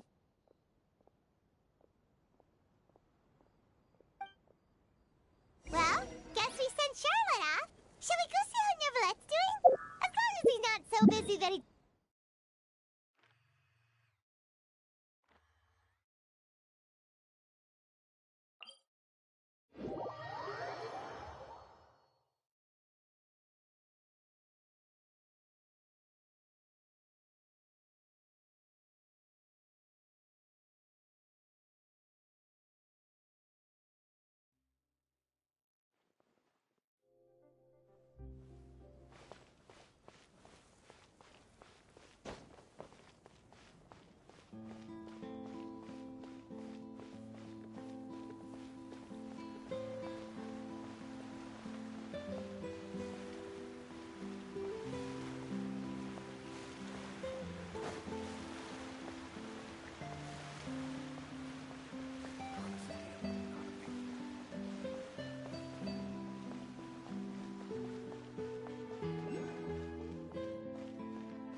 The entrance to the fortress!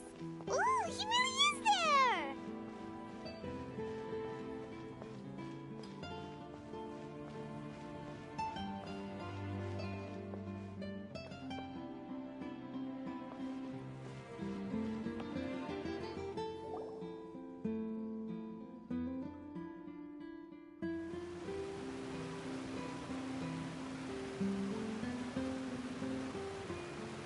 So, you really are here, Neuvillette. Paimon didn't think you were going to have free time this hour of the day.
Really?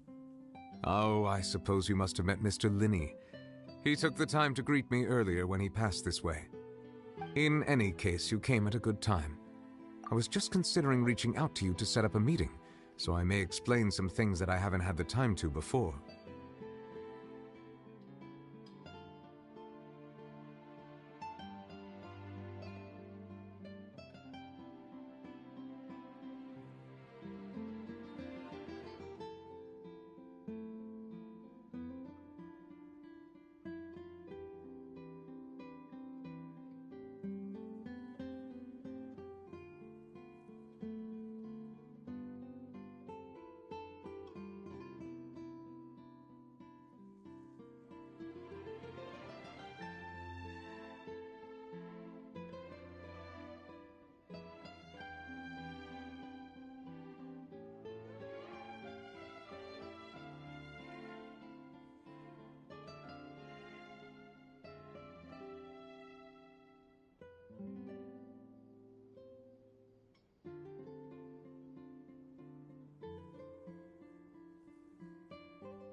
You remembered. Thank you for keeping us on your mind, what with you being busy and all. Alright, let's have it then. How was Fontaine actually saved? The whole business is still quite the mystery to us. It is strange how words can often leave a bitter taste in the mouth when it finally comes time to say them out loud.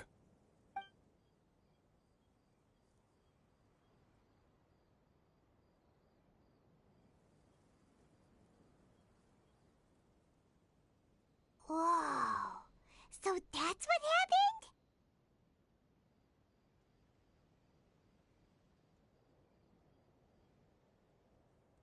Focalors destroyed the divine throne of the Hydro Archon and restored your power to you, transforming you into a fully fledged elemental dragon sovereign. But Paimon still doesn't quite get what you did to save the Fontaine. For me, the authority of the ancient dragons refers to absolute control over the hydro element. Fontainians were incomplete humans born of Egeria's use of the power of the primordial sea. with constitutions similar to... But so long as those primordial energies remain within them, I could use the ancient dragon's authority to grant them true blood, after the fashion in which life was first brought into being on this planet. In other words, when I gave my verdict, Fontanians became true humans, and thus would naturally no longer be dissolved by water from the primordial sea. Focalor must have counted on you to make that decision as well. Your verdict was the key to making the prophecy appear to have come true while saving everyone. Yeah, and in a manner of speaking, Focalor finally managed to fulfill the original Hydro Archon's wish to turn Oceanids into real people too! It seems from your expressions that you still have more things you wish to ask. Ask away. I will tell you the truth as I know it.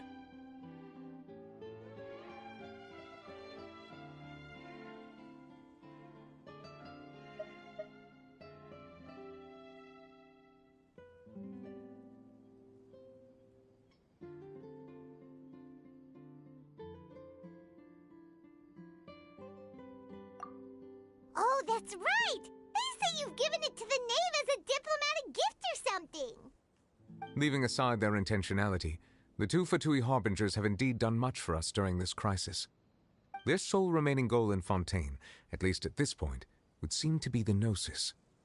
The Oratrice has ceased to function. The Hydro Archon's divine throne is now no more, and I do not need the Gnosis's power. As such, it has lost all meaning. If the Fatui have impure designs, then we might as well accede to their request now, and avoid unnecessary conflict. What complicated considerations! Paimon thought you were just giving it to them out of gratitude to the Knave and as an apology to Childe. Ask away. I will tell you the truth as I know it. I have investigated his case along many avenues, and I have learned that he once fell into an unknown chasm when he was young.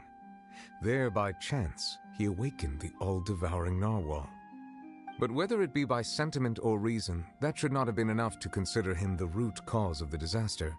At most, as for the judgment passed by the Oratrice during the trial, whether it was due to that liability by association, or Focalor deliberately using him to buy time for us on the assumption that he would be able to hold the creature off, I cannot say. Guess Focalor had Fontanians in mind the whole time. In the end, it was thanks to her that they finally became real humans. Hang on a second. Paimon suddenly got another question. Back when Fontanians hadn't yet become real humans, were the children they had also transformed Oceanids? Life has always flowed like water. Do you recall how Fontanians would often come to the Fountain of Lucine to pray for children? Yeah! Lynette said the fountain is where all the waters in Fontaine converge. In truth, even those couples did not know that such prayers were no mere custom, but instead a form of ritual. Those Oceanids who were blessed within the spring water would later descend as new humans in the coming months. Paimon sorta gets it now. Either way, seems like this ritual won't be of any further use, but it'll probably live on as a local custom. Ask away. I will tell you the truth as I know it.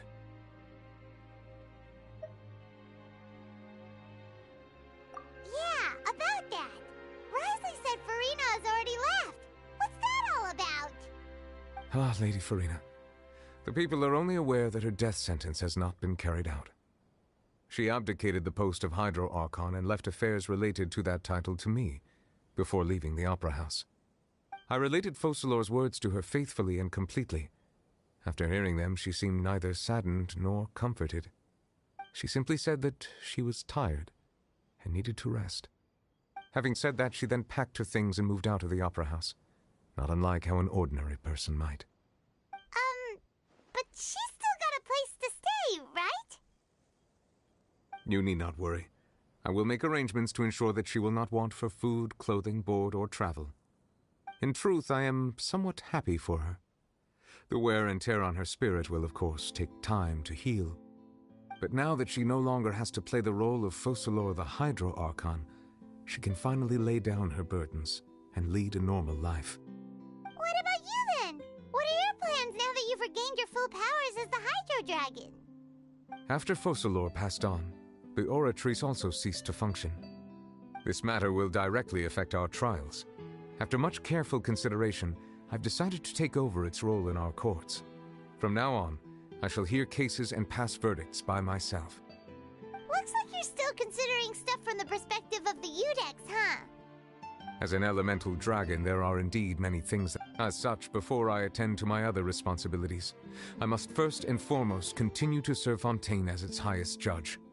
The duty of the Hydro Sovereign and the duty of the Udex shall coexist within my person.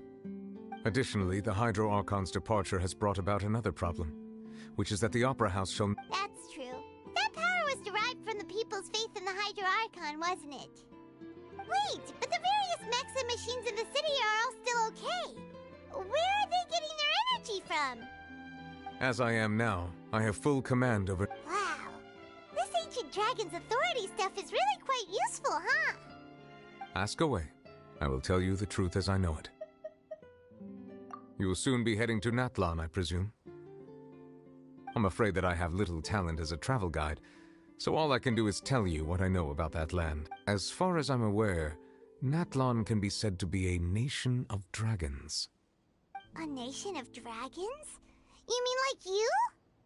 No, I suspect that I would not find myself welcome there. Unlike ancient dragons such as myself, the dragons of Natlan have undergone long years of development and evolution. Large numbers of them have entered a form of coexistence with humanity. Natlan is also the nation of war. War ravages those lands like an undying flame. There is one other piece of information I got incidentally from my negotiations with the Knave that I believe may be useful to you. The Harbinger known as the Captain has thrown his hat into the endless ring of war. The Captain. Sounds like a real tough customer. Seriously, everywhere you look, there's a Fatui Harbinger doing their thing! I suggest that you fully prepare yourself before going to Natlan. In the meantime, Fontaine's doors will always be open to you. Ask away. I will tell you the truth as I know it.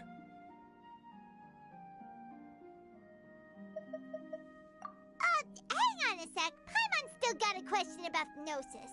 When we spoke to Linny earlier, he mentioned that your attitude towards giving away the Gnosis had clearly changed. We guessed that there might be some reason for it that only you were aware of. No wonder the House of the Hearth is the Fatui's intelligence division.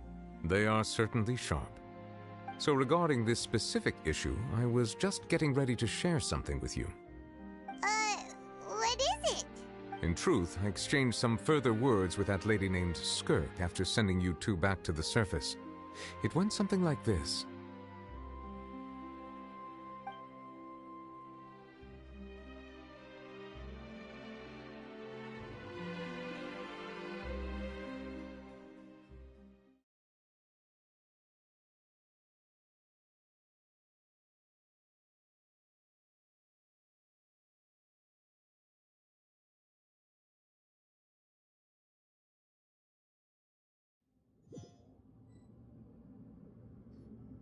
Well, we're going to head topside to see what's going on. You hurry over soon as well.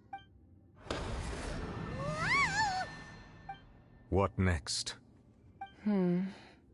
The all-devouring narwhal isn't here, so I'm no longer getting any interference. I can finally catch the scent of your power, what it's made of. It is the authority of the planet's primordial dragons, but with something very similar to a god's curse mixed in. It's quite a novel blend.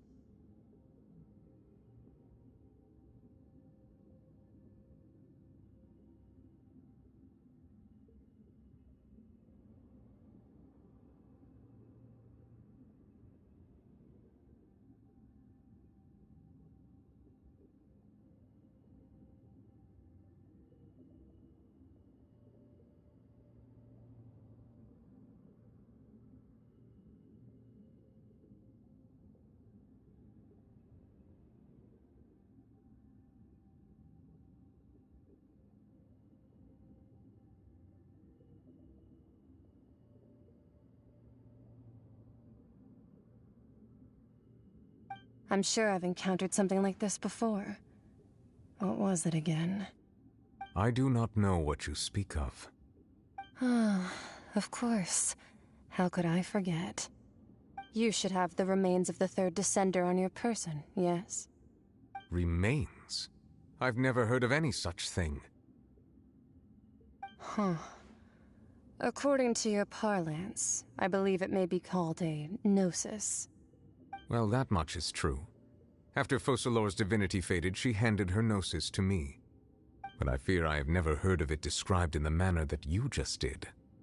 I've been training with my master, the Foul, ever since I was young, and I have never returned to the surface since. So most of the information I possess, I got from him. It is only natural for those who are greater than humanity to possess a different sort of common sense, which is why there are so many problems in our attempts to communicate with humans. Regardless, you should probably get rid of objects of misfortune to prevent any disasters from befalling you. To live in itself is a blessing. But once a person dies, the bonds he once had with this world shall all turn to curses. What do you mean by that? No need to fret. These are just my personal thoughts, and my reason for no longer wishing to return to the surface. This third Descender you refer to, who are they? And when did they die? Master never mentioned them to me. Perhaps it just wasn't that important for me to know. If you're interested, though, I could ask him. I'll be sure to pass the answer on to you next time. Next time? You believe we will meet again? I do. Wait. I have a disciple of my own, don't I? He can be the messenger then.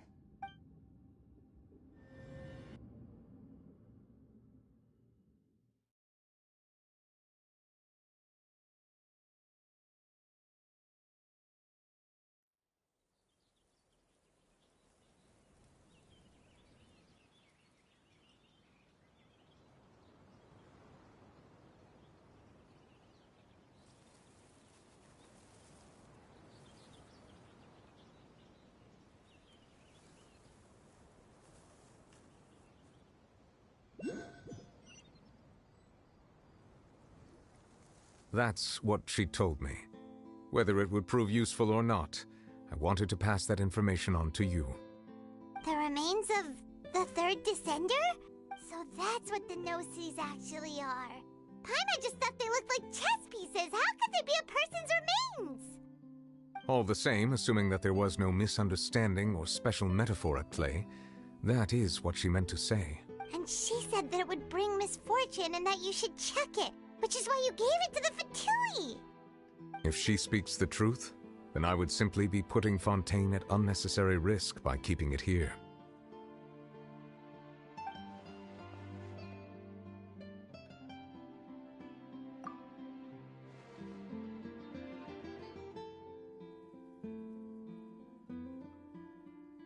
I had guessed that you might already be familiar with this concept, but I did not expect you to be one of them. That means that the Gnosis, which are exceedingly element-compatible and can even enhance elemental abilities, do indeed come from the third Descender. I wonder, does your body also possess similar properties? Like being able to use elemental powers without a vision! That does sort of count as special compatibility, right? No, let's not think about this stuff right now. It just feels creepy. Comparing the Traveler to the dead third Descender and all. That's what you say, but this topic still feels like bad luck. Once Child recovers, let's get some more answers out of him. Or go look for his master and get the answers that way. I too believe it unwise to make too many blind guesses when information is lacking. The same is true of being at court. All right. Whatever the case, it seems like the crisis here in Fontaine's over for now. Yes. All of Focalor's efforts were for this moment as well. But she sacrificed herself in the end as a god, and she suffered through all those years as a human. Was that really what she wanted? I suppose that would be the mystery of a god's will. I suspect not. But once in a while I too would guess that if wishes were like the clouds in the sky, they will one day return to the earth as raindrops. Life flows like water, and rain is the final answer. The water levels may sometimes tilt one way or another, but the rain falls fairly upon all. And what, ultimately, is the difference between the rains that fall upon all of us?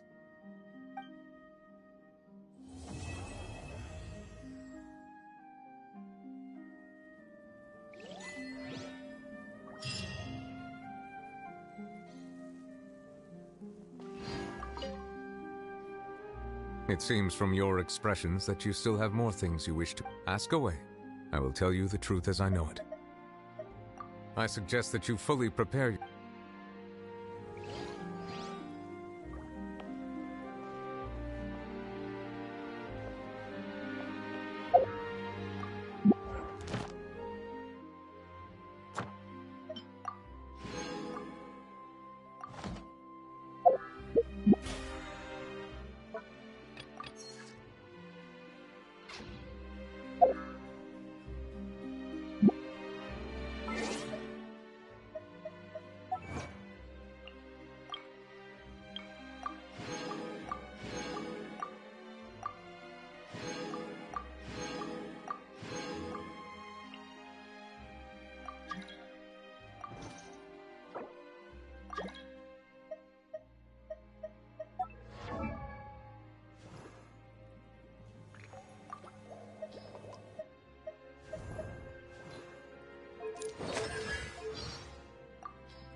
It's been years since I last saw my master.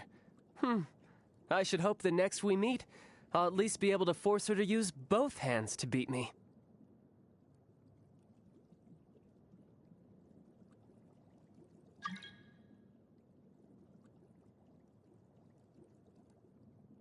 Look, I've got nothing against people who have their own agendas.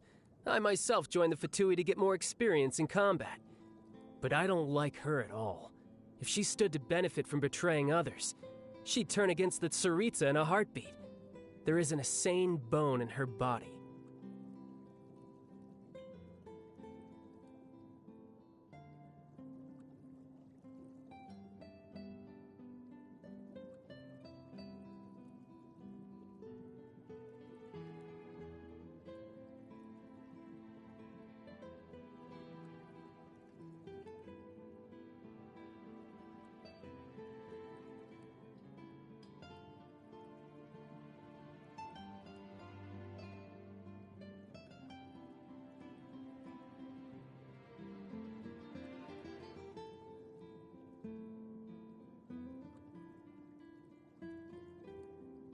I heard that he took segments of himself at different ages, made prostheses out of them, and assigned different tasks to each one.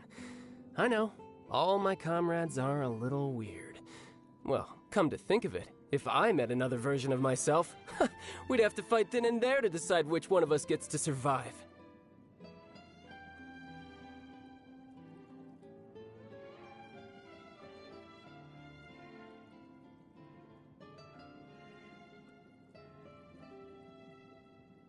Her Royal Highness, the Tsaritsa, is actually a gentle soul.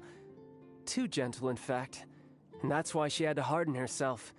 Likewise, she declared war against the whole world only because she dreams of peace. And because she made an enemy of the world, I had the chance to become acquainted with you.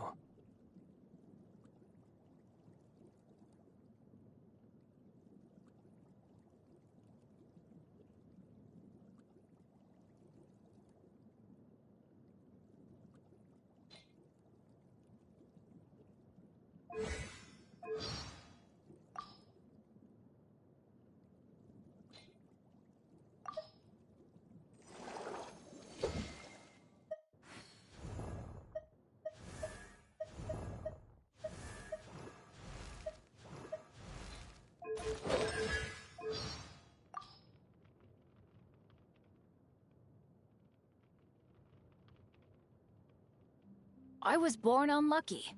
That's just the way it is. And I've lived with it so long now that I'm just used to it. But you know what? Maybe it's a good thing. It means I know that whatever luck I do have left is gonna run out sooner rather than later. So I'd better make the most of my life while it lasts. You know, go on plenty of adventures, meet loads of people. I mean, if I didn't live like that, I may never have even met you. Can you imagine?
Everybody stand back!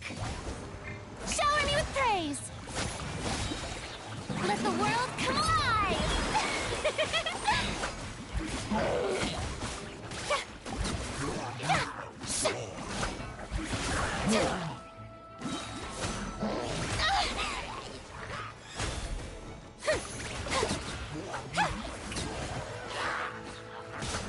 Let my name echo in song!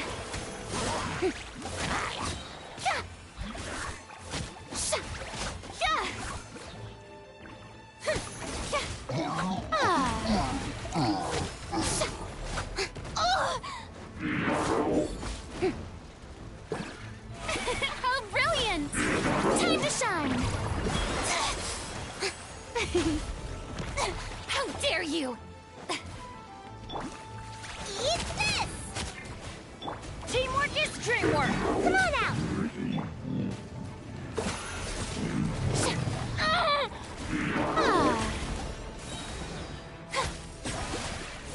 Let the world come alive!